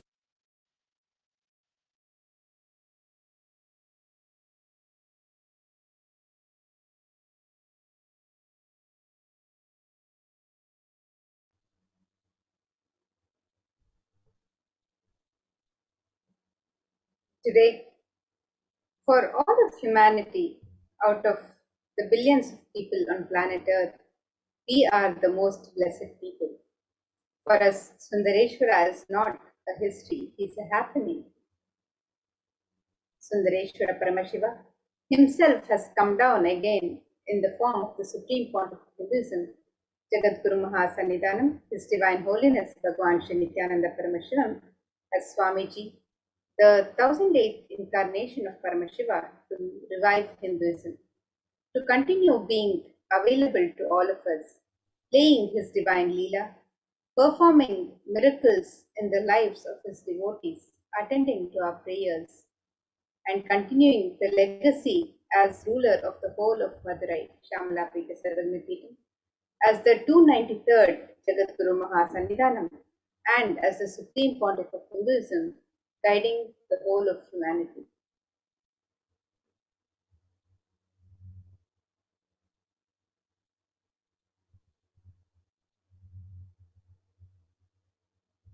Bhagavan Paramashiva assumed the physical body 11 times in Madurai just to perform his divine Leelas. Each action the divine energy performs becomes an independent entity. And if you connect with that energy, he gives you the same blessing. Understand, Sundareshwara is the illness. Let us now learn more about one of the Leelas of Bhagavan Sundareshwara.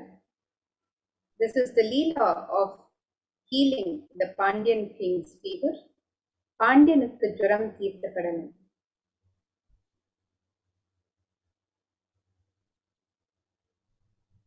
And here we can see a pictorial depiction of the various Leelas of Bhagavan Sundareshwara.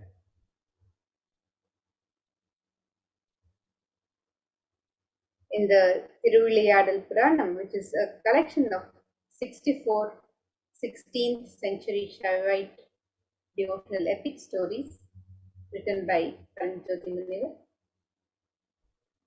The Tiruvilayadal Puranam described the actions of Bhagavan Paramashiva on earth in a number of disguises to test his devotees. So each of Sundareshwara's dimensions are recorded as his one Leela. And in the Vedic tradition, we have 64 different arts. Each leader, a complete being, has to master the 64 arts. In that, even horse riding is one, astrology, horse riding, the mastery in medicine, mastery in surgery, mastery in painting, mastery of dance. Each used his mastery on each art. There was never ever such an amazing imagination or visualization of the ultimate without reducing its Ananta Kalyana Gunas into human level.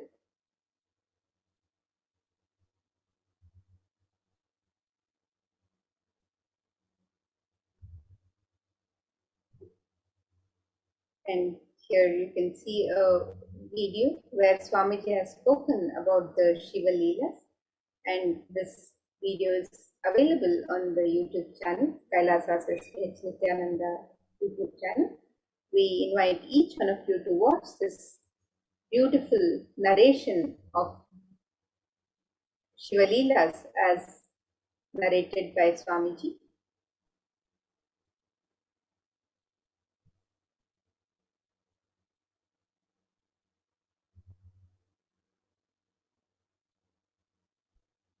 So let us now understand more who are the Nayanmars.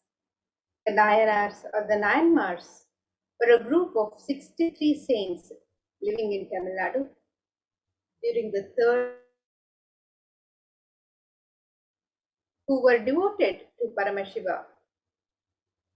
The list of Nayanmars was initially compiled by Sundarar or Sundaramurti Nayanar, and in his poem Tirutondatugai, he sings in 11 verses the names of the Nayanar saints up to Karaikal Ammayar and refers to himself as the servant of servants. The list goes into the detail of the lives of the saints, which were described in detail in works such as Devaram.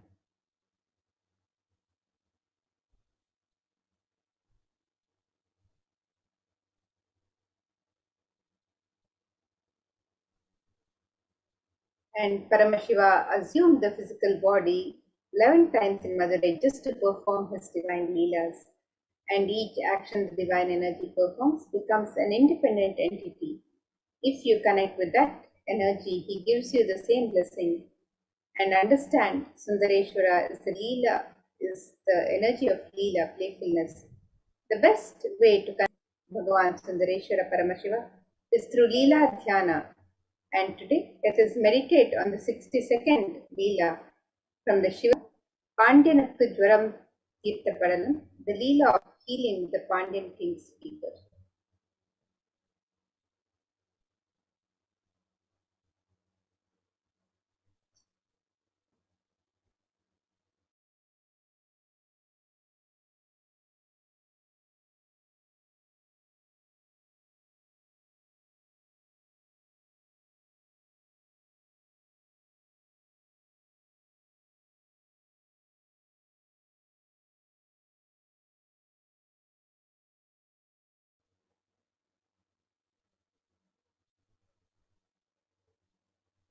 And these verses from Shiva Leela Arnavat Tantra describe this Shiva Leela of the 62nd Shiva Leela, which is the Leela of healing the Pandyan king's fever.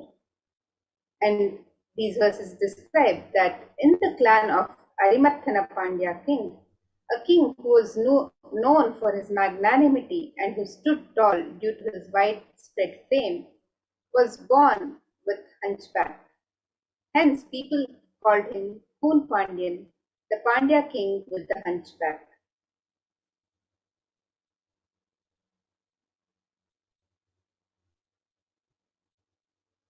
Though the king Poon Pandyan took birth in the Pandya clan, which had deep devotion for Paramashiva, due to the ill effect of his long association with the Samanar, the people who used misunderstood ideas of Jainism to spread violence, he had not only fallen in their trap, but had received the initiation too. So what to do? It is difficult to revert from the association with the wicked people.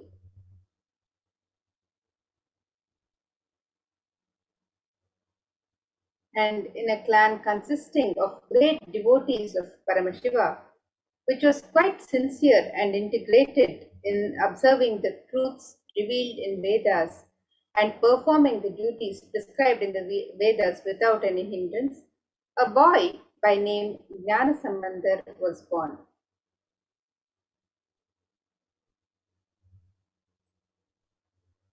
Goddess Parvati herself protected the child by feeding her breast milk, who was once struggling without his biological mother. After this incident, people are addressing the child as Jnana Sambandhan or Jnana Puranan, as the child got enlightened at the childhood itself by the grace of Goddess Parvati. The child, who was the pride of the Brahmin community, was the reincarnation of Lord Muruga. During the childhood itself, he learned all the scriptures, and keeping the Upanishads, the Hindu scriptures which reveal the underlying truths, as the testimony, he clearly explained the supremacy of Lord Shiva.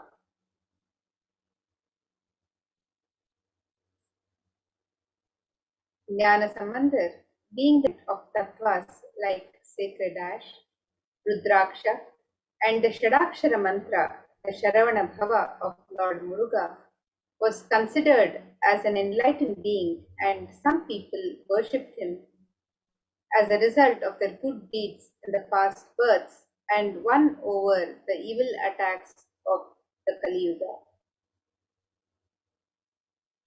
While the king Kun Pandyan's clan was surrounded by the harmful darkness of ignorance due to the preaching of the Samanar Acharyas, the queen and the minister remained deeply devoted to Paramashiva, who adorned his matted locks with the crescent moon. Both the queen and the minister, who had incomparable and deep devotion at the lotus feet of Jnana Sambandar, explained to him about the position of the king and tried to save the king, who was drowned in the heat of the dilapidated well, which is the deep ignorance. Once King Kun Pandyan was attacked by extremely high fever and was struggling. All the efforts taken by the Samanar Acharyas for the king to heal the king were unsuccessful. At that time, for the sake of the king's health, the queen herself very much pleaded with Jnana Sambandar, the enlightened master. The enlightened master, Jnana Sambandar, while entering the king's palace, remembered the form of Lord Shiva, who always remains cool due to the oozing out of the nectar from the crescent moon adorning his crown, and meditated upon the sacred truth, Shivoham, I am Shiva, in his inner space for a moment, and looked at the king, who was affected by the heat of high fever. He showered his grace on the king through his eyes.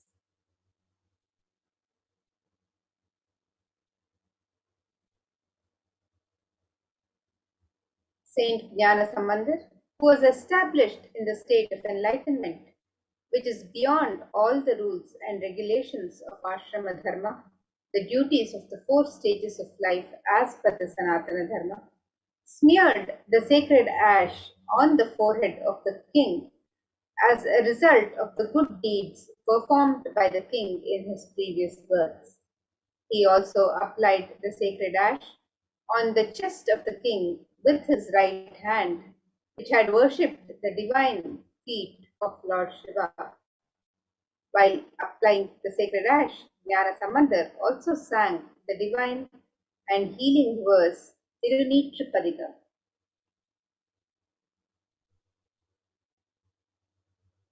On receiving the sacred touch of the divine hands of Jnana Sambandar, which is described in the Rudram, the Vedic chant of Lord Shiva, as the most auspicious, the most holy, and the healing medicine of the three worlds. The king got rid of the high fever instantly.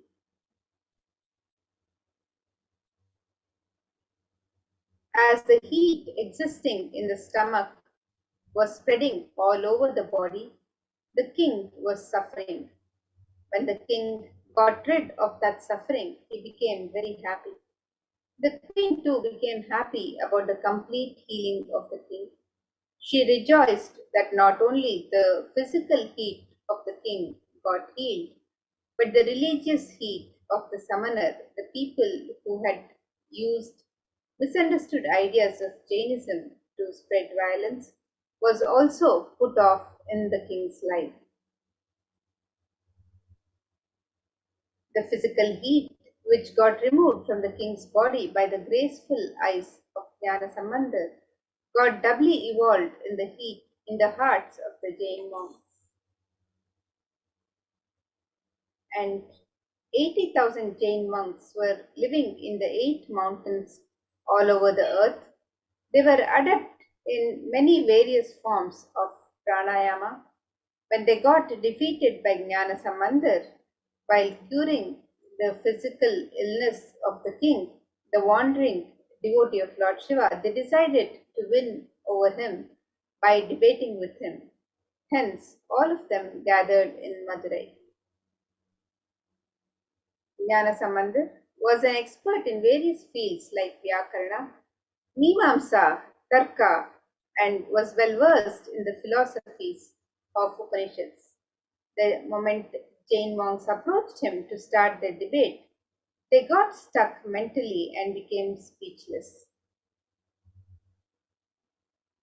Vedic religion is proved categorically right by the justifications and the philosophy like Mimamsa Shastra, and is well established by the inquiries of the Tarka Shastra.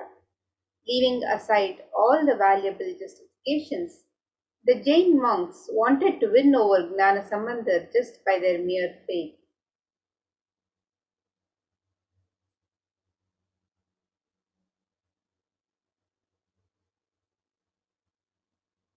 And let us further see the description of this Leela. So, Kun, or bent back in Tamil, Kun Pandyan, was a great king conquering the Cheran and the Cholan. He married Mangayar Karasi, the daughter of the Cholan. Pandyan was involved in the Jain religion and spoke low of Shaiva traditions. Mangayar Karasi, a great lady, a woman with the stature of a sage, was a Shaivite. During this period, people belonging to the Jain sect, the Samana Matam in Tamil, entered into Madurai and settled down there. King Nedumaran got attracted towards the Jain sect. He announced an order that all his citizens should follow the Jain sect. This gave a shock to his wife and the minister Kulachirayar, but they did not have the courage to talk to him on this matter with the great king, and the people were afraid to come to Meenakshi Amman temple in Madurai.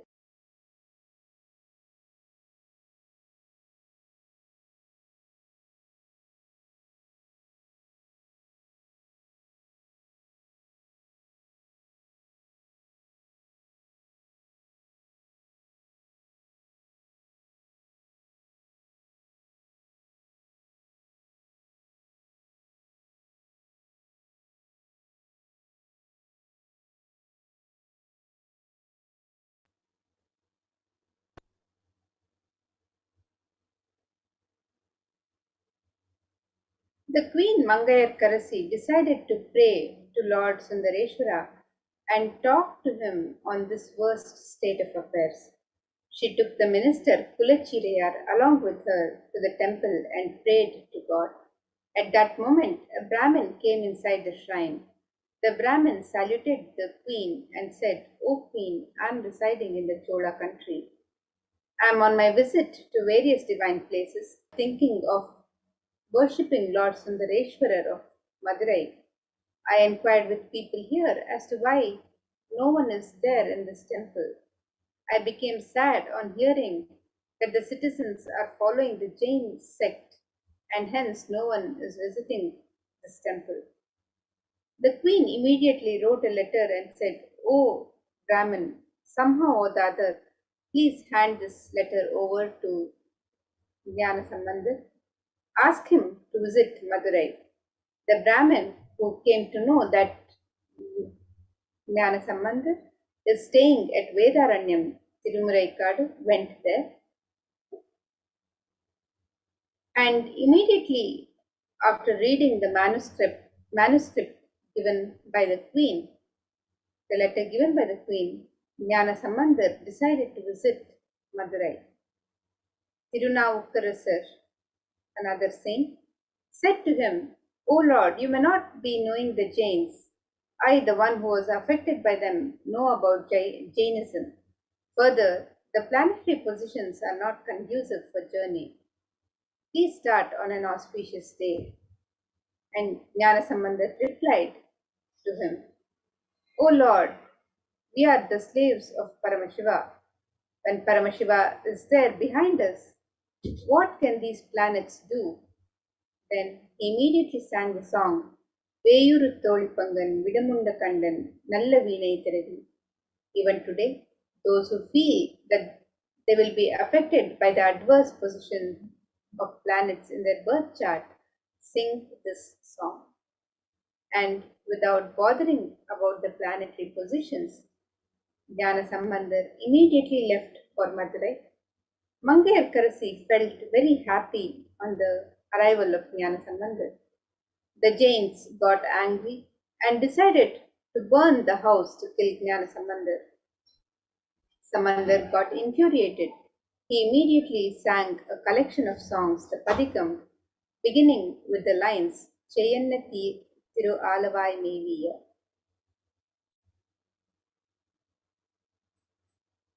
Sambandar then went to see the Pandyan king. On hearing this, the Jains told the king, "O king, the Sambandar will not be able to cure this disease. We will cure it now in just 5 minutes." The king shouted, "O Jains, just remain aloof. Let Sambandar alone give me the treatment." Sambandar said, "I do not want any other thing. Just bring some ash from the kitchen of the temple." The ash was brought. Sambandar made the king understand that your consciousness does not need to shrink. Because of this idea, everything is going to become ash. Listen. But your consciousness is beyond anything you see. Initiating him into this tattva of life and giving the ash as a prasada, when the tattva started spreading and expanding in Poon Pandyan's consciousness, the shrinking body stood up, the hunchback was cured, and he expanded and became known as Mindrasir Nedumaran Nayanar. Today, Bhagavan Sundareshwara himself has come down as the supreme pontiff of Hinduism. Let us now watch a video where the supreme pontiff of Hinduism has spoken about the Shiva Leelas.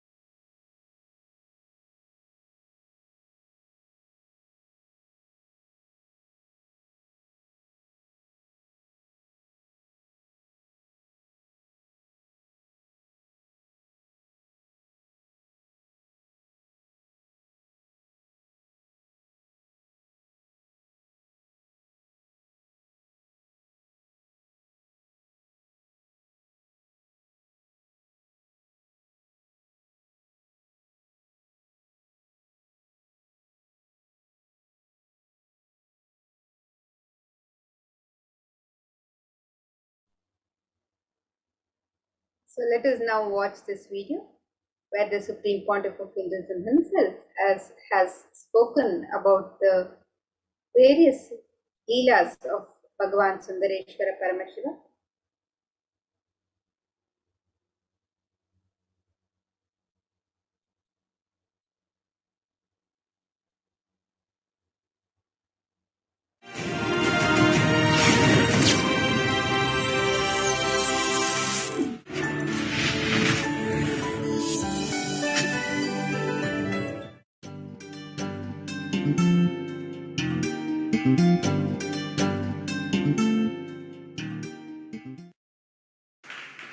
Let us start today's satsang. In Bhagavad Gita, 4th chapter, Jnana-karma Sannyasa Yoga, 32nd verse.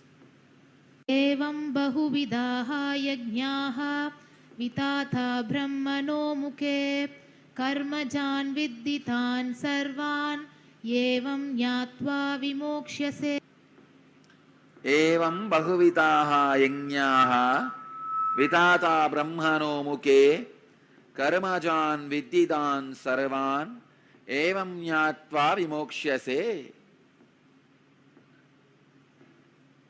Translation: thus worship of the divine energies is performed in various ways. In the beginning of expansion, understand that all of them originate in actions. Knowing this, you will be liberated.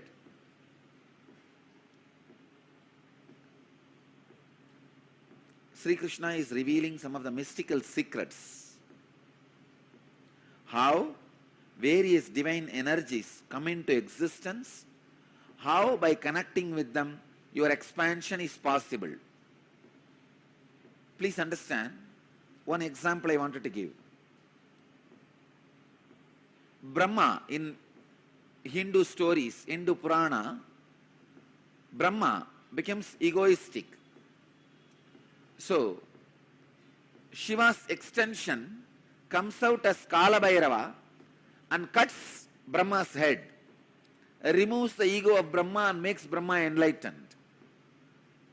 This action, Shiva's energy coming out and removing the ego of Brahma and making him enlightened, this action becomes Kala Bhairava. So when you connect with Kala Bhairava and start worshipping the divine energy called Kala Bhairava, he removes your ego also and gives you enlightenment. Same way, Veerabhadra, Shiva's energy expanded and destroyed the collective negativity of Daksha, which causes suffering for himself and for others. Many times, your pain body becomes so strong, knowingly you cause suffering to you and to others. Even though you know you are causing suffering to you and to others, but the pain pattern is so strong, you can't escape. I can see very clearly. So many people, they know if they are out of me, if they are away from me, they are going to create suffering for themselves. But their ego, arrogance is so strong, they can't live. They can't live around me. I have seen so many times, even devotees, they know if they listen to my teachings and live, they will be out of their sufferings and torture they are doing to themselves and to others. But they don't want. Daksha represents the negativity which causes suffering to yourself and to others. Shiva's energy which came out and destroyed the Daksha's negativity is Veerabhadra. Understand? Veerabhadra did not kill Daksha. He gave life back to Daksha.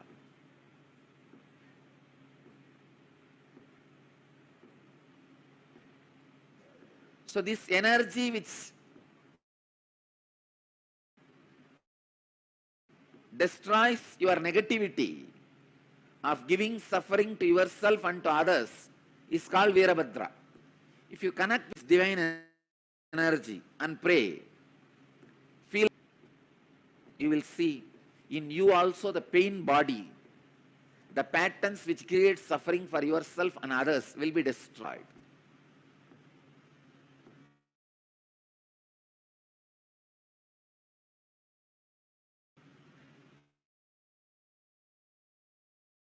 It's a beautiful verse.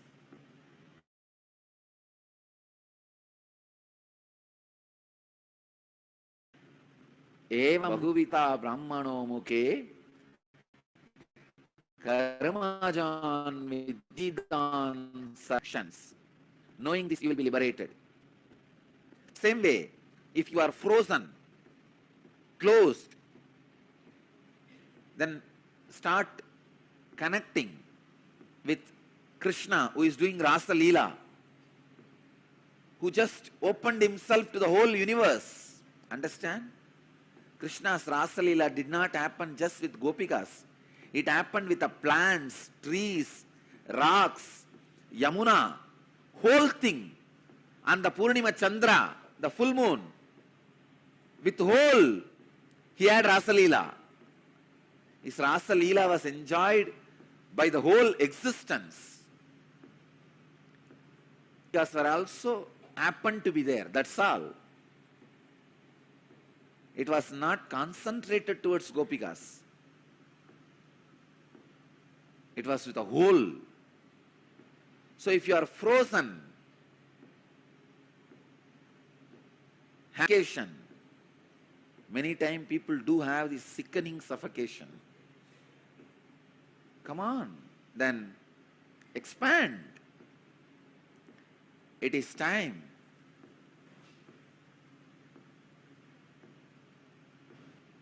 You meditate on Rasa Leela Krishna. So each action of divine, each action of an incarnation becomes independent energy by itself. Shiva's one action, cutting Brahma's head and giving him enlightenment, it became an independent energy called Kala Bhairava. Shiva's one action of killing the negativity of Daksha and liberating him from negativity and negative patterns became independent divine energy called Veerabhadra.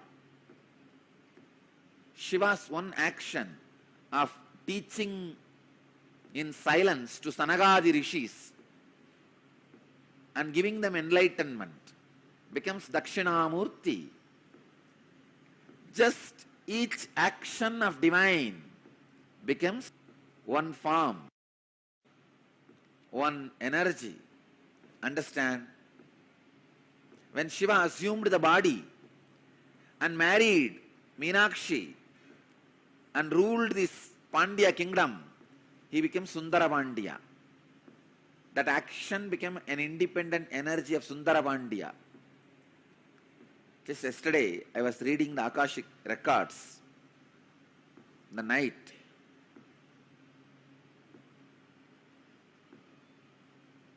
I verified again and again. Earlier when I was seeing, I felt he has taken 3 bodies. Yesterday I saw he has taken more than 11 bodies. Only to play in and around Madurai. Please understand, in this way, no other geographical place is equivalent to Madurai, where Shiva has taken 11 bodies to play just in Madurai. See, in one body he has played in many places. That record is there. When he assumed one body, he has gone to many places and did his leelas. In one body, doing leelas in 11 places, there are enough records. But 11 bodies to do leelas in one place, only in Madurai's history, the record is there. More than 11 bodies he has assumed at different times to play the leelas. The leela he performed, the first body he assumed to perform the Leelas in Madurai is marrying Meenakshi. To marry Meenakshi and all the Leelas related to that time, marrying Meenakshi and bringing Vaigai to Madurai, formed in one body. That body is directly Sundareshwara's Linga. In the main Garbha Mandir, under the Sundareshwara Linga, that body is resting. It is there in Jiva Samadhi. And second, he has assumed one more body to build embankment for Vaigai river and converting all the foxes into horse. Disciple Manikya all those Leelas, around 40 years he was in that body and performed many Leelas. That body is resting in our property near Dinamani Takis. There is a place in Madurai near Dinamani Takis. There is a Samadhi inside Madurai Adinam property. It is called Sundaranar Samadhi. And Sundarananda's Jiva Samadhi, people used to think it is one of the 18 Siddhas. It is not one of the, of course, it is one in the 18, but Shiva himself assumed the human body and performed. 40 years he was in that body. That body is resting in Madurai, the place Dinamani Takis, opposite to that Takis, there is a property, belongs to Madurai Adinam property. There he is resting. And the third body, which he assumed to give sugar cane to stone elephant, and stone elephant ate that sugar cane. For that Leela, he assumed one more body that is there inside the temple under the Samadhi of, under the shrine of Ellamalla Sittar. Under his Murti, that third body is there. Still, I am not able to trace the other places of the remaining 8 bodies. I could see cosmically where are they, but in the Madurai map I am not able to pinpoint where the remaining 8 bodies are. Soon I will study the Madurai map and overlap my cosmic map on Madurai map and give you guys the exact points where the bodies he assumed are resting and radiating. I tell you, if you see from this angle, no other place, even in Kailash, is only one body is resting. There are 1 lakh enlightened beings' bodies are resting. That is different. But his own, the body which he used, only one body is resting. In Varanasi, 2 bodies are resting. Even in Thiruvannamalai, only one body, Arunagiri Yogeshwara's body, only is resting.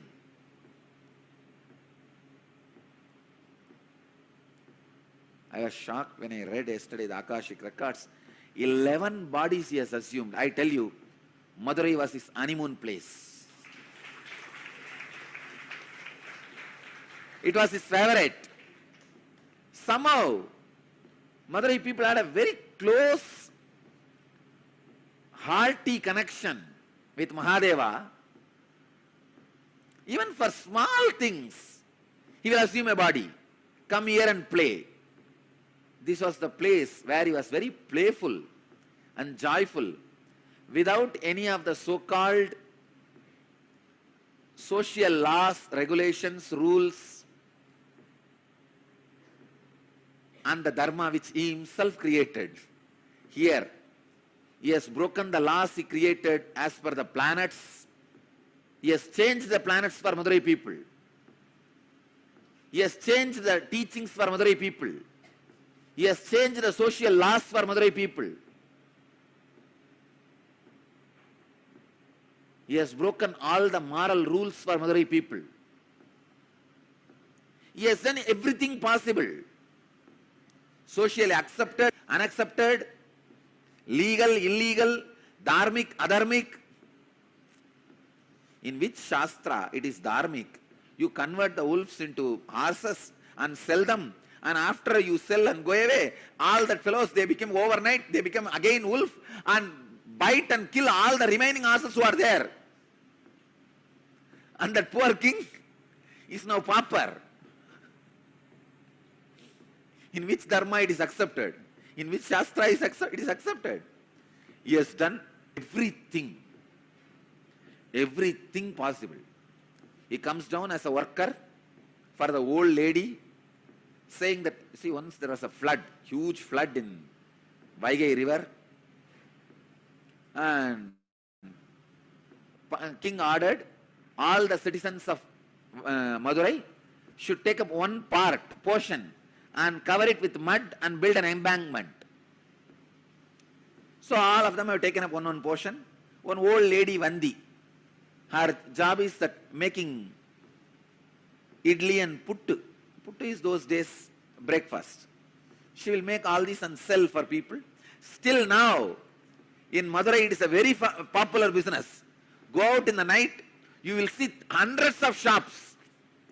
The outside street, they will be making these idlis and selling, breakfast and selling. It is still their tradition. Now it is called Kushbu idli. In those days,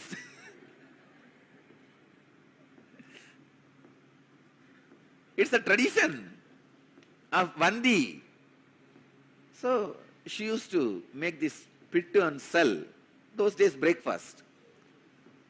She did not get anybody to cover her portion, and she herself can't do. She is too old.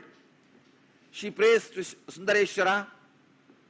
This whole city, still now, any problem, the only person they turn to is Sundareshwara.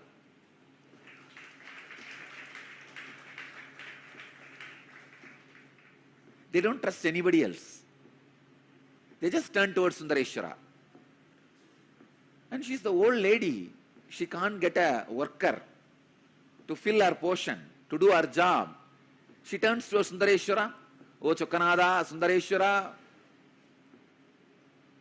This guy could have just one thought, the whole Vaigai would have had embankment automatically. He does not do that. He comes down, assuming human body and bargaining with that lady. You should give me the pittu as much as I want, but I will work only for 3 hours. He says, I will work only for 2 muhurta. 1 muhurta is 1.5 hours. I will work only for 2 muhurta, but you should give me as much as I want. This poor lady tells. So she says, all right, go ahead. You can see what is puttu. Come on, show me. This is puttu.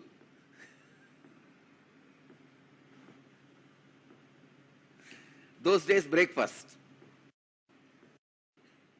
So she doesn't have anybody else. So no other option. She accepts the bargain. This fellow finally finishes eating everything she cooked. After that, it doesn't work. Bed.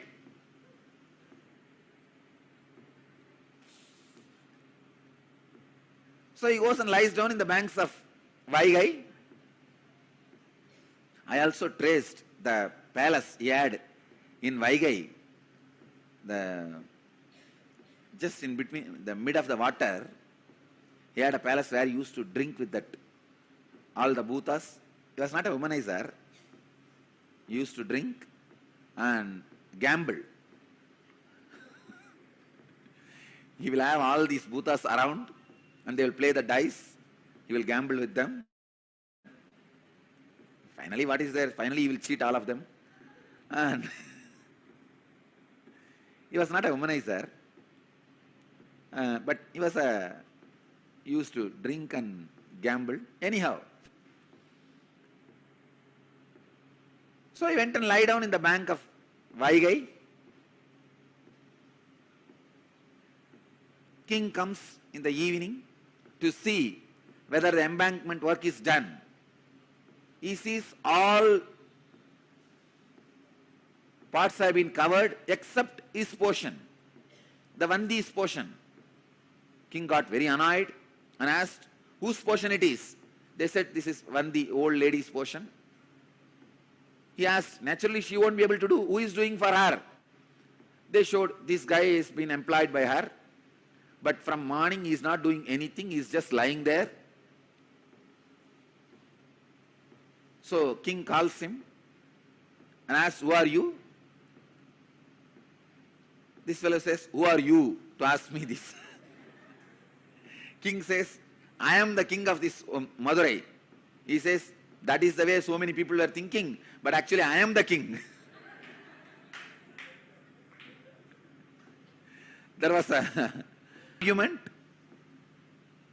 Finally, king, and he took his sengol, the golden staff with which he rules the country, and gave a strong blow in the back of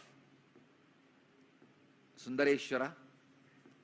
When that beating fell on Sundareshwara, when that stick fell on the Sundareshwara, at that same moment, he showed to the king, he is the Antaryami, he is the indweller of every being, cosmos.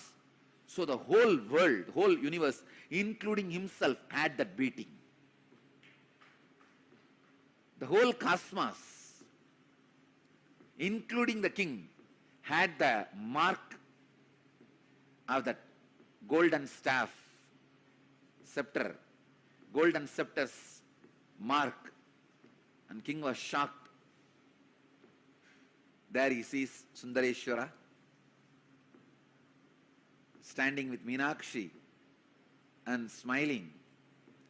King realized who came to play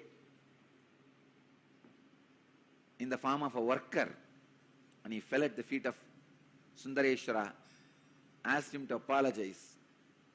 Then Sundareshwara says, just because of Vandi's feeling connection, to please her, to eat her food, to enjoy her puttu, breakfast, I came and I enjoyed. He liberated, he gives enlightenment to Vandi and blesses the king and disappears. Till the end, he has not done his job. He did not do the job of building the embankment to the Vaigai. Casual leelas, not one or two, 64 leelas. God, I know for sure he would have done at least 64,000. And Paranjodi Munivar, the compiler, was able to collect only 64, representing all the 64,000 of leelas.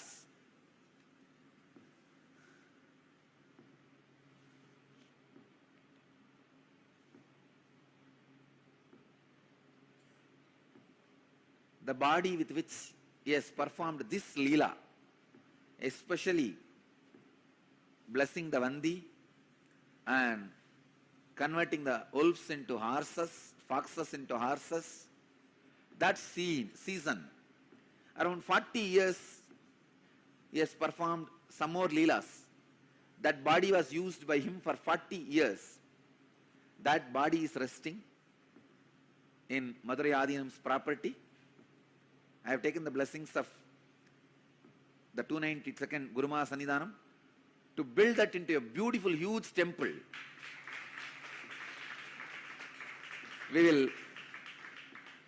You can see the scene of Sundareshwara coming and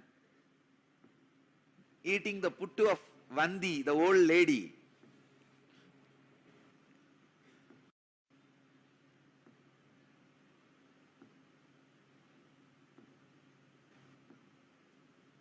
When I remember, God, this very land, he has taken 11 bodies and walked. These very roads, he would have walked and sold the firewood. These very roads, he has walked and sold bangles. This very road, he walked and sold diamonds.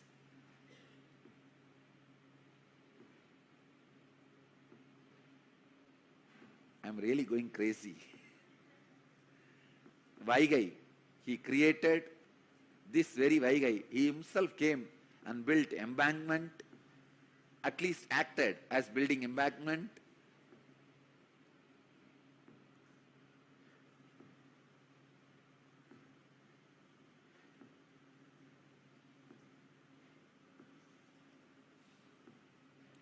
each action divine energy performs becomes one independent entity. If you connect with that energy, he gives you the same blessing. Understand? Sundareshwara is the energy of Leela, playfulness. Ask him whatever he wants. He has broken all the rules. See, there is a law. Only a human body can radiate enlightenment, experience enlightenment. He has broken everything. He has given enlightenment to pigs. He has given enlightenment to bird. He has given enlightenment to cuckoo. He has given enlightenment to swan.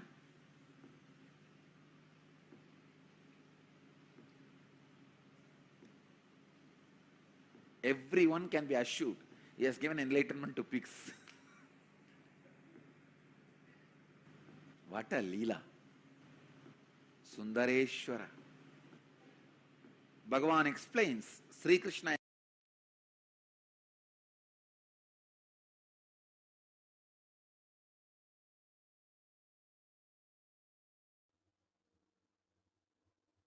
Yes, so with that beautiful narration, let us now move into receiving the darshan of Bhagavan Sundareshwara Paramashivam. Let's get ready for the live darshan of Bhagavan Sundareshwara Paramashivam, Sayujya Samadhi darshan.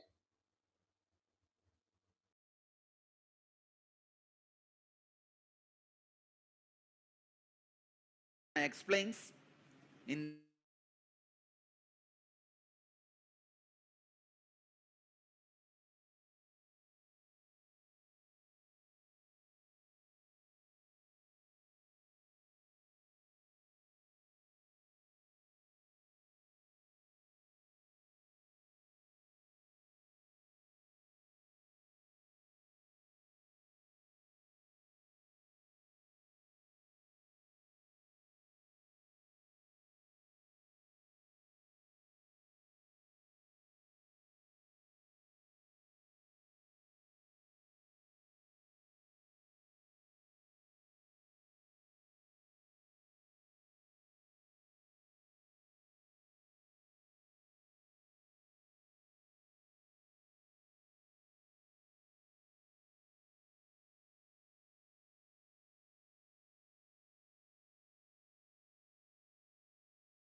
Nithyananda.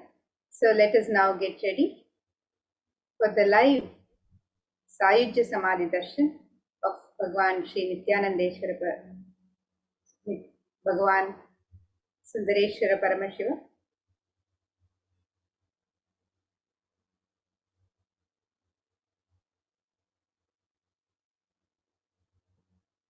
And the Shastra Pramana for Bhava Samadhi Darshan. This verse comes from the Malini Vijayottara Tantra, verse 60. It says, Kathana Shakti Padatva Yadva Padavalokanat Prasadat Swaguro Samyak Prapyate Paramam Padam. The translation of this verse, it says, by the enlightening teachings of the Guru, Kathana, by the Shaktipada, the graceful transmission of the spiritual powers from the Guru, by looking at the sacred feet of the Guru, or by the complete loving favor of the Guru, the Prasada, the ultimate goal and space, the Paramam Padam, is attained. Bhava Samadhi Darshan is not an event in space and time. Rather, darshan happens at the moment when we are lifted out of space and time. During Bhava Samadhi Darshan, our neurons mirror that of the avatar. Bhava is defined as directing and activating the emotional and spiritual energy that is created through meditation on the avatar. The brain neurons mirror, activate, and process all the observed movements or information of the avatar just by seeing and without the physical act of imitation.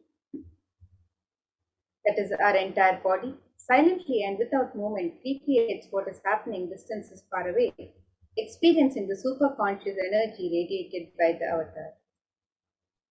And the science of Bhava Samadhi Darshan knows no distance, a phenomenon modern terms as quantum tunneling.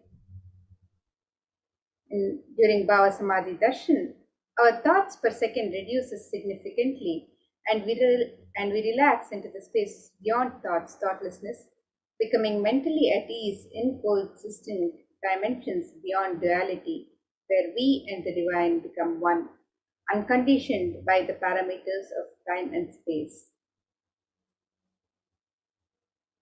It is the probability of a quantum particle like an electron with less kinetic energy to cross over the potential energy of an energy barrier. An electron acts both as a wave and a particle. Imagine a scenario: what happens when an electron with less kinetic energy is approaching a hill? Will the electron be able to cross over the potential energy or the peak of the hill as a particle?